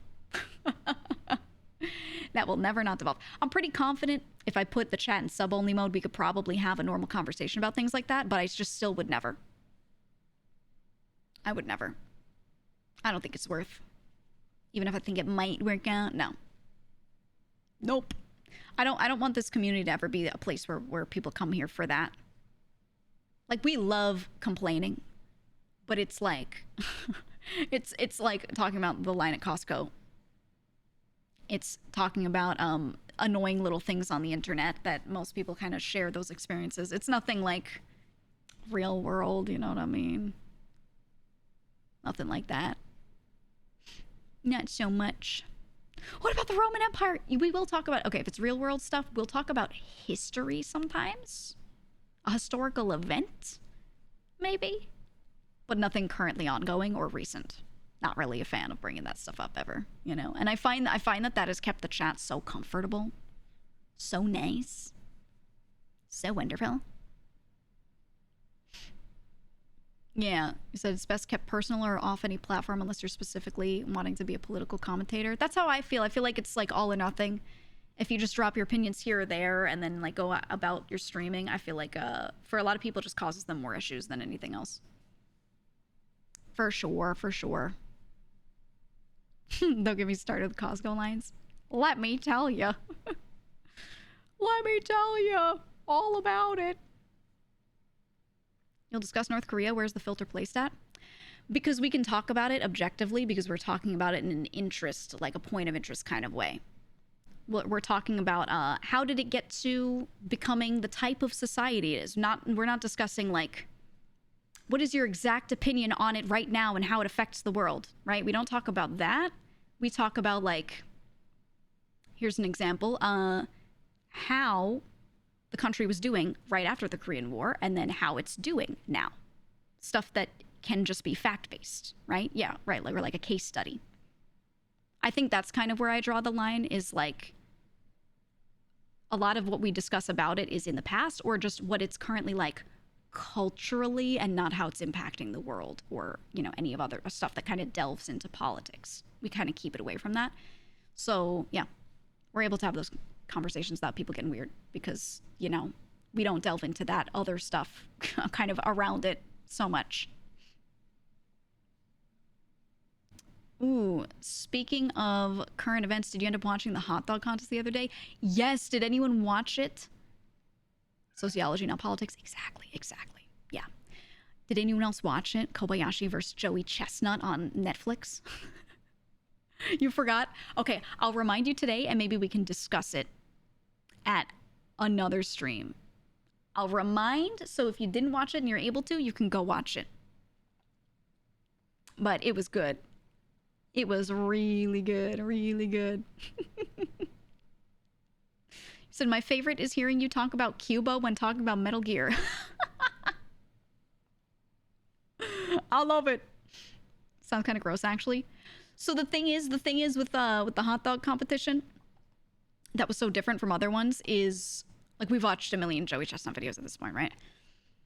They typically can remove the hot dogs from the buns, and they would eat 2 of those at a time, and then they'd eat the buns. And what they would do is they would dunk buns in water for them to go down more easily. But this competition specifically, it's dry hot dogs only. You can drink water, like you have a cup and you're fine, but you cannot dunk. There's no dunking. You do not touch the food to the water like that, you know, with your hands, which makes it very, very different than like how they normally train. So yeah. You should watch it. I actually think it's less gross because, like, when Joey Chestnut dunks a hot dog bun into water and then shoves it in his mouth, that thing is like falling apart, disintegrating in his hands, and he's getting it all over his face, and it's so gross. It's so gross to watch, but it's like, I love watching anything competitive. Anything competitive at all. I love watching it. It's just... He does go crazy on it. He starts gobbling, man. It's insane. You're gonna come in here and ask who won because no one else is talking about it? Fucked up. You gotta watch it. It's like, they have a whole broadcast beforehand, but the actual competition is 10 minutes. You can do it. You could do it. Gross but hard to look away. Yeah. Exactly. I think competitive eating is so disgusting, but I love watching it.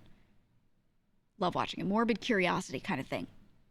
There are other times, I'll watch something with competitive eating, and sometimes I do have to actually just close it because I just can't look at it. Saw one tweet from Dave Oshry and that was it. I don't think watching competitive eating is the most popular thing in the world. I don't think there are many people that are like super interested in it. But when it's like the best guy, how can you not watch? Like, this guy can eat the most hot dogs in the world. You know, how can you not? Morbidly curious about their bathroom habits the day after. Yeah, they have so many rules relating to it, but they were saying that most of the top competitive eaters just digest all of it. They digest all of that food they ate. And a lot of them have no purging rules. So, you know, if you accidentally throw up, not allowed. Not allowed. Then you either become disqualified or they're like, you gotta eat it again, which is fucking nasty. But if it's just like a little bit, they're like, push it down. It's so gross, dude. Yeah, oh no. Yeah, that's how I feel. That's the time when I have to like close the tab. Or I have to like skip ahead in the video. That's the part where I cannot do it. I cannot do it. You have to eat again? Mm-hmm. Well, if it like fully leaves you, like it's like on a plate in front of you or something, you have to leave it. You're disqualified. But if it's like, I'm sorry, this is so gross. If it's like a little in your mouth, then like you can keep going. At a certain point, it's just hydraulic pressure. Yeah. And it's not always like, you don't always have stomach acid and other stuff coming up with it. Sometimes it's literally just like what was in the back of your throat. It's not really like, you know, what you're thinking of, if that makes sense. You're not hungry anymore? No, it's time. Everyone, it's dinner time right now. You're so hungry. You're so hungry. I don't know. You should have a no caca rule. What they were saying, actually, Joey Chestnut was saying that he like fasts for 2 days beforehand. And he's like, yeah, I get emptied out. It was like, I'll make sure my body's empty before a competition. It's like, oh, that's a nice way to say that, I guess. All right, buddy. Yeah, gotta get the caca out. And like, logically, I understand that, right? It makes a lot of sense. I get it. But ew. Ew. Hope he drinks water. Oh, for sure. They were even saying a lot of them, they hydrate pretty heavily before the competition. So they don't, like, get dry mouth while they're, eating. So they do, like, you know, a solid... I think he was saying 2 gallons of water leading up to it. Not, like, chugged right before, but, like, you know, over time, he makes sure, like, sure that throughout the day he's sipping a lot and he gets through, like, 2 gallons or something. Kind of crazy. Kind of crazy. You already ate? I gotta order food soon. I gotta order food soon. Yeah, the one dude said he drinks like 2 gallons of water before, which is nuts by itself. I can't. Okay. I try my best to hydrate. I try my best. My absolute fucking best. I still can't drink like a gallon of water in a day. I just don't do that. I just don't do that. Now I'm like a short person, so like proportionally it also kind of makes sense, but my God, now he's tall, but still 2 gallons of water as prep before the tournament. That's not throughout the day. That's just before he starts competing. You know he's pissing. You know he's pissing so much before he goes up there. I don't know, man. That's crazy. Yeah, he eats a ton of fiber. He does. He said he normally, like outside of competitive eating, he has a super fibrous diet. And he has to basically eat things where he's in a caloric deficit in between competitions, because when you do the competition, you're taking in so many calories. So he has to like calculate what he's eating long term and make sure that everything matches up with that. And he claims that his doctor says he's in great health for what he does. He's doing fine, but I don't know. Yeah, did you hear Wolfie? I can't see him. Alexa, turn on triple. Where are you, Wolfie? Oh. He's standing behind my chair. What is the charge? Eating a meal? A succulent Chinese meal? I want a succulent Chinese meal. He's standing behind my chair about 15 feet back. Just placed straight forward, just sitting, looking straight at me. So you hear this pathetic meow, but then I look at him and he's just staring. He's just staring. Now he's over here. Hi, Wolfie. What's up? He woke me up this morning by bunting my everything. Well, everything really. Like he was bunting my face, and when he does it, like that's when they push the top of their head into you. He does it like he's headbutting me. He bunts my jaw all the time, and if I'm not careful, he'll like clack my jaw closed because he pushes so hard, like smacks into me. Hi, Verica. Think of the raid. Wolfie will walk up and just be like, bam, bam, like straight into my jaw, and like I will bite my tongue if I'm not careful, you know? So he'll wake me up like that. So I'll be like asleep, you know, head on the pillow, whatever, and he'll be like, boom, straight into my forehead. And I get woken up suddenly, I go, ah, and I see it's him. And then he starts bunting like my shoulder and then my face again, and then he'll go under the covers and he'll start bunting like all down the side of my body, all the way down. Cause he's a little freak. Verica, I was just talking about my cat Wolfie. He's a freak for real. For real. But it's cute, so I let him do it.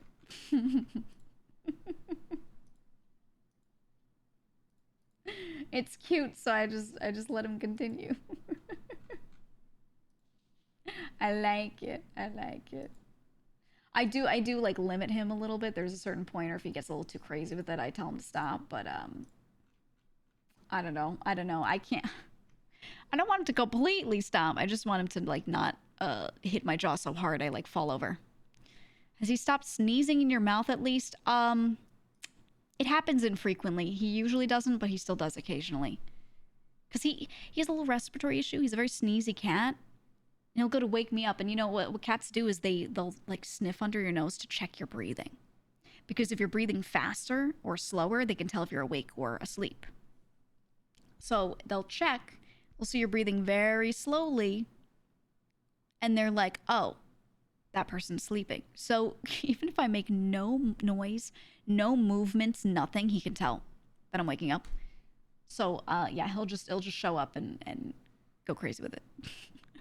And sometimes when he's sniffing in that area, he'll start sniffing like my mouth. And when he does that, sometimes he just fucking sneezes. And if I opened my mouth to speak to him, to be like, what are you doing? Or to say no or whatever, sometimes the timing is just the worst. And yeah, that's fucked up. It's very, very messed up. Is that why they do that? Yeah. Yeah, they're checking on you. Are you live? Are you asleep? What are you doing? You know? Is that GEEGA only behavior? Does everyone get a headbutt? Just me. Just me. He loves me. He's so biased toward me too, Wolfie. Nucky likes some people. He's generally afraid of everyone when they first come in, and Wolfie's chill with everyone. But then like for a while, one of my brothers was living with me, for example. Like when I had all my medical shit, Nucky was obsessed with him, loved him. Wolfie was just didn't care. Did not care about him one bit. He only cared about me.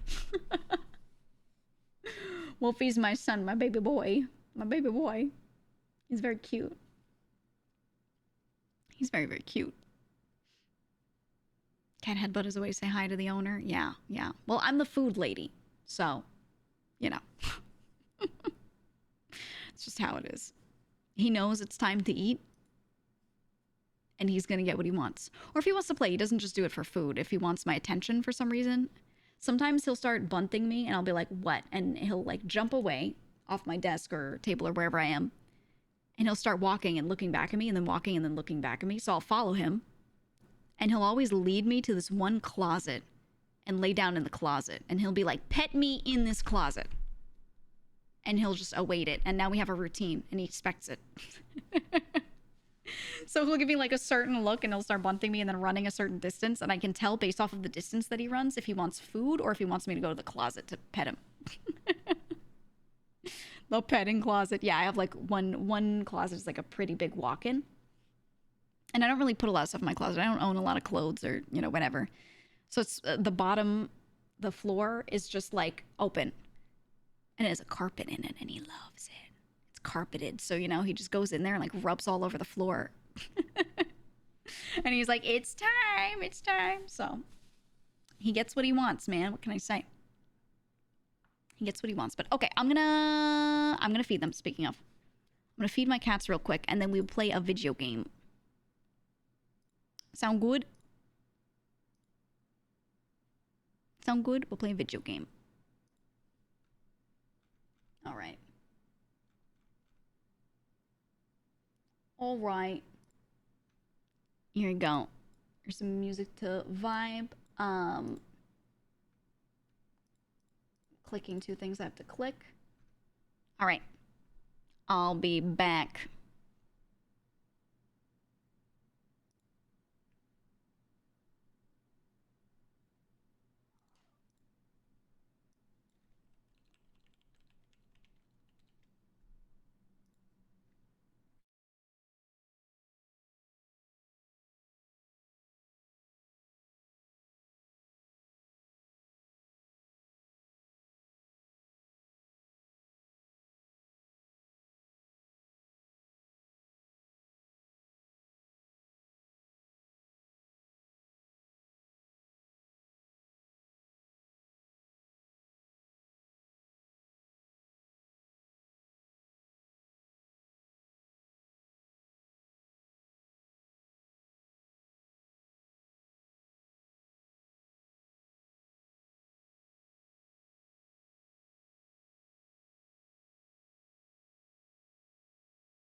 Chat. Listen. You need to help. I have to send the codes.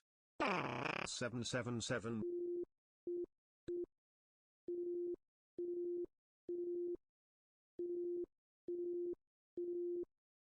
Message deleted.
Okay.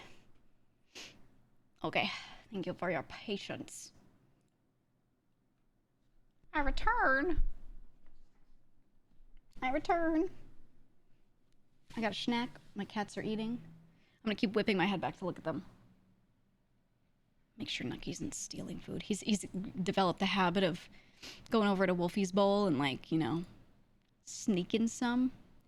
And I feel like Wolfie used to fight back, you know? Not like fight back, but he used to, like, push him out of the way or, like, not let it happen. And now he just moves his head over. He's like, oh, we can both eat.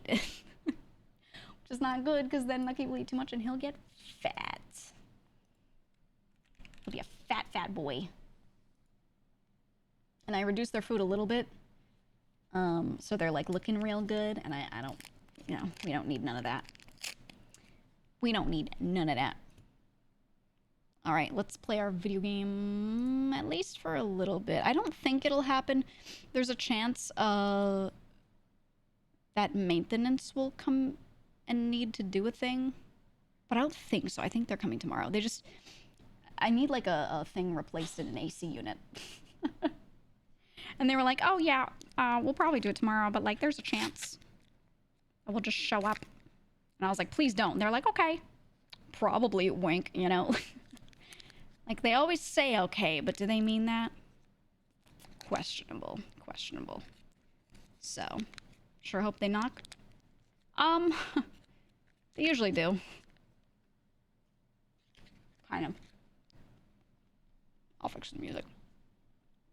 Actually, I don't need to fix the music, because we are opening this game.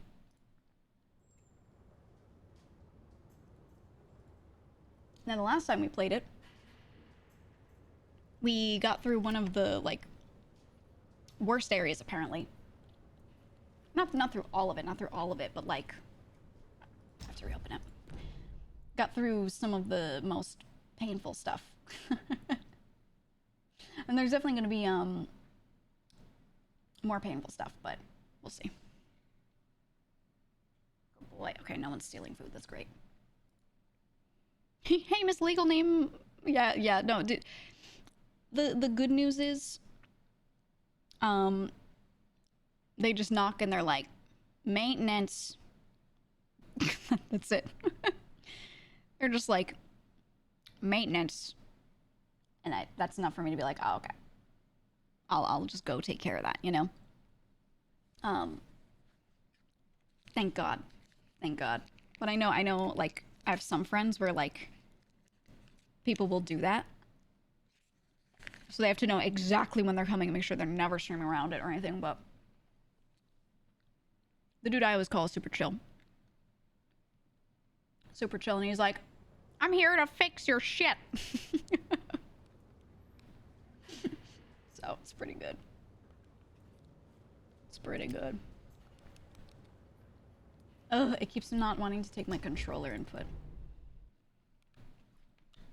I have to close and reopen 100 times.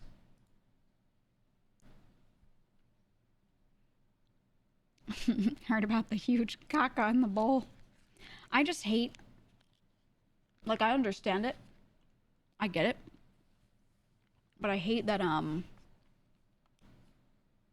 maintenance people come in with their shoes on. They have sneakers on. I was thinking of getting, like, I don't know if this would be weird. I was thinking of getting little shoe covers. I don't know if you've ever, had those, if you've ever seen a home or apartment or something. And they clean, so they give you, like, a shoe cover. And it's, like, just like a little thing that you throw over it. It's not weird, you know? I might just get those, and any service person that ever comes by, I'll just be like, wear the fucking covers, you know? Because I just can't, I can't do shoes in the house. It freaks me out. It freaks me out, man.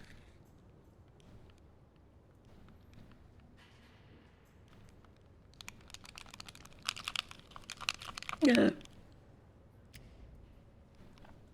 It won't take my controller inputs.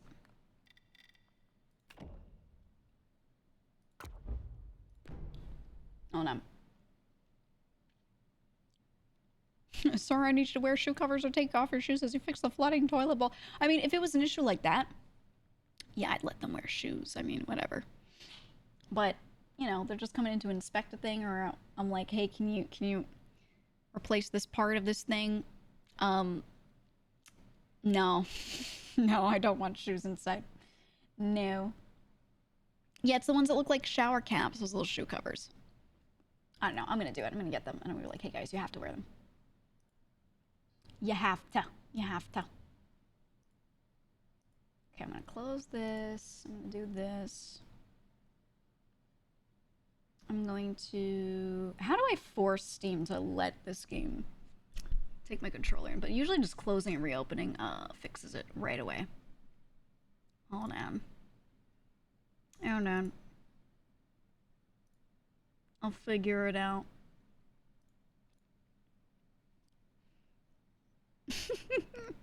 There you go, Bite. There you go. I love all the emotes that we added for this game. I love it so much. So much. Are you still planning on exploding when Mousie's subathon timer reaches 0? That was the last subathon. And my life was miraculously saved because they kept the timer going beyond a certain time. I'm no longer dying, though, so I think we're good. I think we're good. It was unbeknownst to you guys that that was part of the joke last time. Was that I was still really sick. But, like, no one knew, like... no one knew much about that situation at that point in time, so... It was just, like, a personal joke between me and Max. It was a good one. It was a banger. Okay, why won't this game take my controller input? Hold on, I have to troubleshoot for a sec. I gotta do it. I gotta do it. I have to fix it. Fix it, I will. Controller. Game rumble, that's fine. I'm gonna like turn off the what's it? Turn off the controller input at all and then turn it back on. Let's try it. Dying almost. Thank you for the 26 months. Thanks. It's pretty dark. I think when you're like really ill, I think dark humor helps a lot. And it always like made me a little sad for people when like they have a dark joke about their health situation and people are like, no, you can't say that. Or someone else jokes about it and they're like, you can't say that about them. Don't say that to them. That'll make them sad, upset, or something. It's almost like they're trying to shelter you from it and they're not being realistic. Right? I don't know. I never liked that. I always felt like it was, from my perspective, healthier to just allow those kinds of jokes. But that's a personal preference. I don't know if everyone feels that way. There might be some people that actually would freak the fuck out. You know? Like, that's valid, too.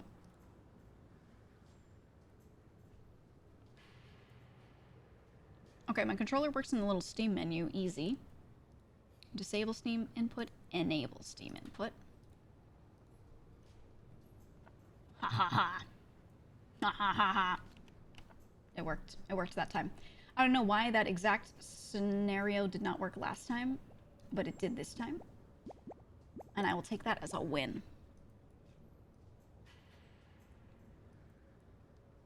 I will simply take that as a win. Okay. It's time to lock in. It's time to lock in. Yeah, gallows humor. Exactly. That's what I'm saying. A lot of vets cope with dark humor. Yep. I've seen and heard a lot of it. Like, I get it could be maybe a little shocking to someone who hasn't experienced it themselves. They could be like, whoa, you could say that, you know? But like, I don't know, my opinion is it's their health, so they can do whatever they want. They can joke about anything.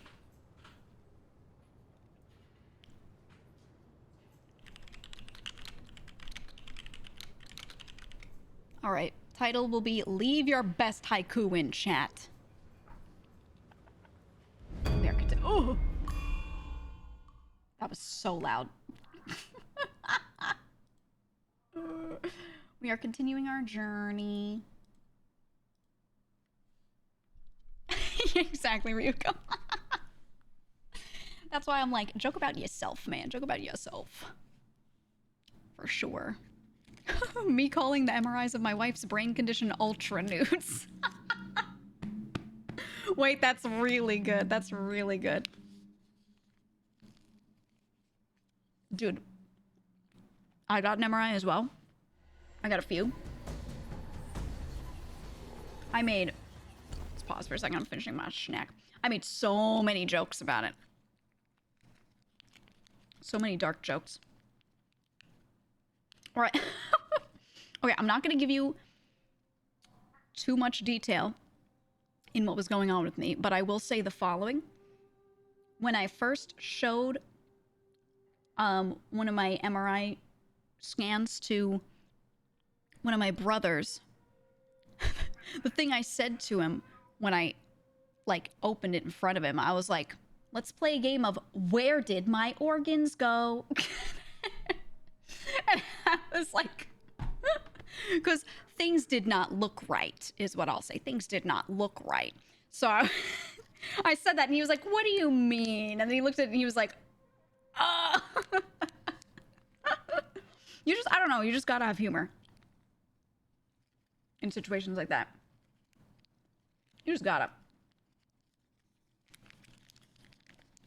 And I had a great time. At the end of the day, I had a great time. All right, we got a new one. We got this poise stone. It said watch demo, but it's just showing it. It's like the okay, there's the demo. It's just like the Gooner rock. Oh, it does the kick. You see that? The demo, you see the kick? It's an interesting gap closer. The thing is, I like leaving this on because it's increasing crit damage, and I'm going for like a crit build as I always do. So I think I'll leave that. Damage reduction. I think we liked what we had here, but oops. We have no curio.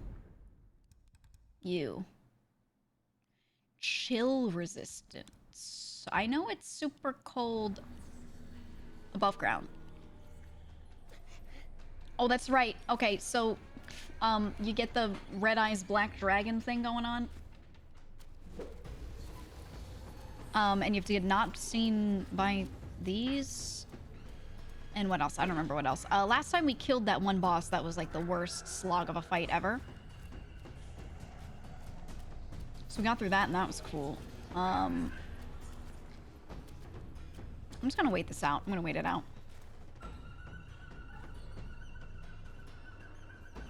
Let's play a fun game where we find Giga's organs. Oh no, they're all gone.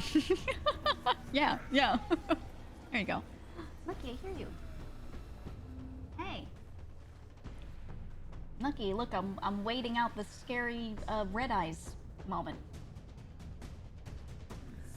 Ooh, I talked to him. He started walking right at me. You want attention? Come here. Give my cat attention while we're waiting for this thing. Come here. Come on. Oh, yeah. Oh, yeah. Oh, yeah. Can I even wait this out, or will it just stay until I do something? Maybe it'll stay until I do something. What happens when I fight these? I don't remember. Oh. It is just time. Okay. Okay. All right, then. All right, so we found our way up here, and then we stopped right here because we had to continue, but we didn't want to do it that day because I spent 500 hours killing that one boss. Oh! A dude's gonna jump out here. From the left.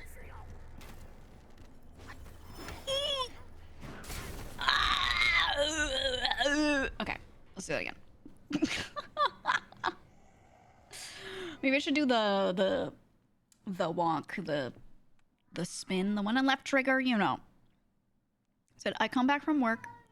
I put on the Giga stream. Also, I'm balding. Oh. Lucky, why are you meowing so much? Meow. Okay. He's just trying to get my other cat to pay attention to him so they can have a great time.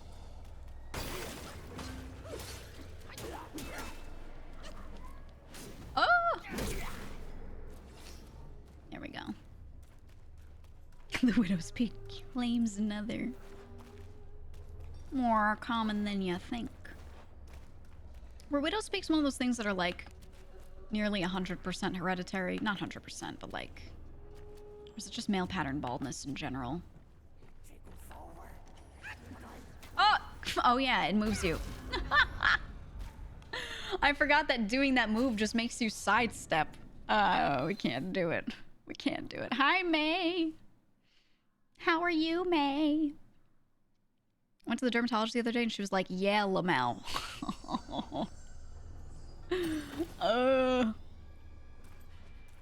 It's fine, man. Just go bald and commit.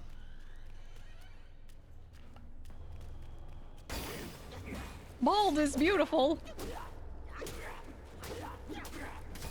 Die. Okay. What's the right way to do this part then? I guess I just have to roll to dodge? Maybe?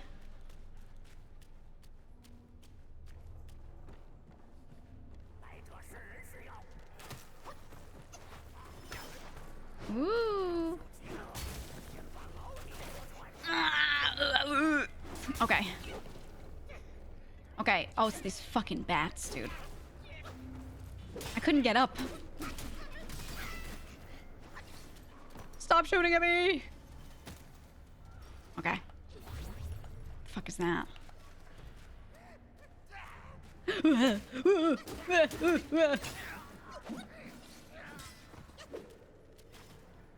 Oh, it's these. Oh, it is a dude. Okay.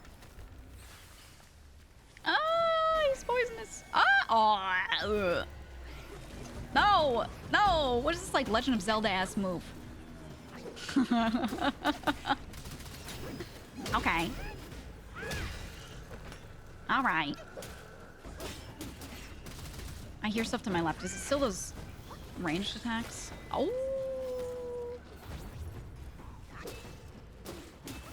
God, this section is so... I see why when I got to this area, people were like, oh, this one.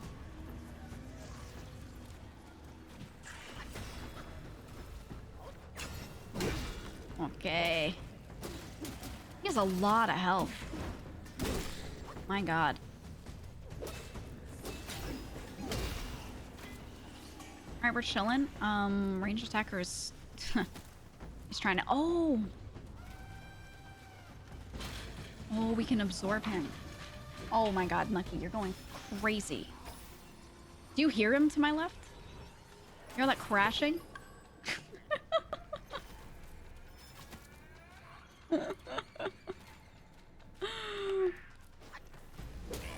You're insane. Okay, he's super dead. I assume I really want whatever's in there.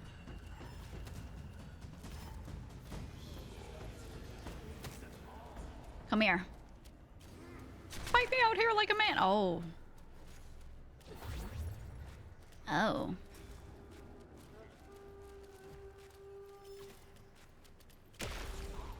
Whoops.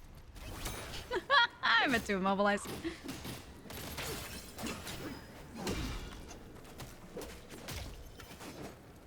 Guys, it's Ganondorf. Oh. Come here, come here. Ooh, okay.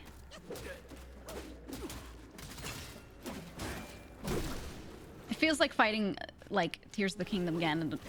Oh. Which, by the way, still one of my most favorite boss fights. So fucking good. Okay, okay, he's dead. I want this guy dead.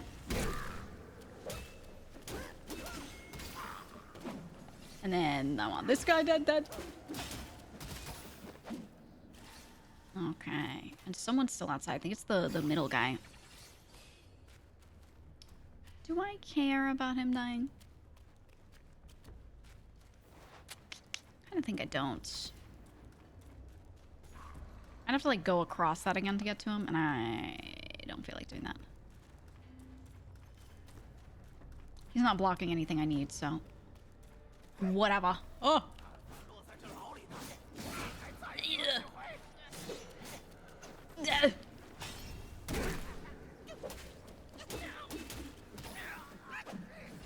Easy. Okay, I could go that way. Oh, it's right above me.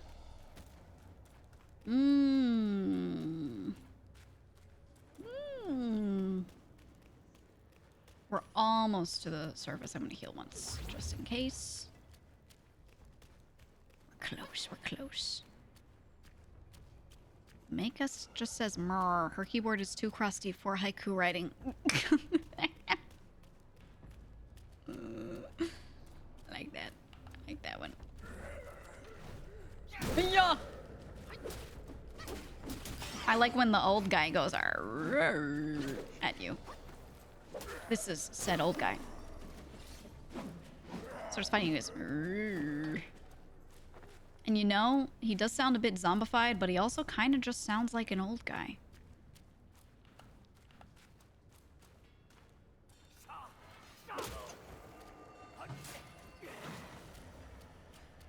happening?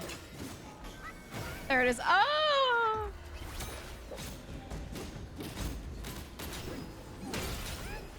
Yeah. Okay, you dead. Chest here. I feel like I must have missed stuff in this place. Oh, it's gold. Okay. I still don't know what any of this is, like, story-wise. Ah! Oh my god. I got hit for that anyway. Oh my god!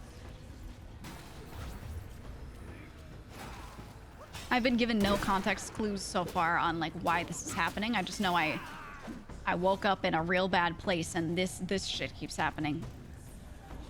And oh my bones, they hurt so much. That's pretty much all they've given me. Okay, there's this. Thank you.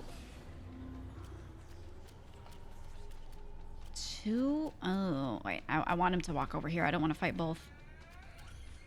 Hello, sir. Would you like to fight over here? Would you like to fight? Yep. Yep. Why don't you approach? Ooh, there. Oh. Oh. Okay. Oh. You can do it, buddy. Oh. Oh no. Why did my rock solid not work? Okay. Fuck it. We're going red tide.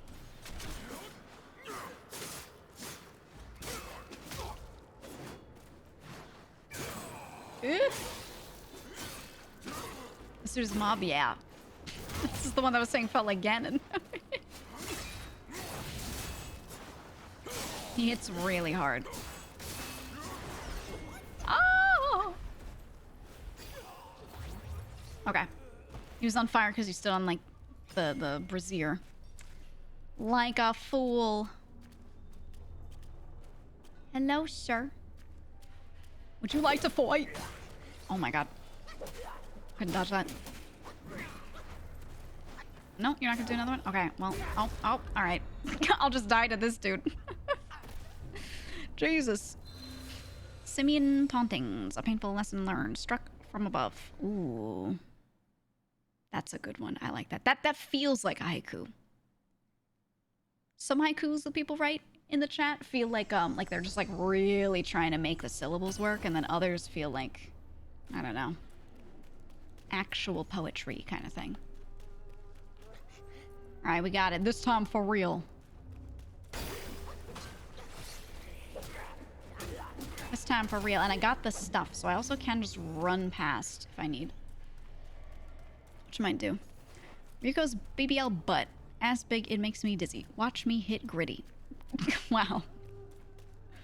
Truly no better haiku has been put in this chat. Oh, oh no. Oh no. Oh, that didn't kill me? Well, I'd rather just die. Hey, could you hit me off the edge? Hey, buddy, it's time. Really? You like when I want you to hit me, you just don't? Come on. Okay, thank you. The bat had to do it. Finish the job. Finish the job. This guy is a mob Ganon looking motherfuck burning at the blaze. I'll accept it. I'll accept it. I'll take it. This time for real. This is the one, chat. This is the one. Dista run.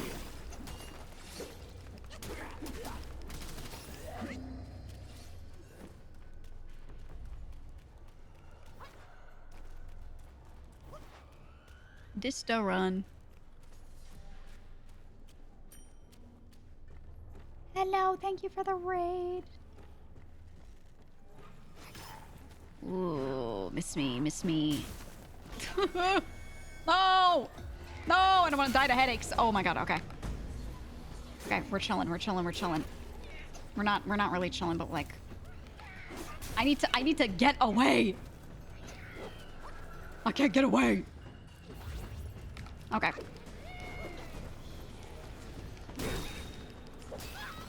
Holy shit. Ah!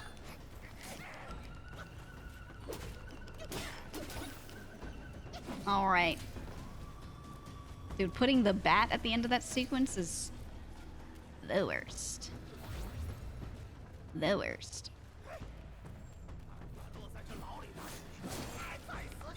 Jesus.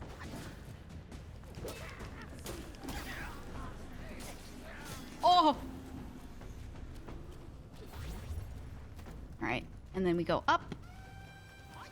And we are close to where we were. Close. What'd you do on stream, Raiders? What was going on? Okay, yeah, we're gonna get you with one of these.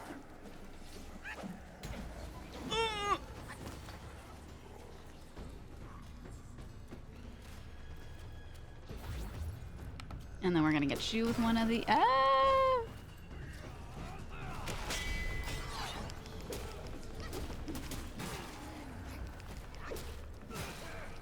I need to just dodge more. I do a lot of trying to be aggressive, which I don't need to be doing.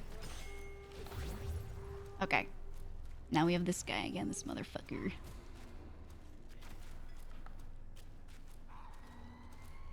Come here, sir. Come this way. Majora's Mask, first time playing it. Ooh. OG version, the one on Switch. HD on DS. Which one were you playing?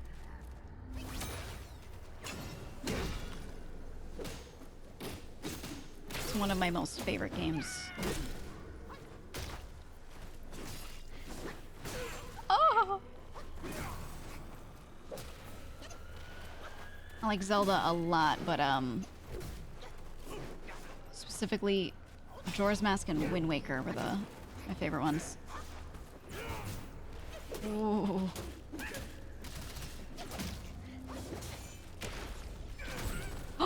He broke me out of that. Or no, he got it before?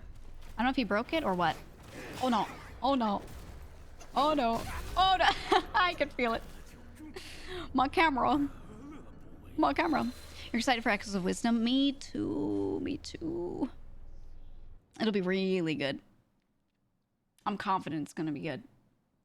Now, if it's not, I'll eat my shoe. Whatever, it's fine. It might be terrible. But it looks good. I just like anything that, like...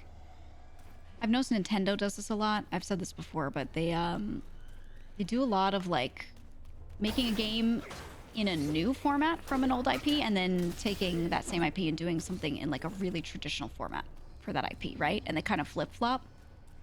So, Breath of the Wild, Tears of the Kingdom, they did some really, like, wildly different stuff. And then this one, they're like, yeah, let's just do a top-down Zelda again.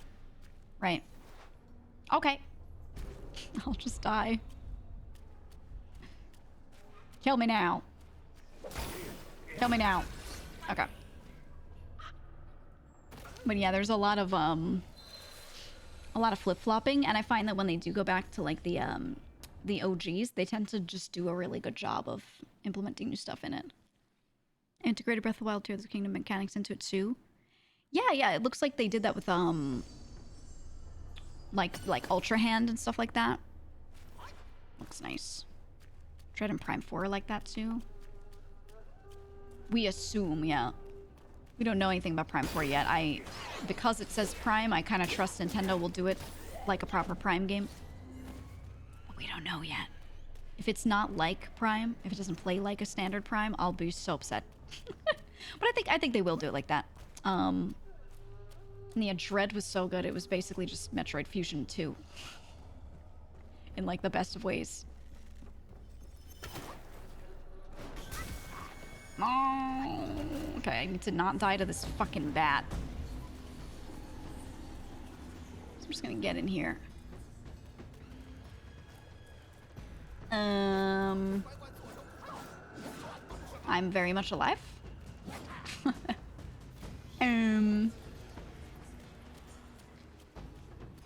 Well, that's good. I can fight this guy, that's fine. Okay. We're chillin'. Some haikus, I'm tired of counting syllables. I think you should do it anyway.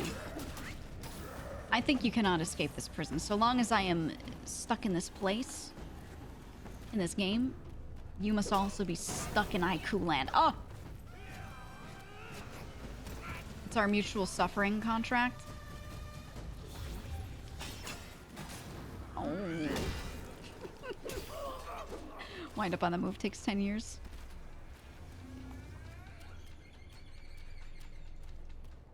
Okay, let's see if I can get him before homeboy over there. And now I can find him wherever.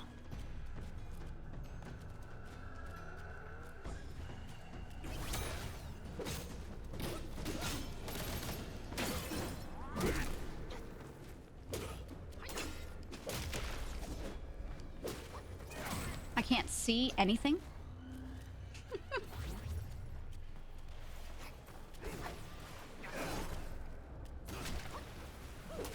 All right. Okay, we're chilling.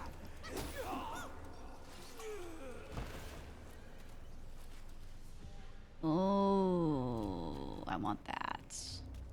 Do I go from the other side or this side? Other side, maybe?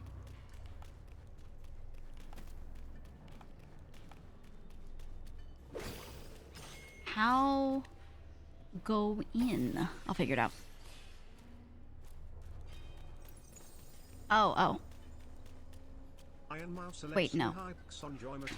Oh! 67 Demo Murder Henya Chia. What do these runes mean? Thank you. Thank you for the shub.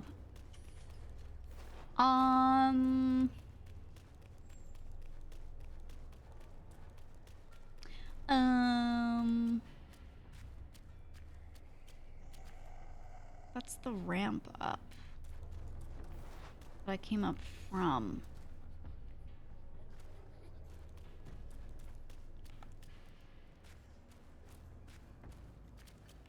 And then we went there already. Okay, let me check this side. It's up there.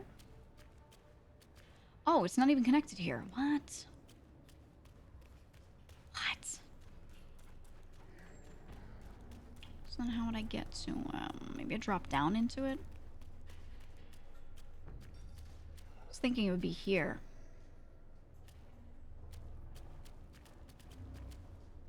This doesn't lead to anything. That's just a wall. I don't think.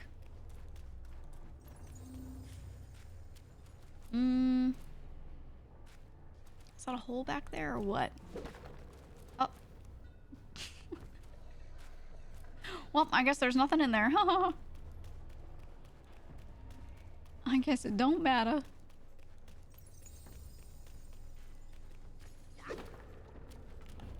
All right. Oh my god. I cannot control the direction on that, dude. Stop attacking me! Ah!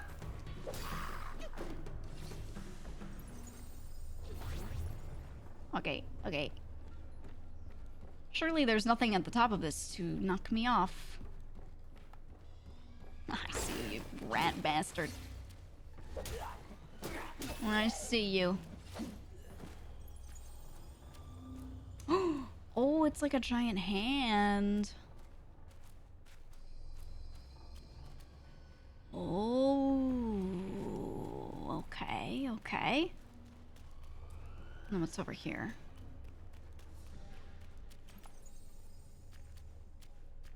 Anything here? No, this looks like a something spot. Oh. Oh! I like when he goes, ah! Oh, he is ugly. Look at his head.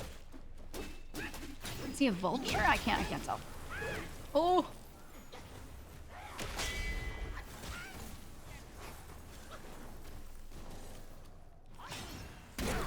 Okay, okay. Chimkin man. His head looks like a turkey head. Oh. I don't know what to fall. Okay.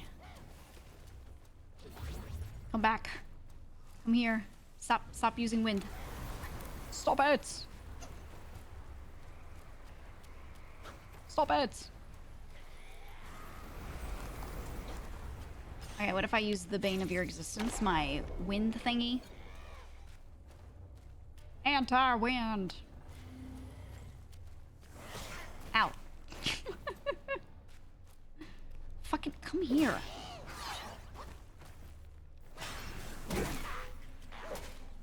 I don't like fighting here.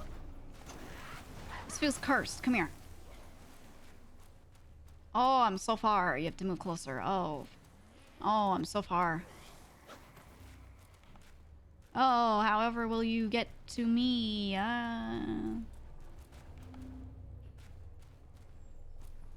Stop. Oh my god. He might be stuck, yeah.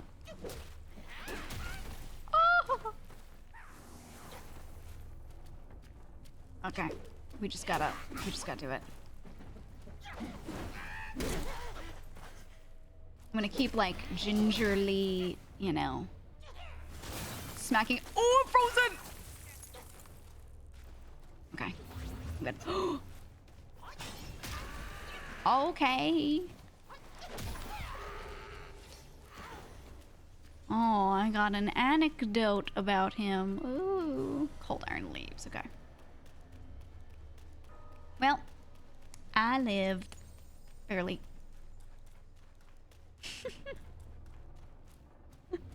That Tengu, no fly, but you smack it, then it dies. Refrigerator. Wow. That is something. Oh, look at how cool this entrance is. Oh, I love that. I love that.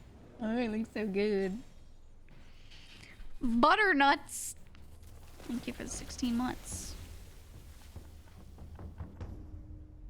Okay, well, we need to do... Nah, I like what I have here.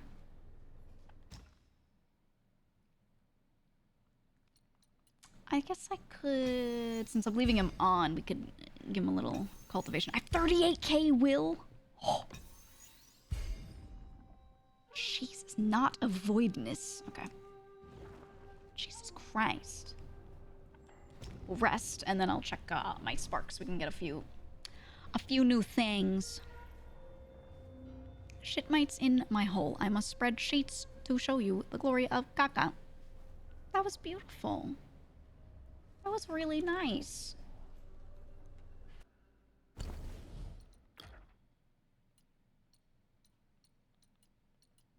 What do you mean I got something new? Oh, that's this one. Oh, Mr. Spearbone. That's cool, but we're leaving what we have. Are you guys bothered by the red dots?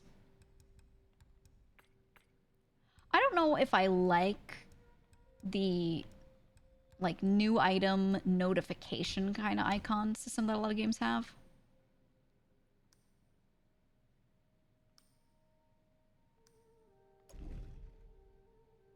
I'm gonna keep this one on. Or do I select? No, I kind of don't. Okay, well, we'll leave it. The whole, like, feeling like it's a notification thing just makes me want to, like, I don't know.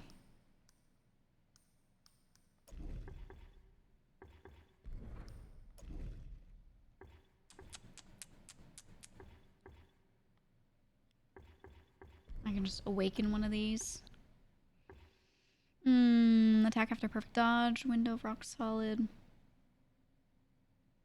Oh, I see. Spillage. First move of all varied combos. I'm going to do attack after perfect dodge. I'm going, like, super aggro on this build. I'm just going to commit to it. Whatever. Whatever.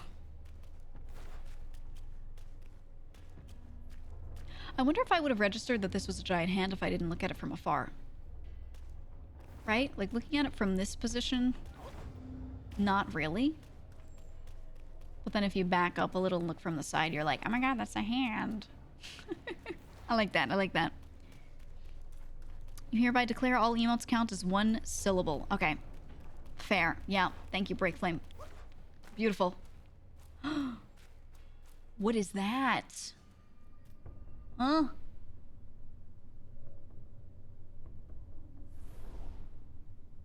What is this supposed to be? What the hell is that?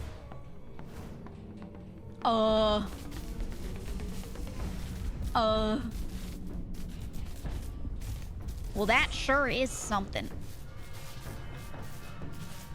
Oh, Captain Wise Voice. Hello, Captain. Nice to meet you. Oh, ew. Oh, this guy is fucked up. He is... I can only attack his feet! This game keeps trying to make me look at feet and it's freaking me out. It's freaking me out, man. Oh, oh, oh. Monster Hunter Roar.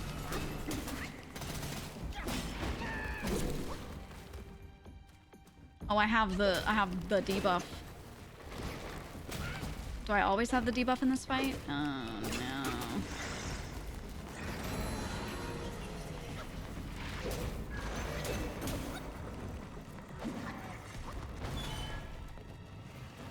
Okay. Oh, I can hit his orb now. Oh my god, the damage. Holy shit.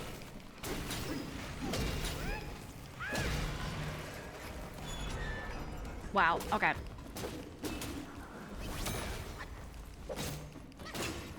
Build up focus. Oh! Oh! What the fuck is that? He has lasers! Oh no. Okay, just forward flick. And a sideways loop-de-loop. Oh no. Ah! Oh, I do not like that. And I'm getting some sort of elemental debuff from that, or it's building a meter toward something.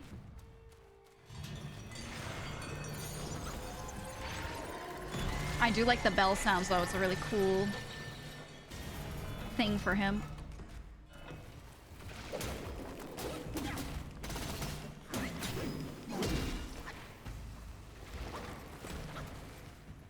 Okay. Oh, I could not immobilize through that. Oh, oh, oh, oh, that's a lot. That's a lot of lasers. Okay.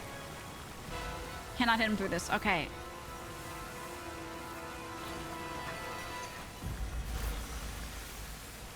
I assume this is an electricity kind of thing that I'm building up. What is that? Oh, maybe I could have jumped it. I don't know. Maybe I could have parried it.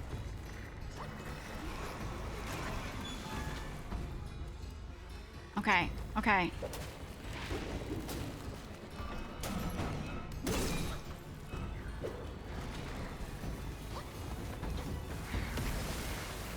Okay, okay. Let me in.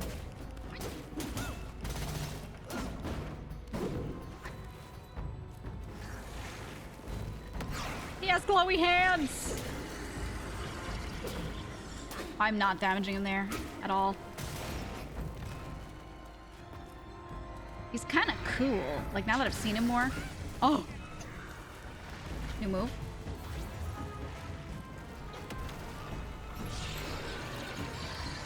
Okay.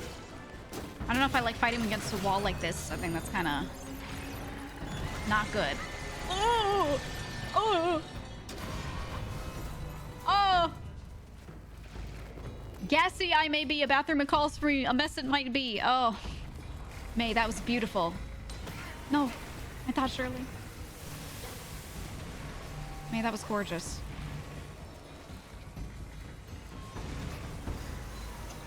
Like a modern T.S. Eliot. May, I gotta get you on that Jellicle life. Oh!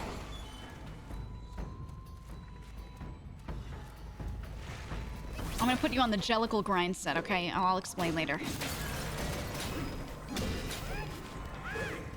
Oh no!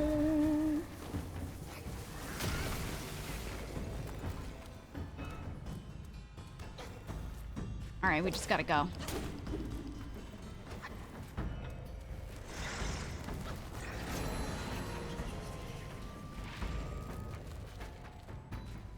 I have no heals.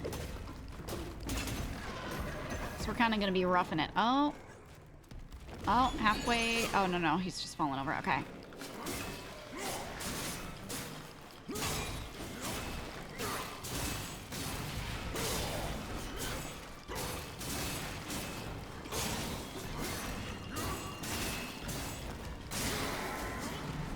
He was at perfect, like, half health when he did that, so I was like, oh no, here it comes. But it was just him falling. Oh! This is very good considering is my first attempt at this fight. Ow. Okay, once again, cannot do shit to him while he's doing that.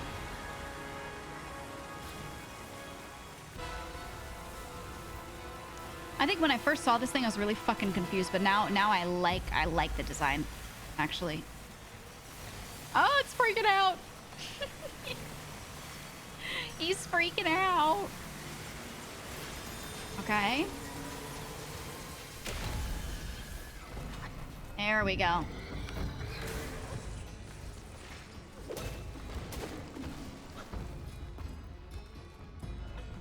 I know your tricks.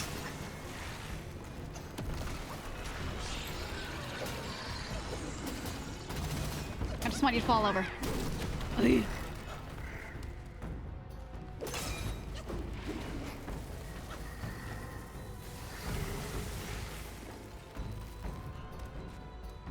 I need stamina. Stack. No, he backed off. Ah!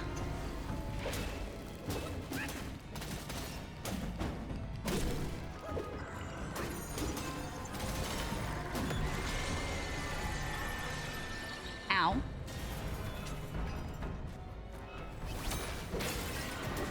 Ooh.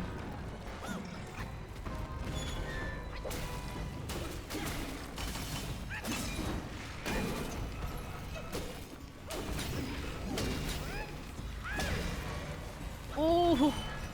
Oh my god. Oh my god.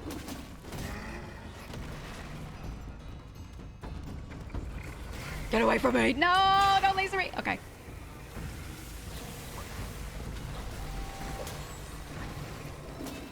Yes.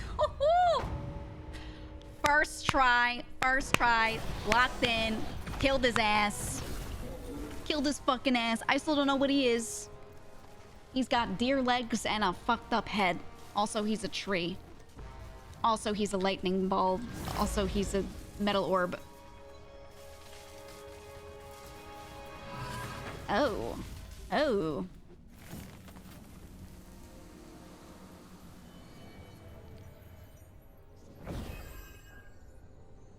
The 3 chords. They just played the was like so, like those are Zelda chords. I've heard that.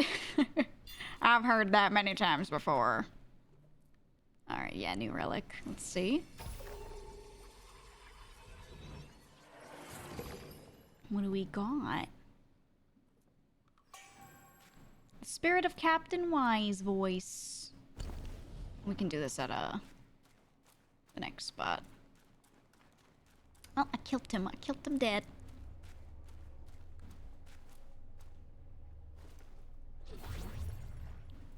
And I glug glug. First line is 6. Uh-oh. Well, it's cause, you know, it's cause the emo. What's that sound? What's that sound? Gimme. I need them. I need to add them to my 30,000 will. I love his jump. His simple jump is so good. Hold on. I have to check the sides. Is nothing gonna pop out suddenly? Please be a mimic. Nope. This whole place was safe. Okay. Okay. Nice. Can never be too rich. I mean, stuff later is gonna cost a fuck ton, I'm sure, so. I'm gonna penny pinch. I'm gonna pick up every little bit of will I see.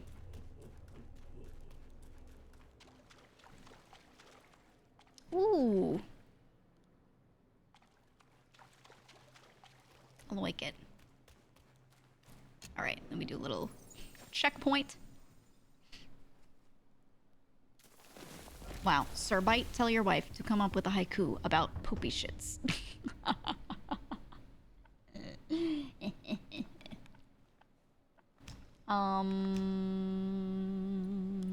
we have nothing here, nothing that I want to cultivate.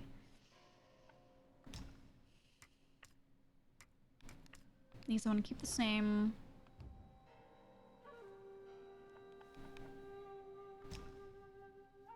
Mortal medicines. Nah. Nah, we're chilling. Just do rest for the mana. And we are good to go. We're good to go. Does get expensive, but the ending fights are so worth it. Yeah. Yeah.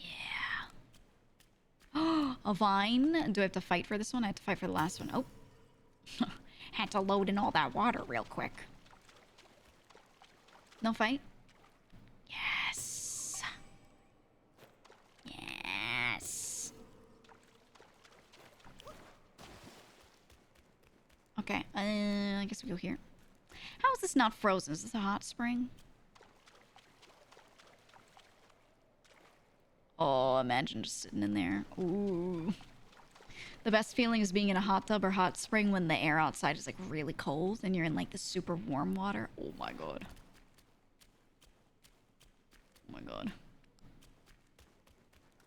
I know, I'm geriatric, so I like I like jacuzzis. My favorite thing in the world.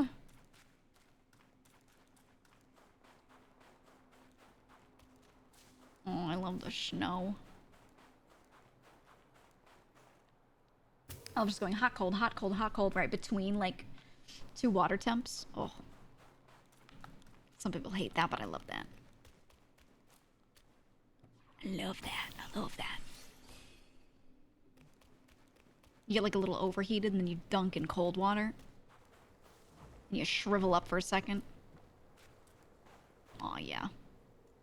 What do we got? A pill? Maximum mana. Okay. Nice. Nice. Need it for my schmoves.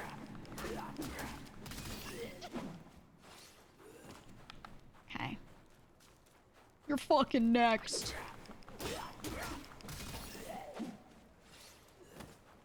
So weak.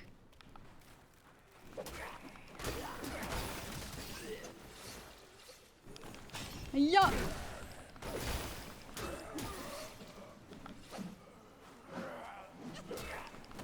I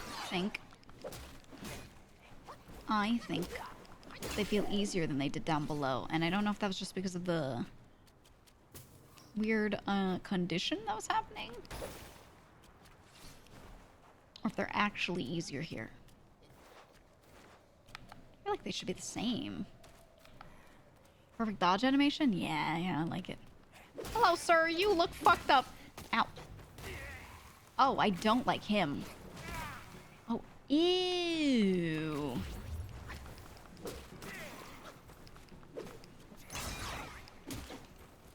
Member of the Flood. Oh! I do not like your back tentacles, sir. That is disgusting. Oh my god. Sorry, I was very distracted just looking at him. We'll come back. We'll do that fight again. You hate these guys? He's nasty. I've never seen him before. He's nasty. We might have to parry more with him rather than just try to dodge. I don't know. It might be hard to get follow-up attacks on him. We shall see. He looks like Zoidberg. He looks like something else specific, but I can't like recall what it is. Like I was gonna say, oh, he looks like an enemy from, and then my brain couldn't recall like what. Hold on, I can't open my water. There we go. I couldn't think of what that thing is. It looks like he belongs in some other game. And it was not Halo, it was not the Flood.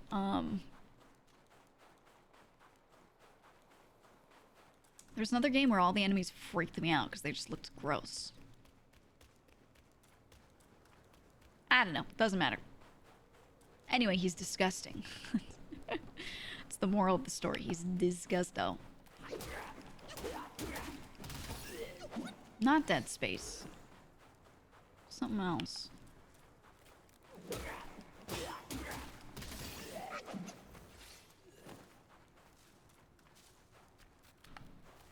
I think... no.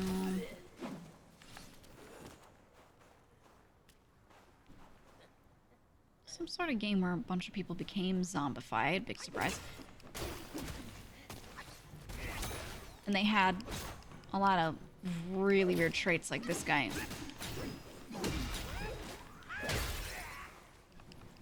I cannot for the life of me remember what I'm thinking of.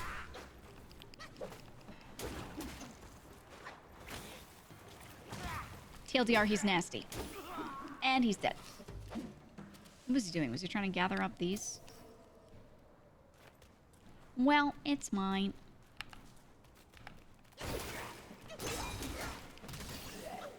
You're dead. Are the ones I'm breaking just like frozen ones?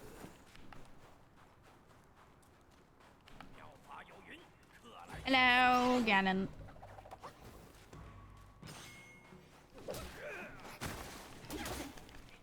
Oh, he's a different one. He's a different one. His hair is a different color? Is he actually different, though? He also has a fucked up forehead. Wow. He got marked.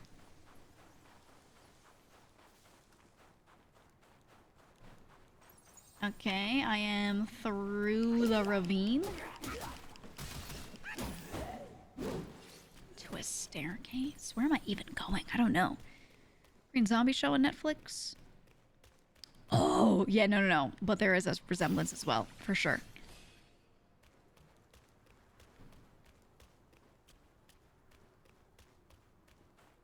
Okay. There's booters everywhere. Nice. Easy. Still sad that they didn't make it so that the spot you pluck hair out from becomes bald over time. I really wish they gave him a bald spot. Also, let me look at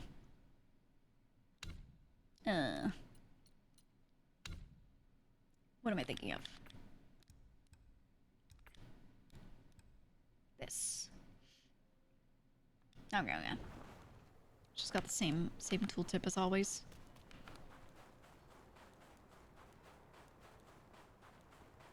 Nothing bad will happen to me on this bridge. Wow, nothing bad actually happens on the bridge. New record! New record! Someone say bald? Yup. Oh! I just flew. Yeah, it was me. Big surprise.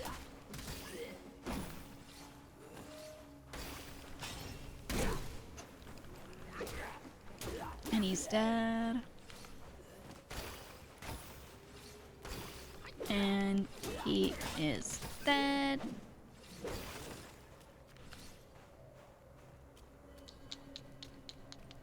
Forward. parasite? No. Ooh. Okay, we're heading back to some sort of structure instead of just being in rocks all the time. I'm gonna check out this because there's no way they would leave us here without something being in it. They did. Is this out here a fight? Or is this just cinematic for a fight in there?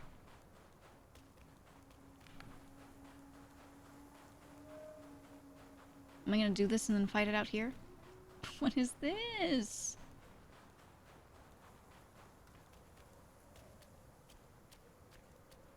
Oh, maybe I should do the cold resistance thing. Hold on.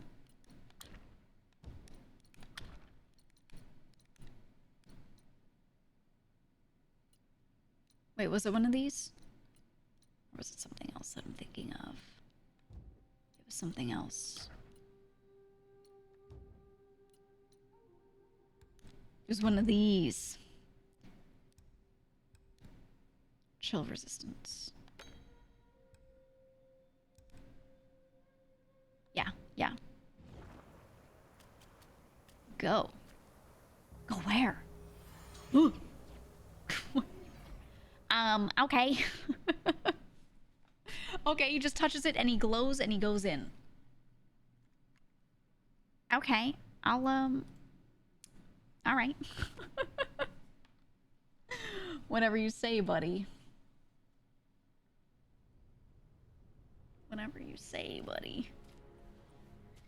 You mentioned that you like Journey to the West. You're talking about the Arthur Whaley Monkey translation. I've read a bunch of the translations of it, actually, and I don't really know that I have a favorite.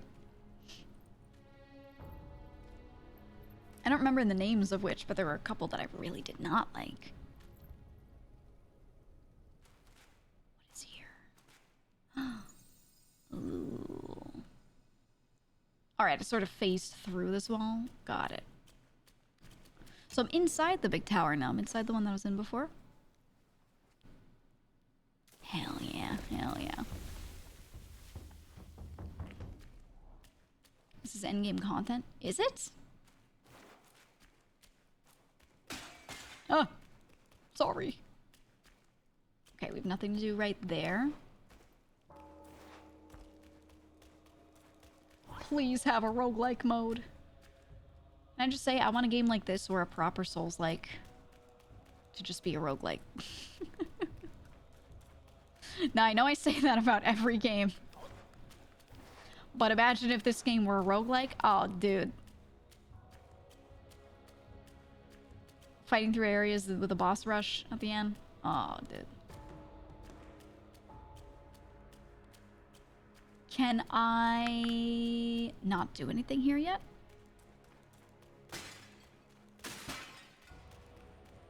Okay, so it looks like only one is visible to me, which is that one. I'm just smashing every pot. I'm so sorry. I'm so fucking sorry. We saw this one earlier. This is where they're actually, the paintings are actually held. Oh, yeah, yeah. Oh, I see. Okay, so as I go through each chapter and I get the tapestry or painting at the end, it fills it. Okay. Understood. Understood. Was there nothing to do here?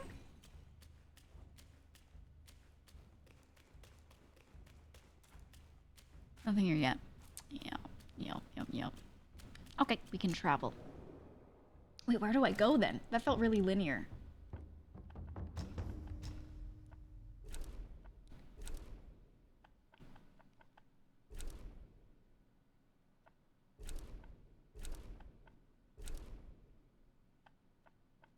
Let's go back to Homeboy.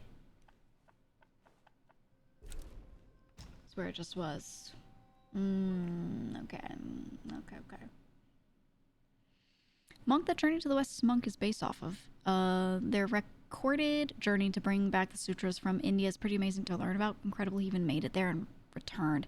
There's a lot of history about, yeah, like surrounding the writing of it and the dude involved. But I haven't looked into enough of it. I'm just like aware of it. I should probably read more about it. I've read like some factoids, but like nothing crazy. I should probably do something more involved. Where am I going then?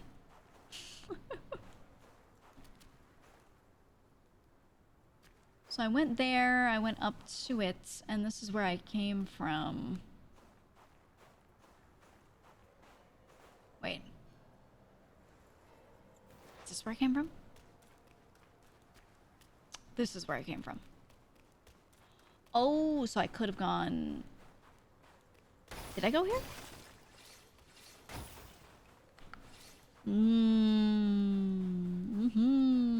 Okay. I see, I see. Surprised it's based off an actual monk? Yeah, yeah. I remember someone like suggested a paper to me that someone had written on the topic, and I had never gotten around to reading through it. There's gotta be stuff up here. There's no way there isn't.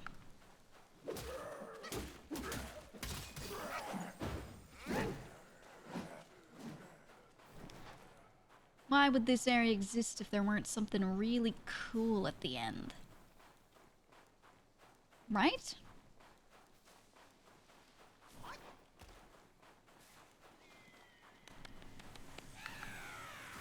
No! I hate this guy. Oh. Stop it! Ooh, that canceled my, mobilize. Die! Meow, meow, meow. Meow, meow, meow, meow. That was a perfect impression of Nucky earlier. Right after he ate and he had the worst zoomies of his life. Ow. He does 4. Okay.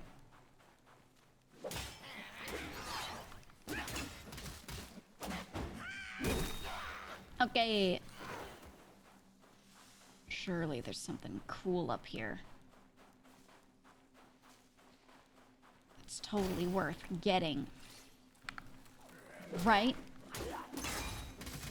That's why they have all this, right? Oh my god, I have to use my sparks. Ooh.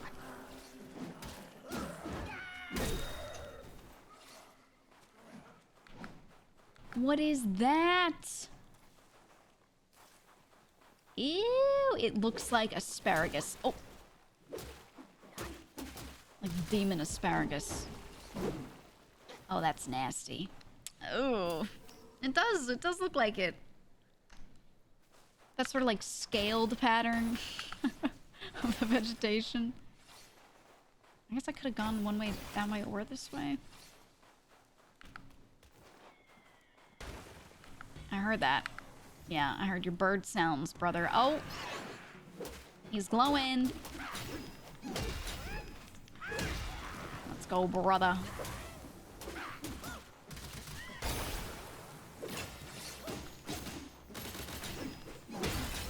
Hiya! Keep him comboed for 100 years.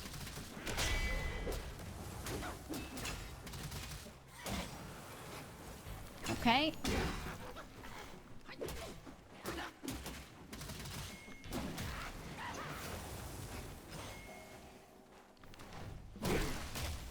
Oh!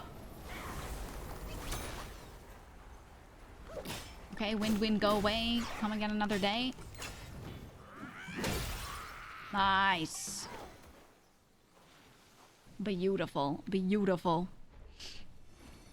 Yeah, new Pokemon. Speaking of which, when do you think they're gonna release a new Pokemon? Surely they're gonna do it again, right? I feel like enough time has passed. They're on the cusp. I know, the last one a lot of people played and liked, but also it had a lot of complaints about how it ran. I'm guessing whenever they do the Switch 2, they're gonna release it with it. It's gonna be like Metroid Prime 4, new Pokemon, and I don't even know what else. I'm hoping Splatoon 4 though. That's my copium. Give me Splatoon 4, but I'm like one of the few Twitch streamers that love Splatoon. They're working on their Pal World killer. God, I hope so.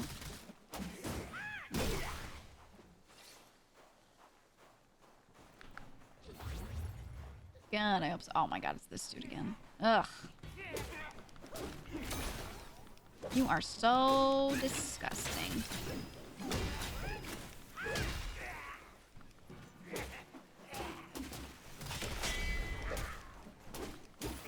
Okay, combo to death.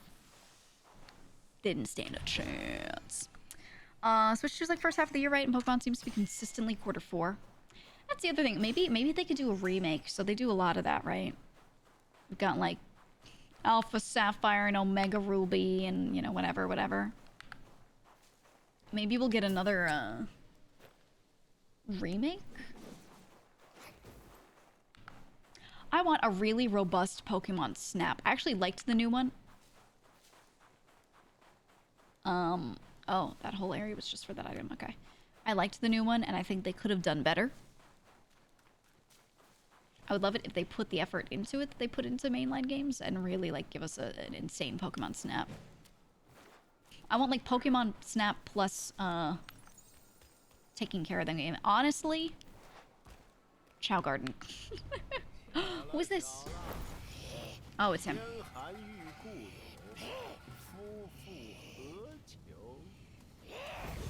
I remember this guy.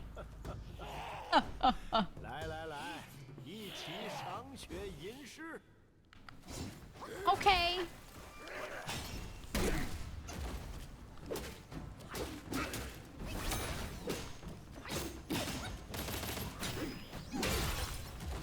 Here we go.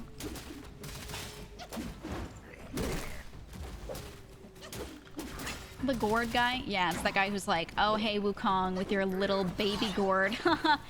Tiny baby man with your little baby gourd. And then, you know, he's just like super disrespectful to Wukong. Well, it's not actually Wukong, but you know what I mean. Wukong Light. It's the gourd size queen. I need stamina.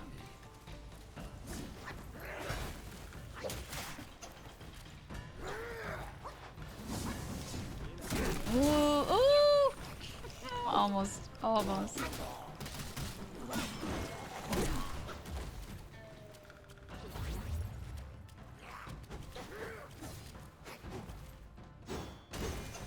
Ooh, okay. I just remember feeling so offended when he started, like, calling my gourd small. He wasn't even just saying it was small. He was like, look at mine. Mine's so big. I was like, what the fuck, man? You have to do all that.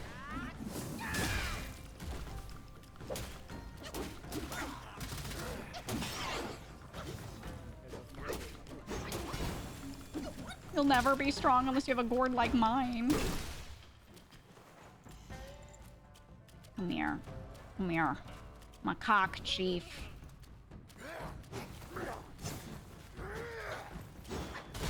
You ever travel to a country with macaques around and everyone's like, haha, they're so funny and quirky, and I'm like, no, they're assholes. They're fucking assholes. They steal everything from you. They just want food. They're just like people, but they have absolutely zero morals because they're just not society brained, you know? Demons incarnate. Ah, suddenly my mask is not on my face. That's right. He has the longest back hairs. They look more like splinters, and they might be. But they might also just be like clumps of hair. Okay, I'll sit in your fucking fire circle.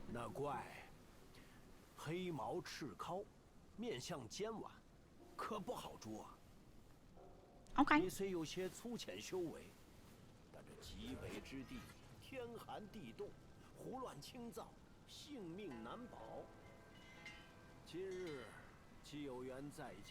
Now he's gonna tell me about his big fucking gourd again. Trick.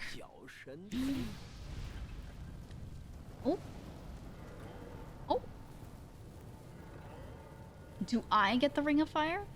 我非一般人，死非一般火。以后无论伤了累了， Who just says I'm extraordinary? 在地上画个圈儿，凭他什么虎豹狼虫、妖魔鬼怪？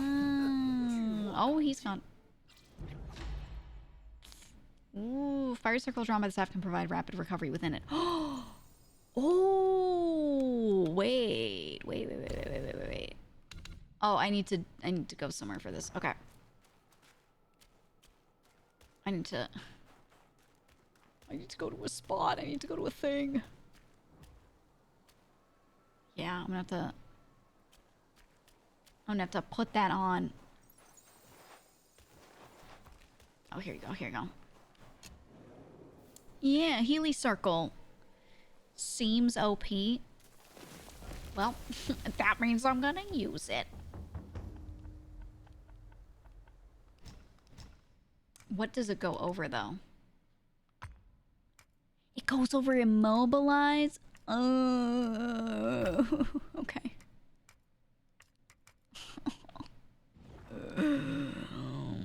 Okay. Understood. What does it look like? Let's see. Oh. I didn't rest. Hold on. Kinda ass IMO. You found it kind of hard to use. I will try using it for a short bit. If I don't like it, I'll go back to immobilize. But I'll at least give it a shot and see how I feel. I don't know. I like immobilize because I do like the cycle of like setting someone GEEGA salute. immobilized and then doing damage to them, hitting more to reduce the next cooldown of it, or the increase the duration of it rather. You know. Yeah, those guys are so much easier. Okay, so they were just harder in the pit. They're like way harder in the pit. Woo! Miss me.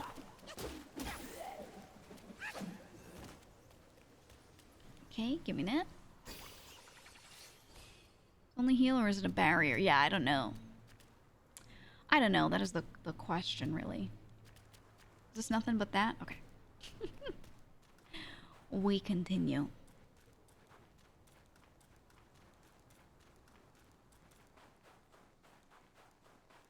All right. Where do I fucking go? Oh, that's where I should have... Okay, not should have. That's where I could have gone earlier. But I didn't. I went up this way instead, right? This area over here is probably bigger. Oh, I see. Yeah. I could have saved there and then gone in here. Which is... This was probably the intended way. And then I would go this way. But I came in... Yeah. Okay. Understood. It heals, gives stamina, and gives focus. Actually, oh, okay. You know what? I do like that. Oh, no, I don't think I went this way yet. Okay. We're chilling. Or did I? I don't... I don't know. I don't know. Let's just go with my bare monkey feet in the snow. He has to be so frostbitten. Right? To an insane degree. It's only level 1 right now, though, so it needs levels to become OP. I'm sure. Can I, if I put levels into it, can I pull them back out? I know I can do that with other things. Ooh! That was nice. Oh, it's a cutscene. Yep, okay. Might do that. Might do that. Do I fight the same guy again?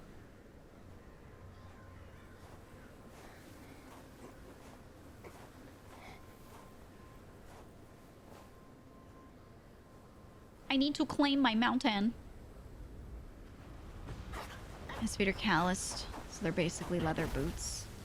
You ever meet someone with super calloused feet like that? I have, my cousin that married a farmer, her farmer husband is like... Ew! Her farmer husband basically has boots for feet. 里面凉快得很呐，就等你进来与我一起双修了。Ugh. 说笑了。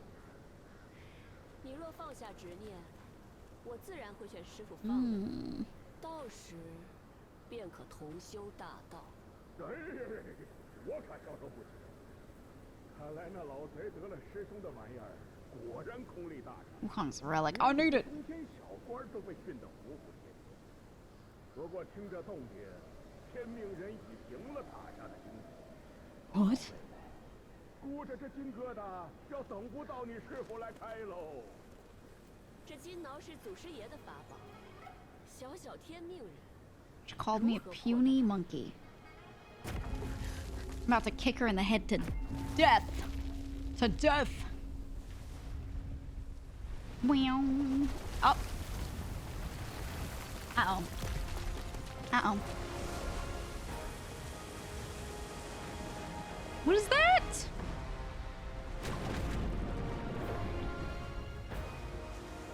Oh, is it a turtle? Is it a big old turtle? Yes! Yes! 你唤醒了龟将，你怎知这下面是他？什么舍不得归不归的？ That's right. 闻到一股骚味，这味道好生奇切，忍不住敲锣应接。师傅惜你父亲， Pungent star. 饶你一命，让你在浮屠塔底清修。既不识相，小西天的极乐之境，怕是与你无缘了。 All right, lady. I'm gonna fucking kill you. Hello, ma'am. 震而为雷，Oh! She's so tall. That's a big bitch.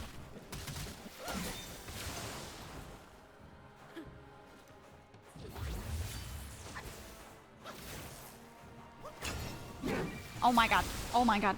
Oh my god. There's a real big lady. Big lady. Oh! Okay. Oh, I thought that was about to be like a huge thing. I'm ring of firing. Oh. Oh, is that your dragon friend that I killed? That you're taking the form of now? Ow. I can't see. I can't see. I can't see. I cannot see. I can see once again.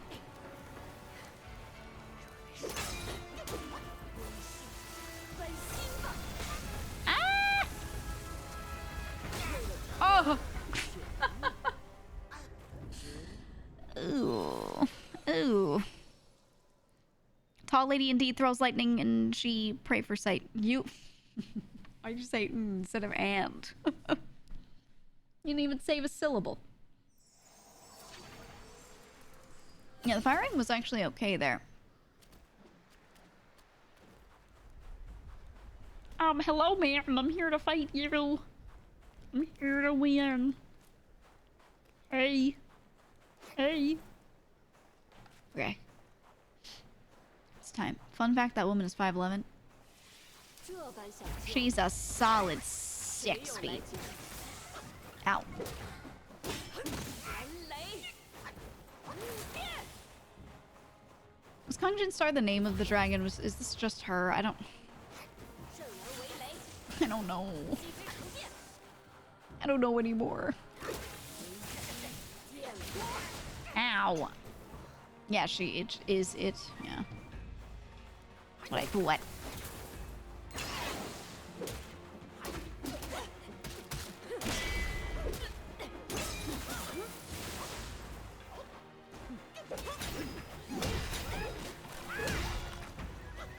Yeah, fall over. God, her head is so big.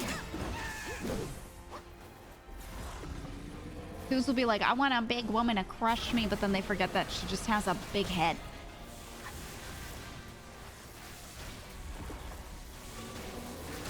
Ow.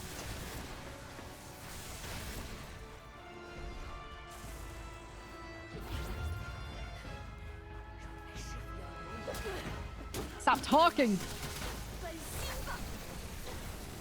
Oh, I need to be in it. No, I can't be in it. Oh, it's like that. Okay. I have learned. Oh.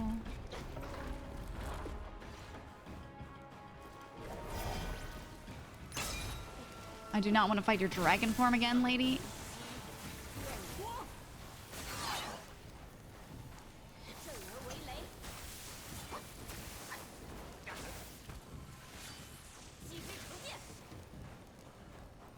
Am I healing in this? Or did I heal once? I cannot tell. Oh my god!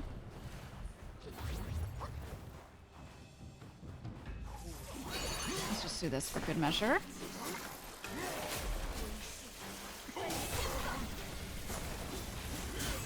Oh, I'm in it. Oh, I can dodge into it, maybe? Or maybe just this form was able to get in there.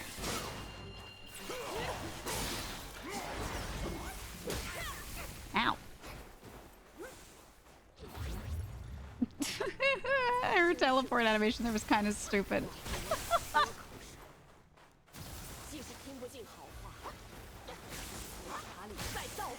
Oh, I should just press L. Why can't I press L? Why can't I press L? Why won't it let me press L?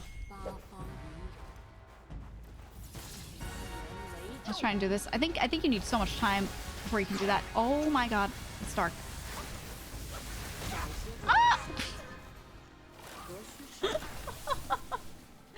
Well, we got her to a new phase at least. A new phase, dude.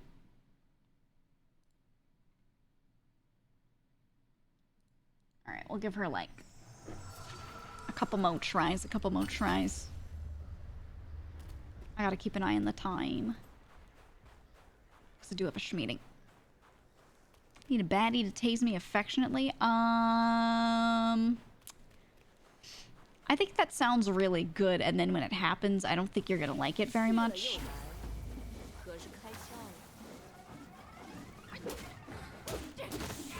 Ugh! Ow!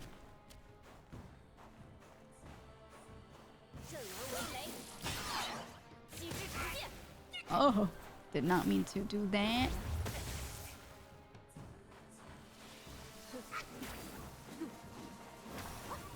Okay, if I want to use that to deal with the projectiles, I'm just going to lose so much stamina for it.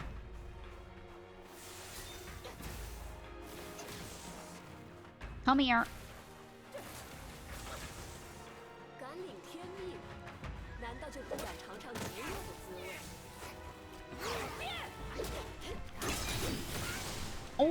Oh, she had me mid-combo. Oh!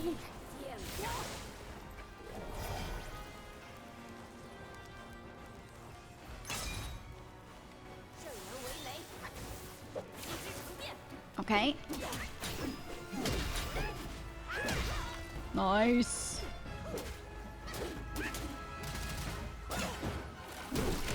Oh. Didn't think I was gonna stagger her there.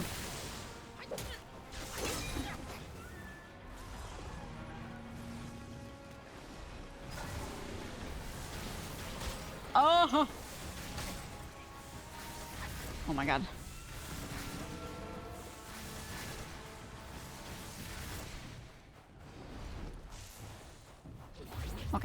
Okay, we're chilling. Oh.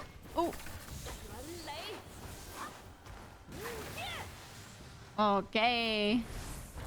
No! Okay, we're good. Ah, what is this? Oh my god, I got wrestlered. Oh. Stop hurting me.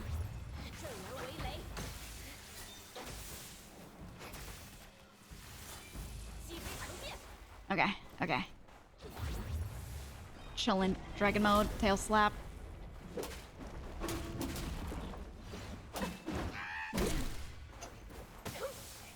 Ow. Sometimes she just does a little bitch slap. Oh my god.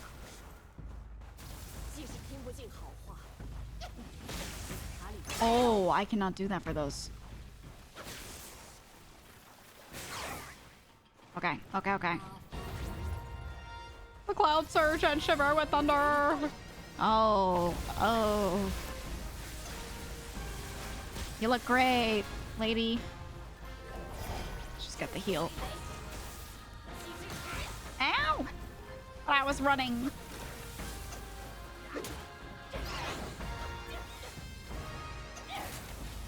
Ooh, that attack changed a little bit there.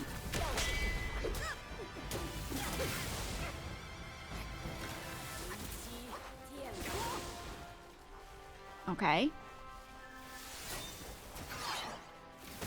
No. I'm gonna die. Ah! No, but we got it to half again, so it's not too bad. Not too bad. You cannot unlock the shadow clones. I have it, I just don't use it. I do not use it. I can't decide if I would rather use Immobilize. I think I might actually prefer Immobilize. I think I might.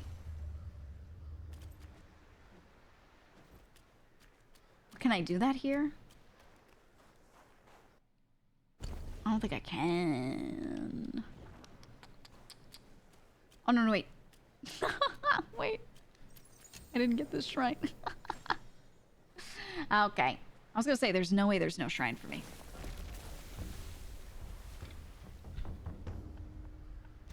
Okay, let's do... We're putting Immobilize back on. And then I'm gonna do, I have some sparks that I didn't spend.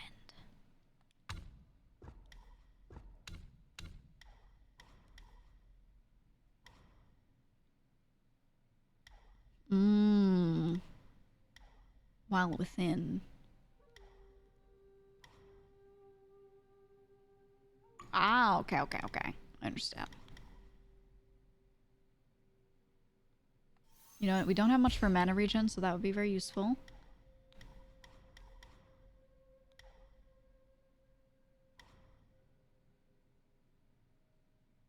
Oh! I could use it mid-combo? I actually need that. Like, I need that,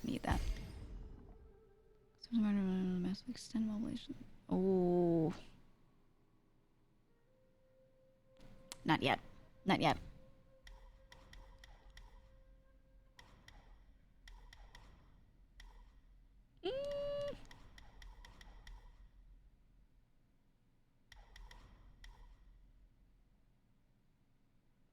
Okay.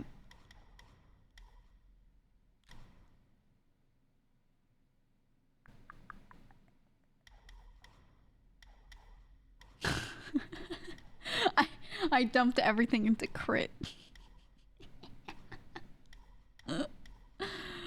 Let's do... I need stamina recovery rate. I run out of that lot, so we're gonna do that for right now. I just threw it all into crit. And that's what's gonna win us this fight, right? Crit bills go crazy in New Game Plus. What about now? Take that, lady. Oh. Oh, her shit's still going. Okay. Okay, alright. Woo.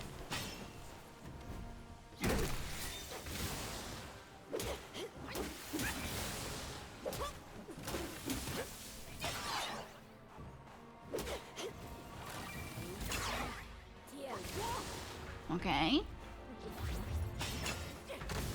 Ow! Ow! My focus! Alright, dragon mode, and then you tail? No. Big electric. I'm running, I'm running, I'm running. I'm not getting hit, I'm running. Oh! I got hit.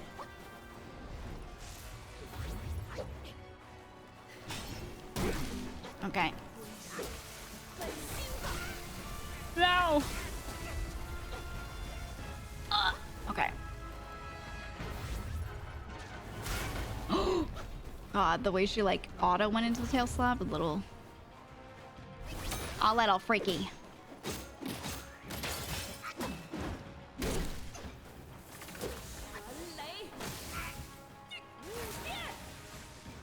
Okay, okay.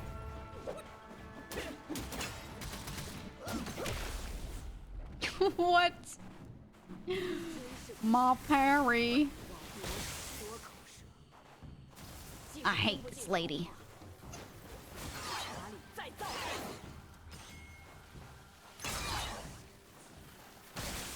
She is not cute. Okay, and she phases. Phase 2. No! How was I not far enough from it? Okay. Give her another try now. Let me be able to immobilize. Defense is unnecessary if you're born in the Matrix like me. I just need to not get hit and then I don't need defense. You jump her with clones? Nah. Nah.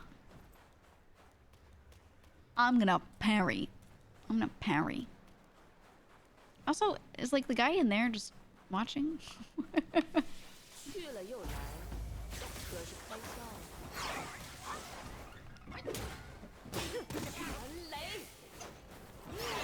Yeah, the damage right now is very good, so I don't want to give it up.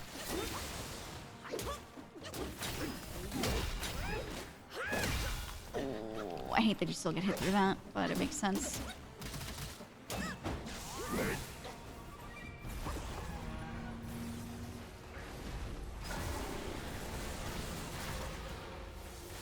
Okay, I just have to not run into one.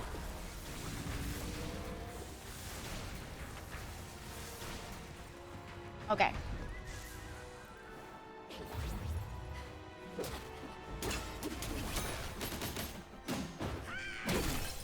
Nice.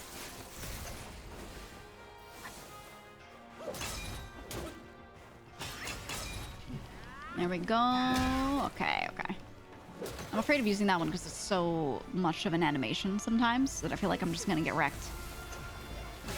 Oh!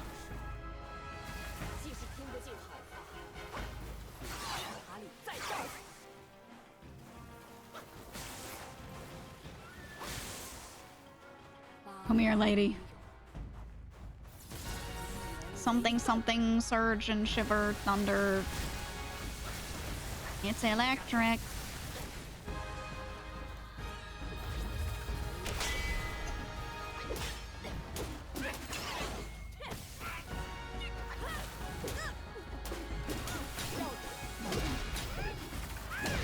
Okay.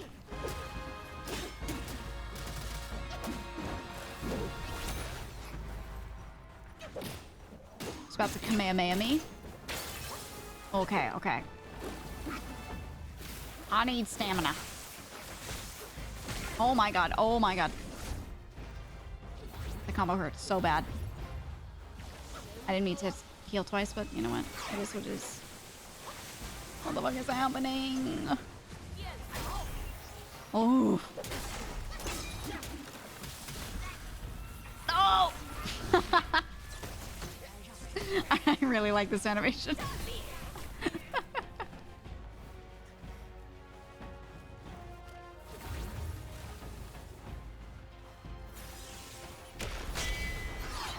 That was not the right move to use that on, but whatever. It's too late.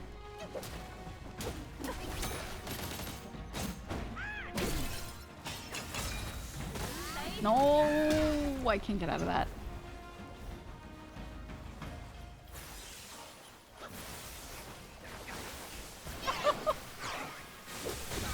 Oh! Oh, she was at like 1 HP. She was at 1 HP, dude.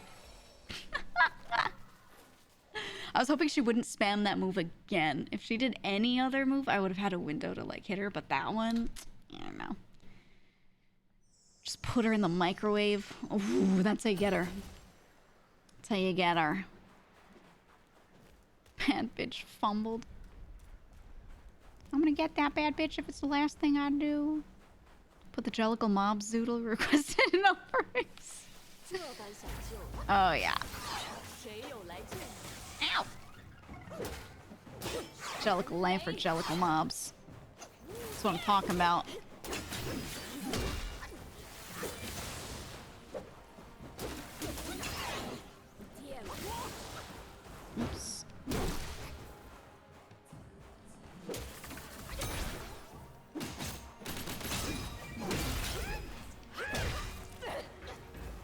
Okay.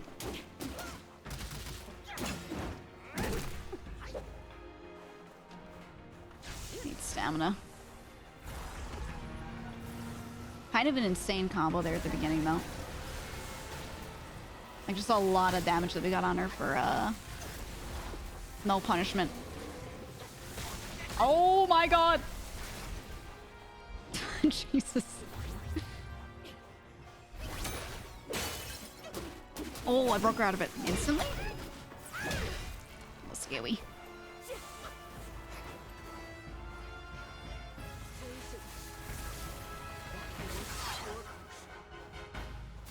Come back down to earth. Ow. Ow. That wasn't much damage. Okay.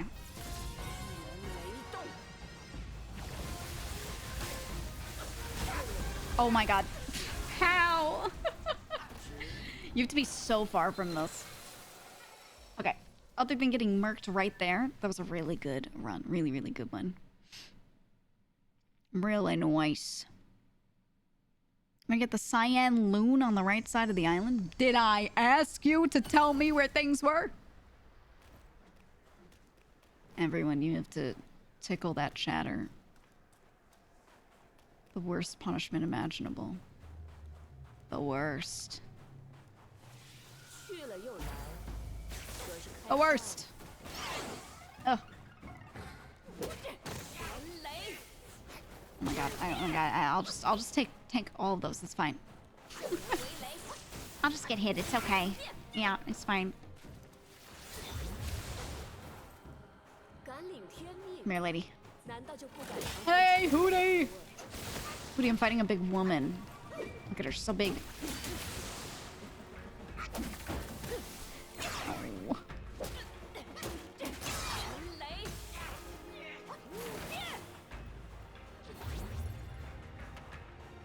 Alright, let's just get some good shit on her. Oh! Never mind.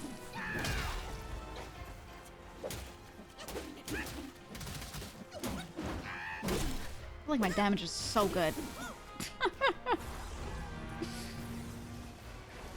I can't imagine building for health.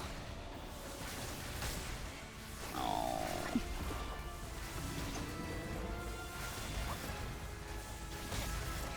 Oh.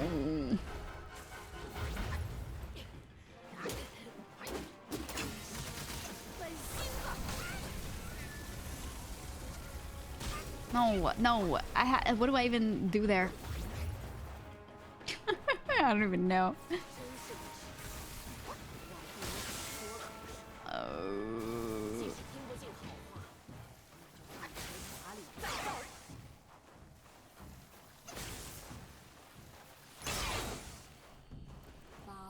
Did one hit me and I dodged the other? Or did I dodge both? I can't tell. Oh my god.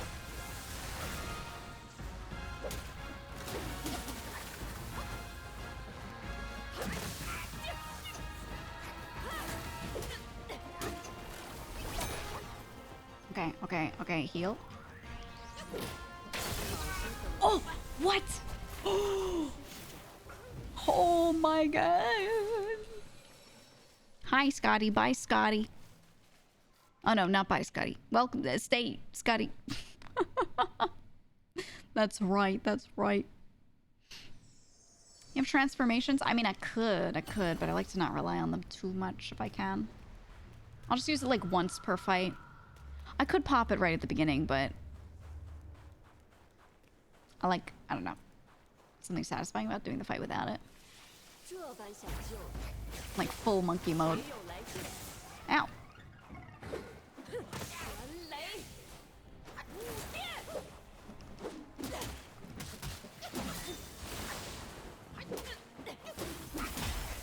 What?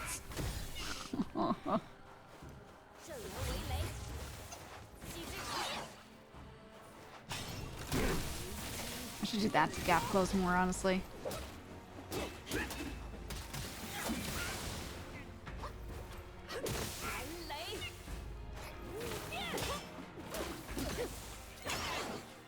I always do one attack more than I should.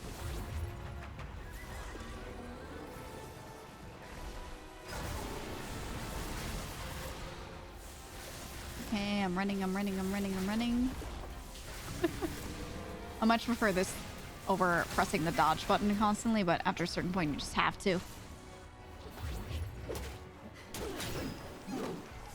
Some parts of this OST remind me of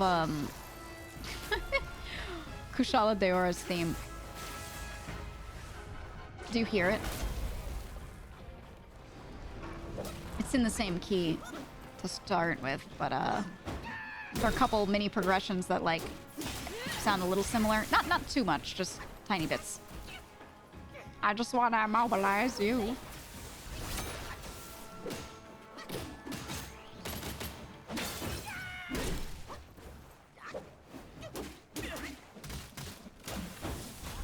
No! No! Oh, this one will hurt. Do we get to live that? No, okay. I wasn't sure if that was gonna be like a 1 HP thing or like a death. Need to put on your locked in nerd glasses. You're right. It's because I haven't properly locked in. Okay, it's time. It's time. Ready? Okay.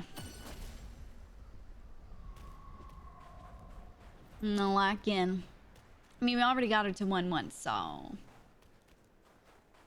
very doable. Very doable. 去了又来，可是开窍了。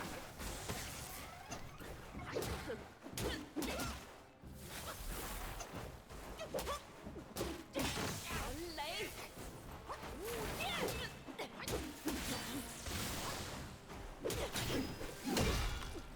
Okay. Oh, that's right. It's just 2. All right, chilling. Oh.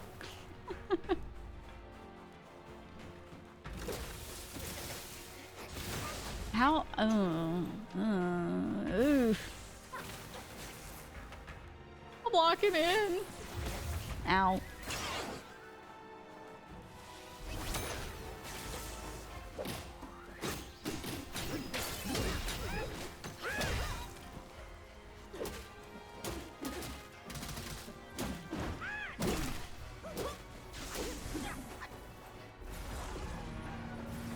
Okay.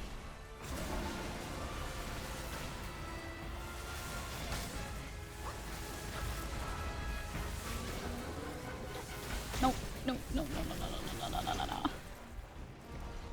All right.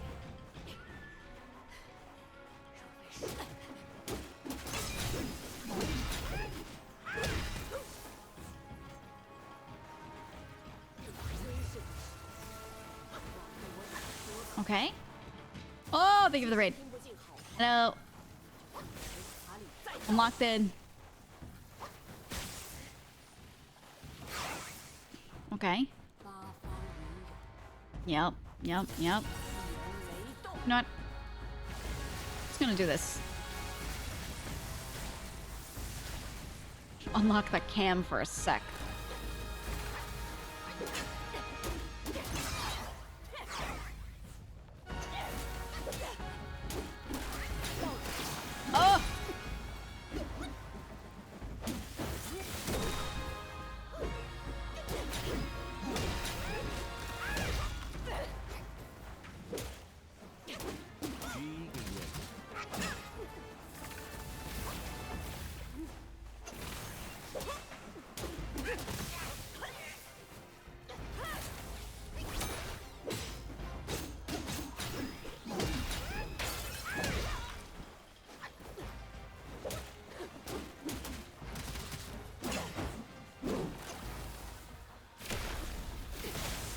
Oh! Oh.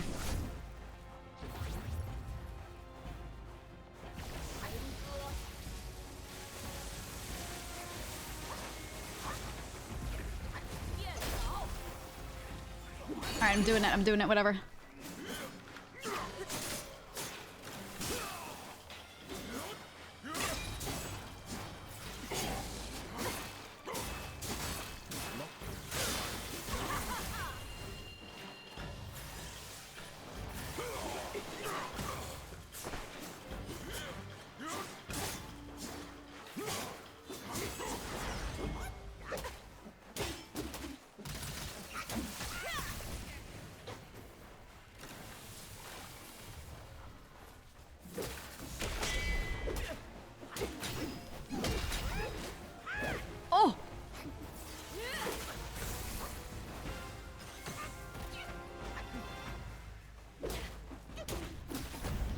Oh my god. I hated that she dodged that. It was gonna be such a good final hit. It was gonna be so cool that she dodged it. 没说错，猴子最是冥顽。讨厌 Don't say that about me. 这金脑，休想打开！ Whatever you say, crazy.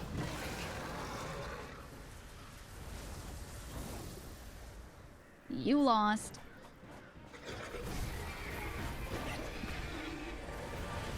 Did he just dig his fucking nails in? Oh. Yeah, this is a smart idea.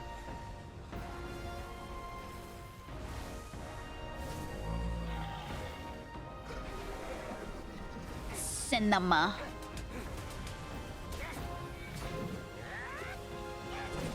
Oh, oh. She tried to escape and you stabbed her fucking neck. And then made her fly. Oh my god. Oh my god. He just controlled her spine, or from the spine. Holy. Rumsey, thank you for the subs. Thank you so much. Oh, a rake. A rake. Rumsey, thank you. Appreciate that. Crouton saved you 23 months and Captain Jones saved you 10.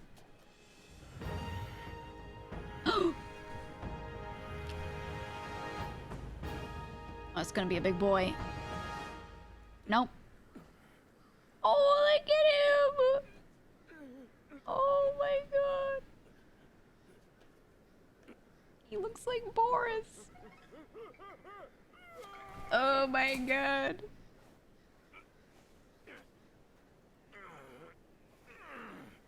Boris if he was in Journey to the West. Look at his little fat belly. Oh yeah. Oh yeah.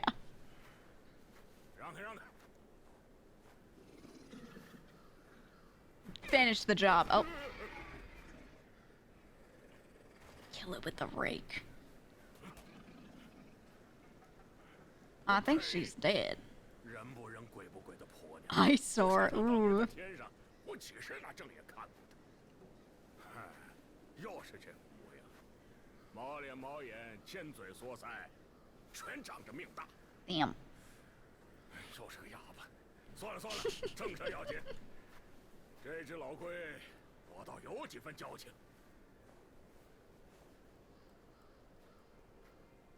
I love him. 黄眉老怪不同别个妖王，花果山那只老猢狲特地没我来处理，生怕你中了他的算计。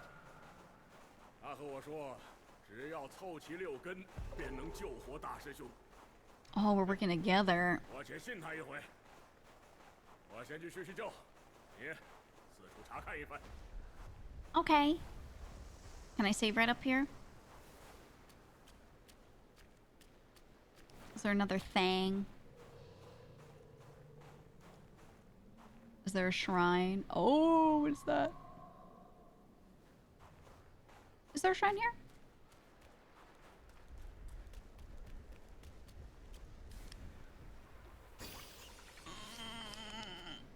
Yes, where? Where?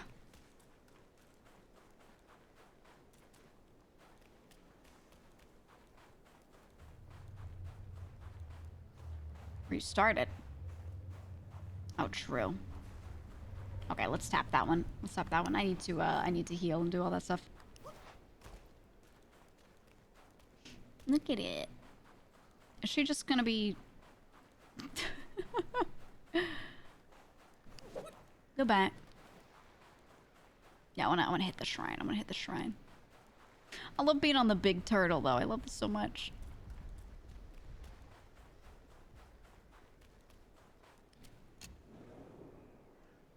Alright, shrine tapped. Shrine tapped. She's sleeping. Leave her alone.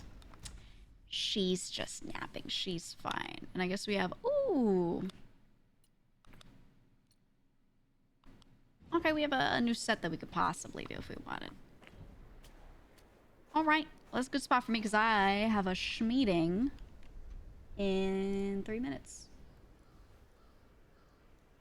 Yeah. I have a schmeeting, so I'm going to do that. I'm gonna do that.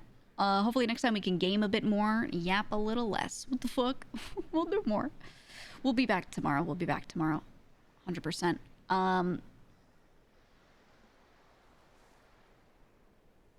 I'm gonna do that.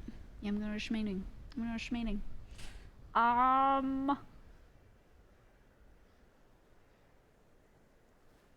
Let's do... No, we raided Mouse last time. We're gonna raid Mouse a lot as she does her subathon. But... I want to see, Space Marine 2. I really want to see Space Marine 2. So we're gonna raid Bricky.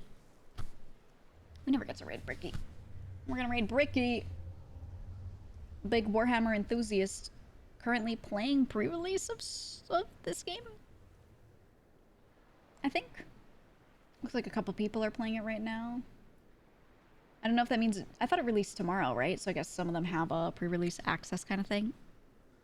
The Bricky? Yeah. Yeah. We should probably collab again. It's been a bit. I'm not this content husband. I said to her, I was like, well, you're on a trip. I might steal him. I don't know many people that like Warhammer. Who am I gonna play Warhammer games with? You can have him back after. I just want to play Space Marine. Jellicle Monkey Raid. Hate that, but go ahead. Yeah, I'm also gonna steal her content, wife. Like Snorehammer. I'll beat you up for that one. Anyway, thank you. Thank you for joining. We'll play maybe Space Marine 2 tomorrow. Check it out. And then maybe we stick with that or we play more of this after. I don't know. We'll see what happens. We'll see what the hell happens. No balls? Yeah. Try me. Yeah. Anyway, see ya. Bye-bye. See you tomorrow.